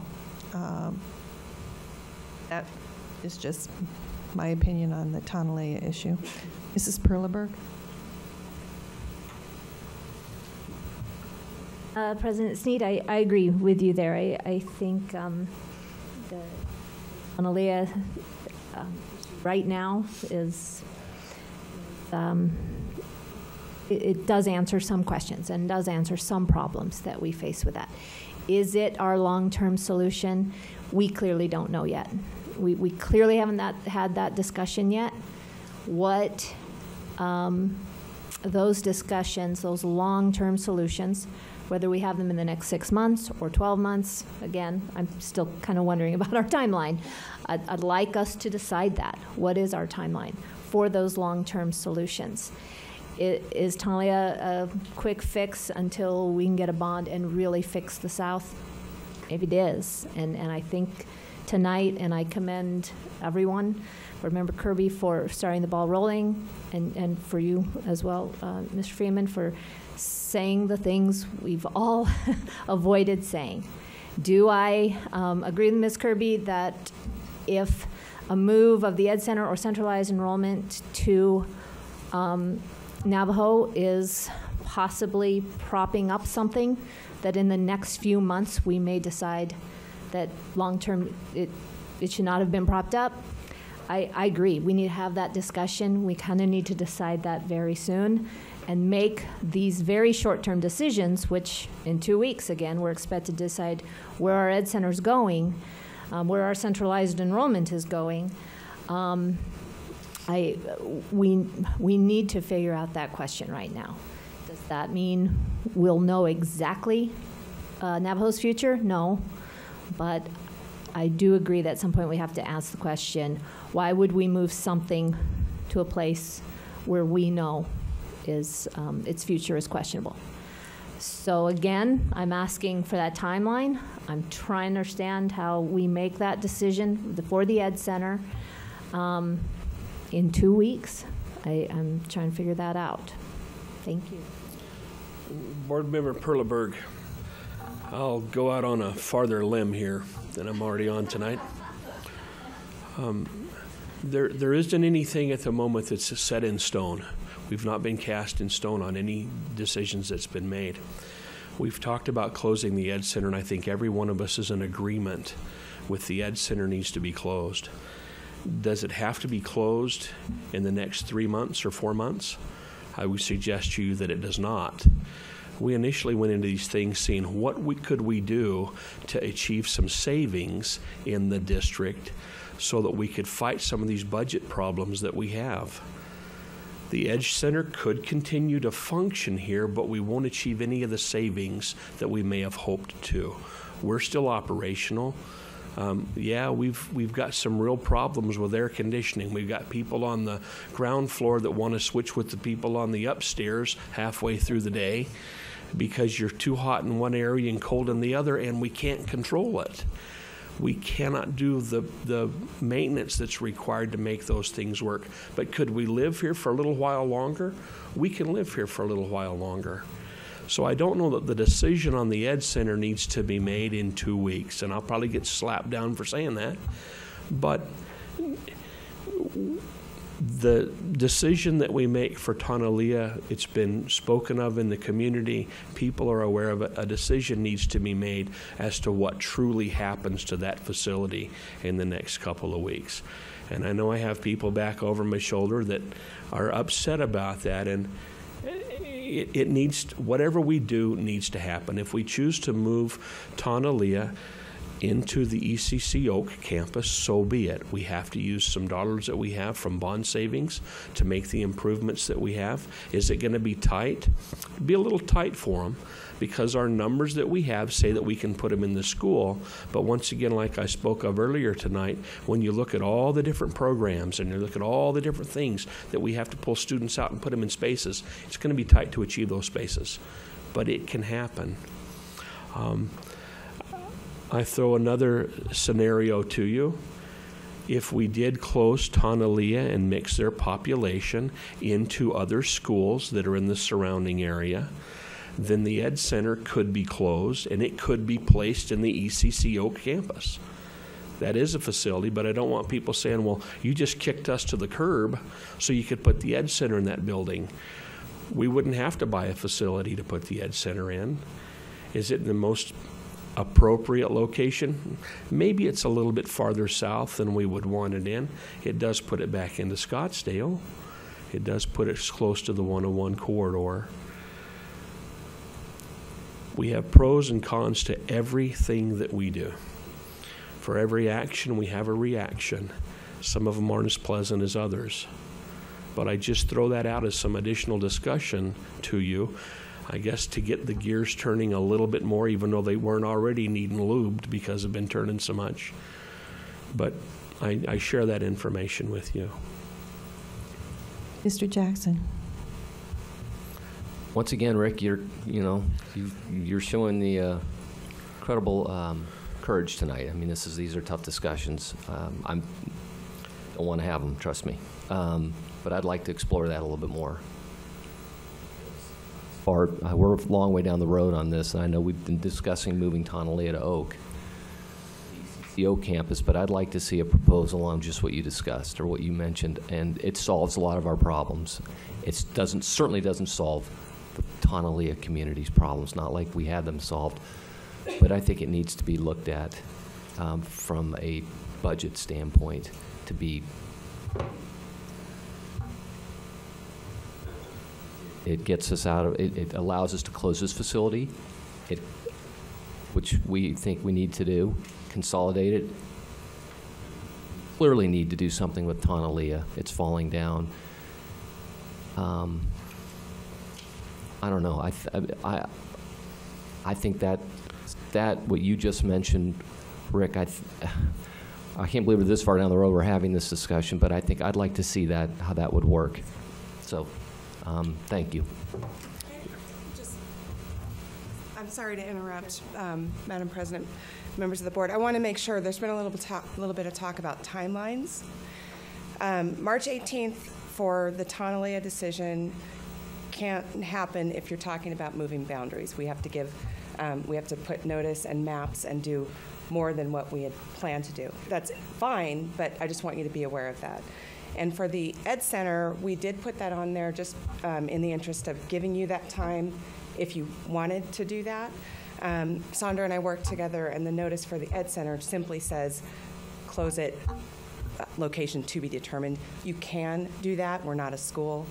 So I'm just throwing those things out there so that you have an idea of a little bit of the time challenges. I hope that's helpful. Mrs. Perleberg. This is not meant to beat you up in any way. That's okay, fire away. Because we actually love you, no matter what may come out in the meeting. But okay. But here's my problem. We've been saying the words, Tonalea, you were brave how many weeks ago by shooting that arrow that first night here. We've had discussions since, and let's be honest. We have to be honest with ourselves. A tour has been given to the community. A tour has been given to the staff. I'm a solution was presented to the board as a viable solution. A positive reaction was given, and I'm going to say it, I feel, I won't speak for every board member here, but I felt it was offered up to us as a good solution. Was it possibly a temporary one? I think we all knew that. I think we know that a bond is needed to fix the South, and we know a bond is not coming in November. So what does that mean for our Tonalea community and that building that's falling down around it? So was this presented to us as a possible solution? Did we all roll forward with that in our heads? And again, tours have been given.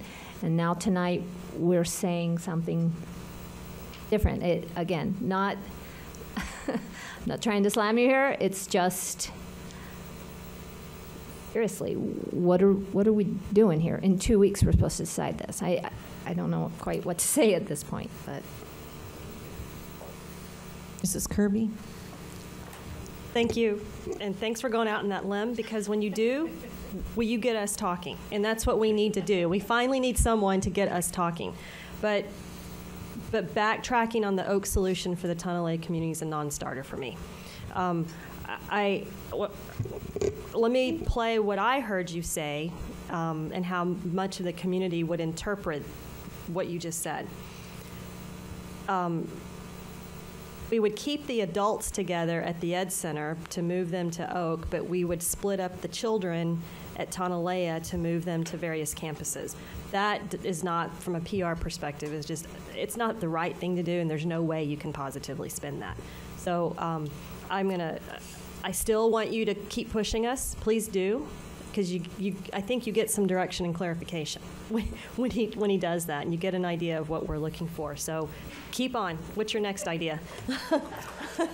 Board Member Kirby, we still have the option, because we haven't decided on what we would do with the property where Tonalea is located.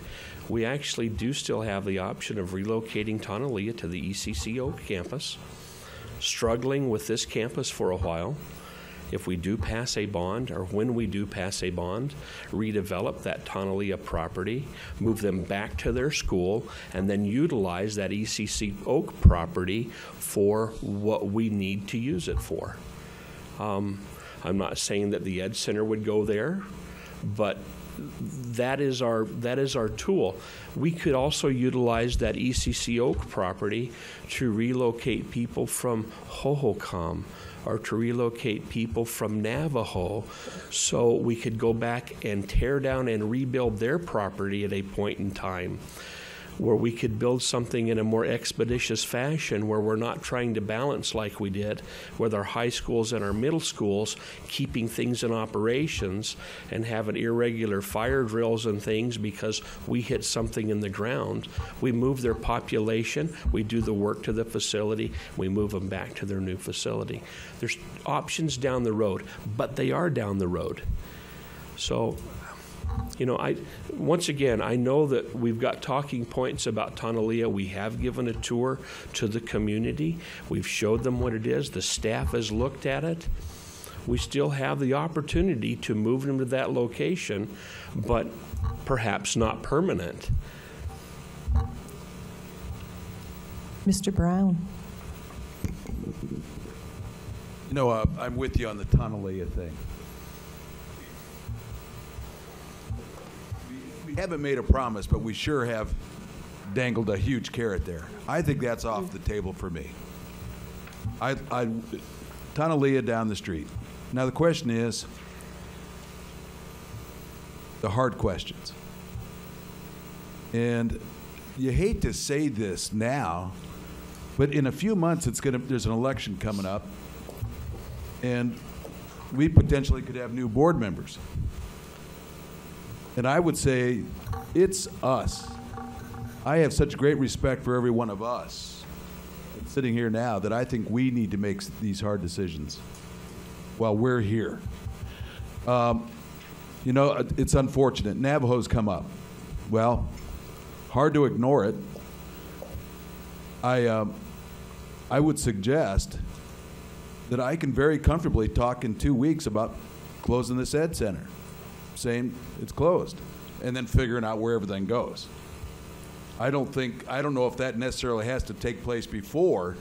I think making the commitment to say we want to close this place, for starters. Okay, so on that, then where do they go? Well, our compadre here, the trail boss, has just brought up the idea. Well, it could go to Navajo. It could go to, and the Navajo students move around. Now, we'd run into the same thing, though. Do you divide the students and keep the adults together? But the bottom line is using or utilizing or closing or figuring out our facilities. And I think we are the people that should be doing that before the end of this year. I'll just leave it at that. Thank you, Mr. Brown. Mr. Jackson? Getting late, so I'll be brief. I want to defer to my colleagues. My comments earlier, I wanted to restate my position. We have made an implied promise to the folks at Tonalea that I too am not comfortable, despite what we're talking about a lot of things tonight, and I feel at this point it would be it's too late, in my humble opinion, to upset that community. And we did tour them through the campus and their staff. So I would like to retract my earlier comments about maybe looking at a different solution for them, because I don't want to go there. And so I want to thank my colleagues for that, because they're absolutely right. But I guess where we are, Rick, and I'll be quick, let's continue down the road what you and David have started, looking at a solution for the Ed Center in Scottsdale. I think somehow what you have proposed or looking at is some sort of swap with the city of Scottsdale for some of our property for a facility they own. That sounds like a wonderful idea if it can happen. Please explore that. Continue to explore that option, because I think it makes a lot of sense now that I understand it a bit more. Doesn't sound like it's going to be a lot of dollars out of our pocket to purchase a property, which I can get behind. And let's continue to move on with the plan that we put in place for Tonalea to the Oak facility, because I think that is a good solution, and it gets, as Board Member Sneed said, we need to get those folks in a good, safe facility. That's important, and if we can keep them together, that's even better. So that does solve that. It might not be a permanent solution, but it's certainly a heck of a good temporary solution. And until we get a bond to rebuild a lot of these facilities, it's hard to know where we're going with some of these facilities without knowing about a bond. But we do need to look at the Granite Reef corridor and possibly Navajo at some point. I'm not saying now. At some point, that facility's got too much capacity, but that's a long-term solution. So anyway, thank you. And Madam President and members of the board, a couple things. I think as we talk about timeline, it's important that what we do at the elementary school, we need to decide fairly early, one for communication, and I think credibility is important, but also an elementary school, we're going to have to move in the summer, because it's got to be ready to open up the 1st of August. So if we're going to do something, we need to do that. The Ed Center, we can get direction from you in a couple of weeks to say, we want you to close the Ed Center and come to us with options, because that gives us clear direction that we're doing it. I do not recommend moving the Ed Center during the summer, because we've got the end of our fiscal year, we've got hiring for starting schools up, all those types of things.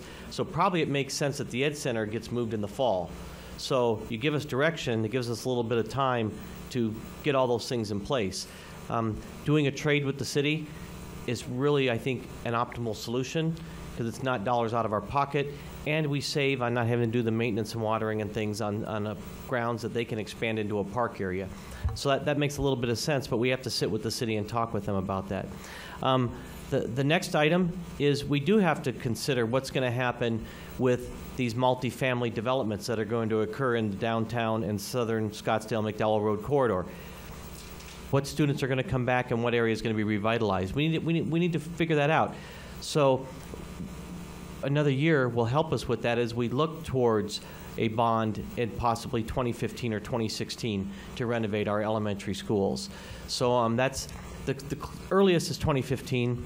2016 may make more sense. So we have to look at that where we are, and then finally, I think we need to be careful as we talk about the Granite Road corridor, because people are going to hear this tape tonight and they're going to go around and say, "Oh my God, we're closing Navajo."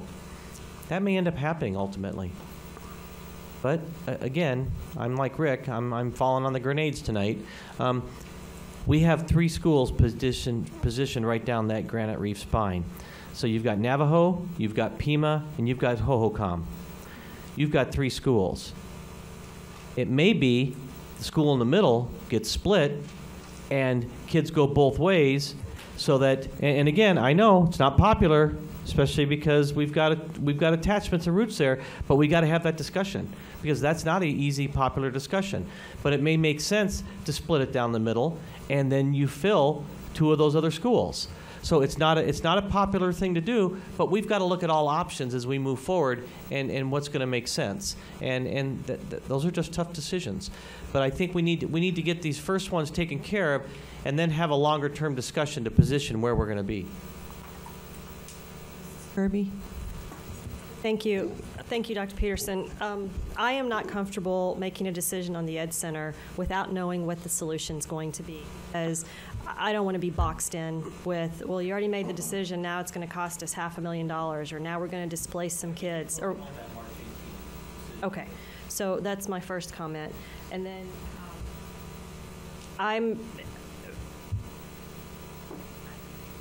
if I were in your seat listening to this board tonight, I might be struggling a bit with what's the direction on school closures, more school closures.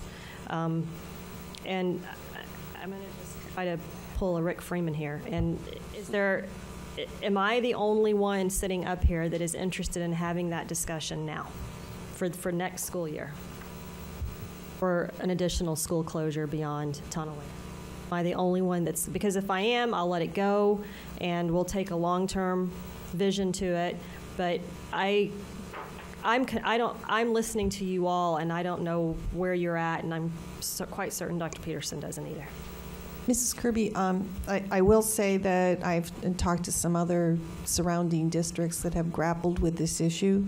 I know Tucson's looking at closing 20 schools. Fountain Hills just closed 1, and they're a very tiny district.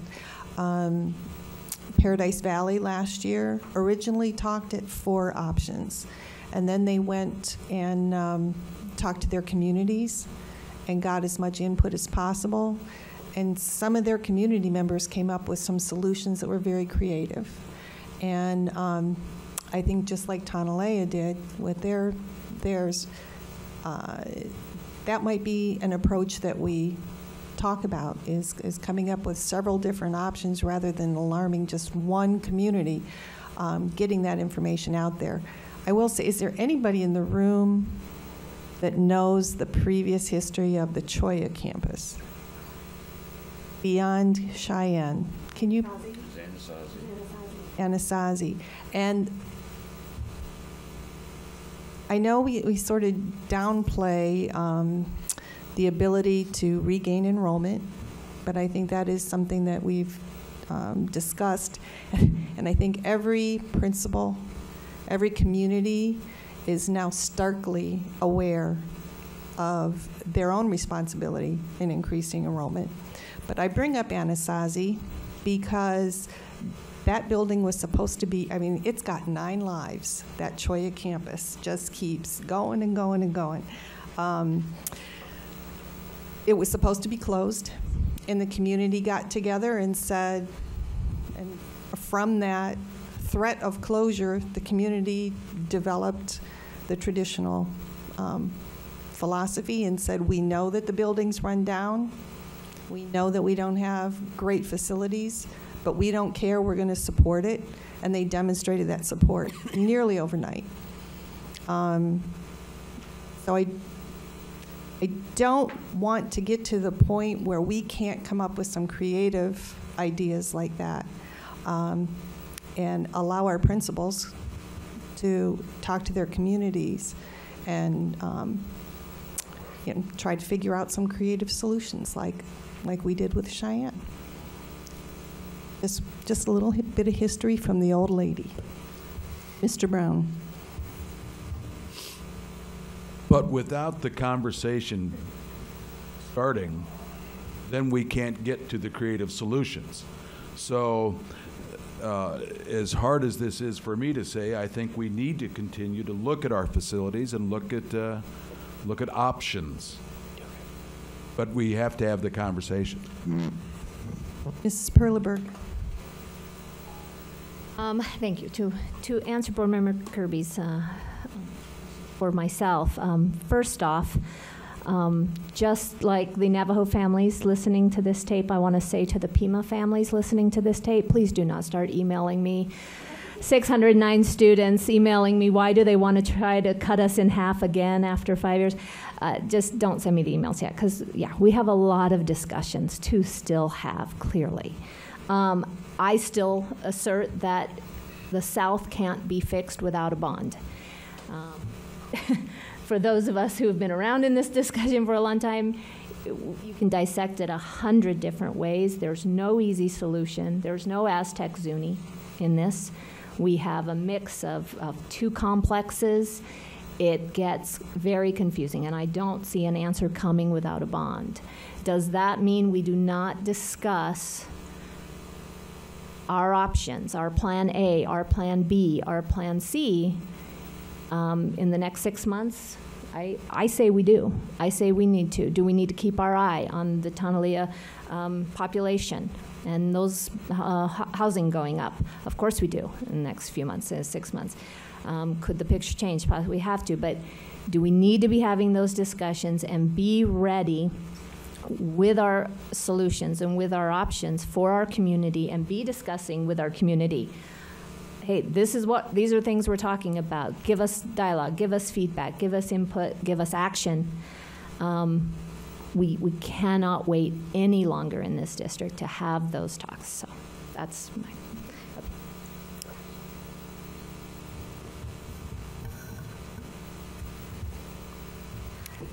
Mr. Freeman, do you feel like you have, and Dr. Peterson, feel like you have enough direction to bring options? Madam President, members of the board, I don't want to speak for Rick, but we're looking at each other, kind of scratching each other's head.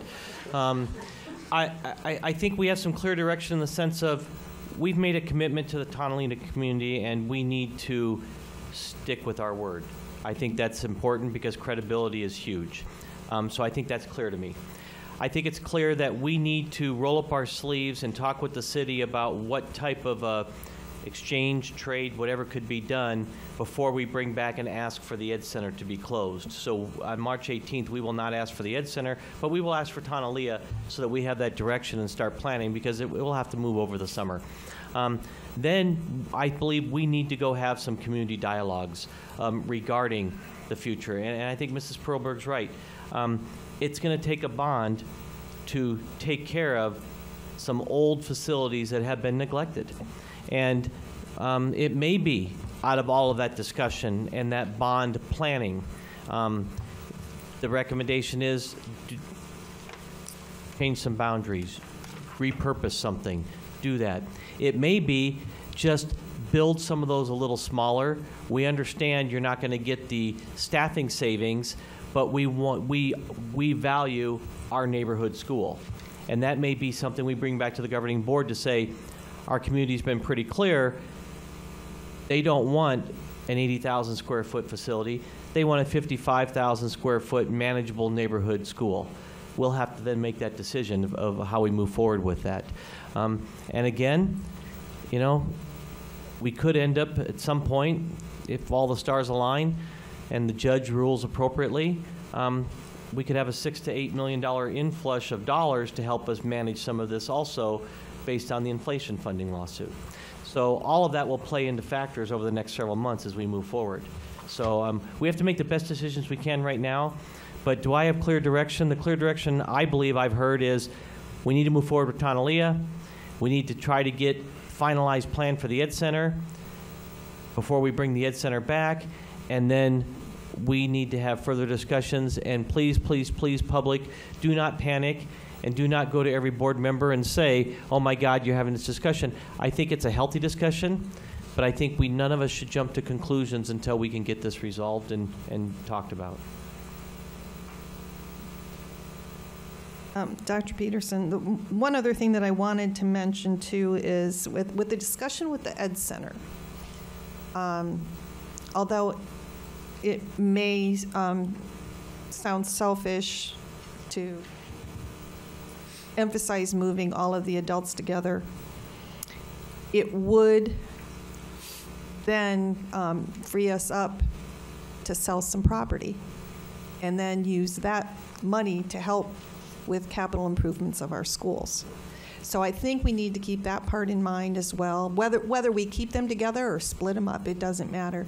That capital money can be used immediately, immediately assuming the property would sell, to help with repairs that we need on our school that the state is not funding right now. And I think the multifamily impact is really something we need to into this discussion. And I really liked the idea of perhaps moving schools to the Oak campus while we sort things out. And I would love to be able to say that we can rebuild our schools in the neighborhoods and do it in that way, because that would also be a lot of savings as far as building goes, to not have to worry about moving kids on the same campus as construction and that sort of thing. So, but I think we do need to really create that sense of urgency that in order to get savings that are, as I said 2 years ago or 3 years ago, if once we hit this fiscal cliff that we hit this year, especially after losing 2 overrides, but hitting the fiscal cliff from the state, our schools are going to look very different. And that's just something that we have to grapple with. Mrs. Kirby.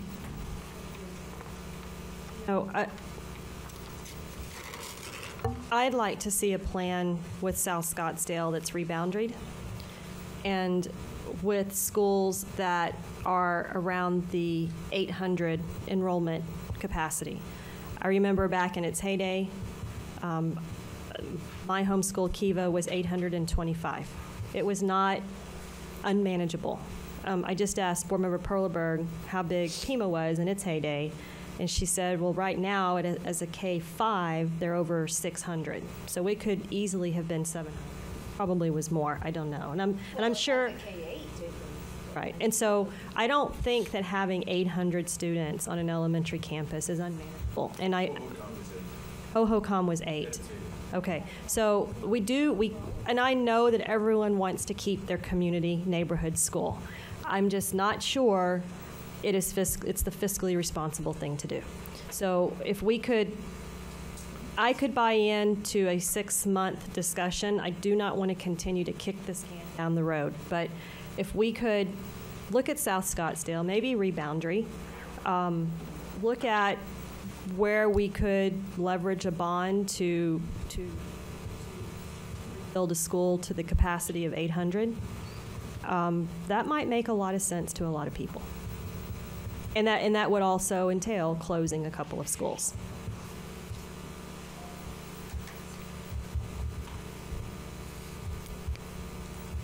Thank you. Any more discussion on this topic tonight? Again, I'll be brief. Board Member Perleberg, I think, right, a bond needs to be part of this, and Board Member Kirby. So whether it's schools of 800 students, that makes a lot of sense to me in a certain way, but I don't know if that's what the community wants, but I think a bond needs to be a part of this South Scottsdale discussion. I've been all over the map on this tonight. I've never felt so foolish, but these are hard discussions. But anyway, I do agree with my colleagues on that. We need to do what's right for these.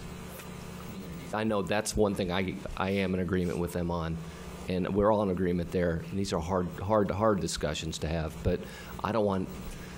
Part of the reason I'm even talking right now is I don't want any of these communities to concerned right now. This is a long-term plan, and we have a lot of discussions to have over many months before any decisions are made. So anyway, thanks, Rick, for starting us down this path. Thank you. Thank you both. Thank you, Dr. Peterson. There's a lot for our board to consider. Madam President, members of the board, Rick, could you please go back to that slide, the one about programs?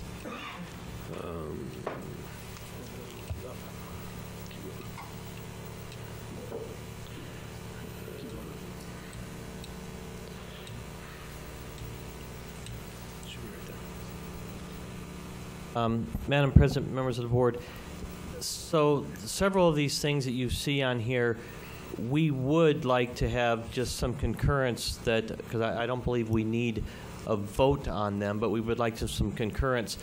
I would like to move ahead relocating the IT center to the warehouse. I think we need to do that because no matter where we end up moving the Ed Center, we need to move the IT folks, and we need to do it once because that's an expensive proposition, and we need to be done with it, and let's do it. It makes sense at the warehouse. We have space and those types of things. I would like to be able to say to Alyssa, Coronado needs to become an early college and career high school. She's been doing a lot of work on that and get that direction. I would like to be able to say Kiva should align with the Swirl Learning Community with the Helios grant. I would like to say that we need to look at ANLC to have that Arts Academy and multi-age focus because we need to do that to get the work done, but also to help hopefully return some enrollment to that campus. So I'd like to be able to have that. I'd like to say, especially after my meeting last night at Copper Ridge, that we are going to support working with the Copper Ridge community to develop some type of an innovation academy in that area based on the parents and the community's wants and desires and demands. So I hope I could have some consensus on this page so that I can say, let's get running and not wait on these because we need to do this. I think these are the right things to do. Board Member Brown. I agree, and we've already discussed the fact that the IT department has to move in the summertime to be ready for the fall. Let's get that out of the mix. I'm for getting that on done. Coronado, Kiva. I think making these decisions and having these directions now is healthy, good, and it prepares us for fall, which hopefully means growth. So I'm with you all the way there, buddy. Mrs. Perleberg. Thank you. I for the most part, agree. I feel like the vast majority of these are, one, either no-brainers, or two, community-driven. And the desire has been expressed. It's been heard. I love that. We know that. The only question I kind of have with regards to that is the ANLC Arts Academy. I don't know from that community what's driving that decision. I think obviously the successes we have seen in our district, a magnet school or some kind of program like that, it's usually around a teacher or group of teachers, quite often a group of parents that are behind it. Just want to make sure that can be successful at ANLC, and there is that support in their community for it. Thank you, Madam President, Board Member Perleberg. We believe a couple things. First of all, you heard tonight, and one of our wonderful CMAS teachers received an award. That program is continuing to expand, and we're seeing a lot of interest in it. We want to continue to develop that. We also see up in that area, the population there, there's a demand for that, and folks are pulling their kids out to go to our competitors. We need to capture those students back, and so that is one of the areas. And we also want to make sure that we recognize that, you know, some folks go to ANLC because of that multi-age focus. We want to be able to keep that in-house as we move forward. But we need to say and work with the community there as to what this will look like. So that's why we want to start now so that we can make sure that we have the time to do it appropriately. Thank you very much. All my support. Mrs. Kirby. Thank you. I just have 3 comments. First, on ANLC, I agree. It feels like it's 2 separate programs. You have an arts program, and you have a multi-age so it'd be, you wouldn't be multi-age arts. You would be either arts or multi-age. Well, that's what we still need to work. Okay, that's fine, as long as you get the community, because I mean, if they, whatever, more power to ANLC, I think that's a great idea. Copper Ridge Innovation Academy, really vague to me, very gray. If the community supports it, I'm all over it, whatever that may be. The only other one on here is Oak to become the new Tonalea Elementary School. I still feel like we have not discussed what's going to happen to the land. And that will be the March 18th discussion for that one. Okay, the rest of it, yeah, good job.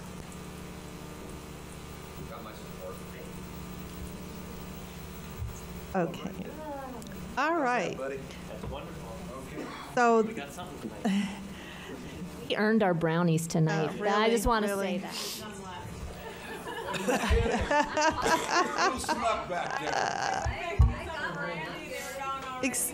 All right. Look at Mary Beth's tweeting right now. No more brownies.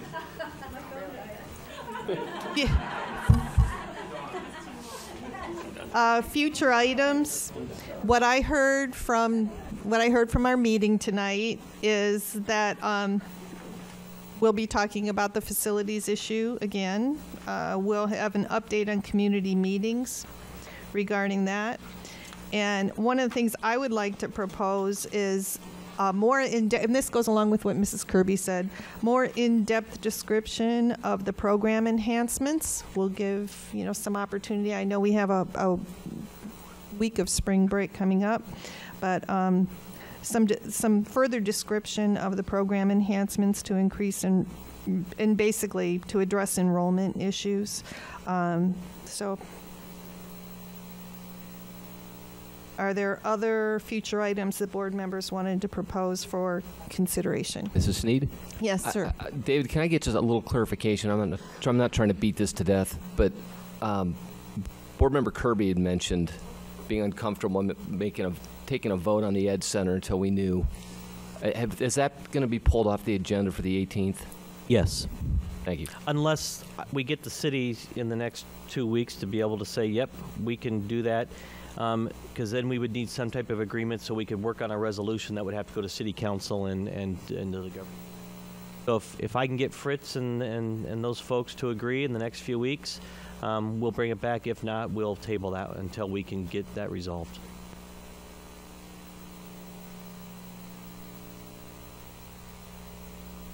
Mrs. Kirby. Thank you. So the only other question I just want to come back to is, at our last meeting, the verbal commitment that we would discuss on March 18th the topic of elementary specials and what that looked like by school as part of the budget discussion. There was requested, is that still going to be on the March 18th?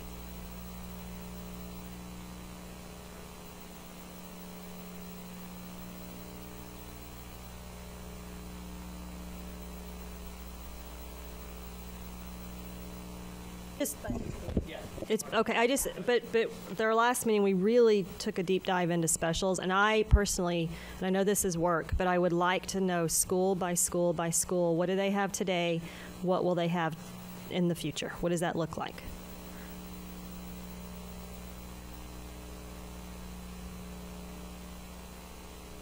Was it school by school, or was it just in general? It's part of your.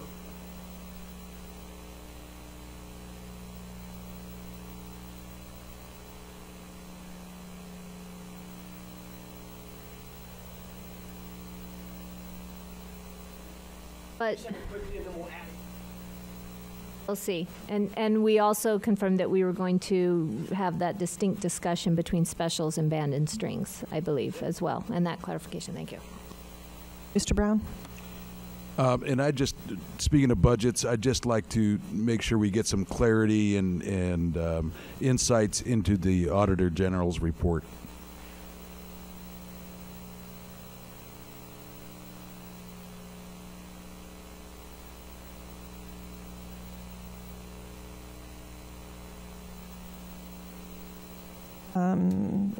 This isn't a future topic, but I do like the idea of the IT moving as soon as possible, especially with the Ed Center seeming to lose electricity about once a week for at least a day every week, and I'd hate to see a lot of that equipment get burned up. Governing Board reports. Mr. Brown. Today, I want to talk about communication. You know, there's talk about let's ace that program, ace that bunch. Our communication department has been out there selling, and they have been creating some wonderful partnerships for in the community, the business community with our district. Now, what has that brought us? Well, Comerica, et cetera, they participated in the Parada, but you know what else? And they participated in our all-city dinner. But the printed material that's going out now, a lot of our printed material has all the money generated to print that material has been brought in by the sponsorships. It has not come out of NMNO. There's almost $40,000 so far this year in those partnerships. And the reason I bring, if we're going to talk budgets and stuff, this is money that is no longer coming out of M&O. So I just want to commend communications, and you better get out there and sell more.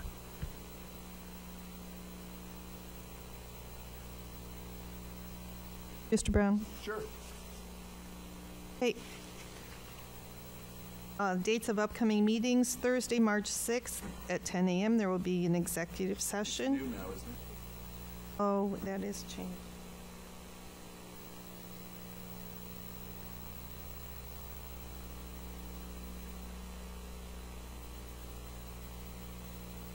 The next one would be Tuesday, March 18th, 5 p.m., a special board meeting, relocation of Tonalea Elementary School, and we'll see if there's an update on the Education Center, if there's anything with the city.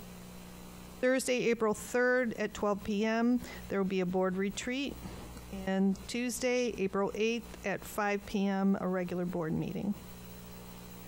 Can I have a motion to adjourn? So moved. Second. All in favor? Aye. Aye. Aye. Aye. Thank you very much.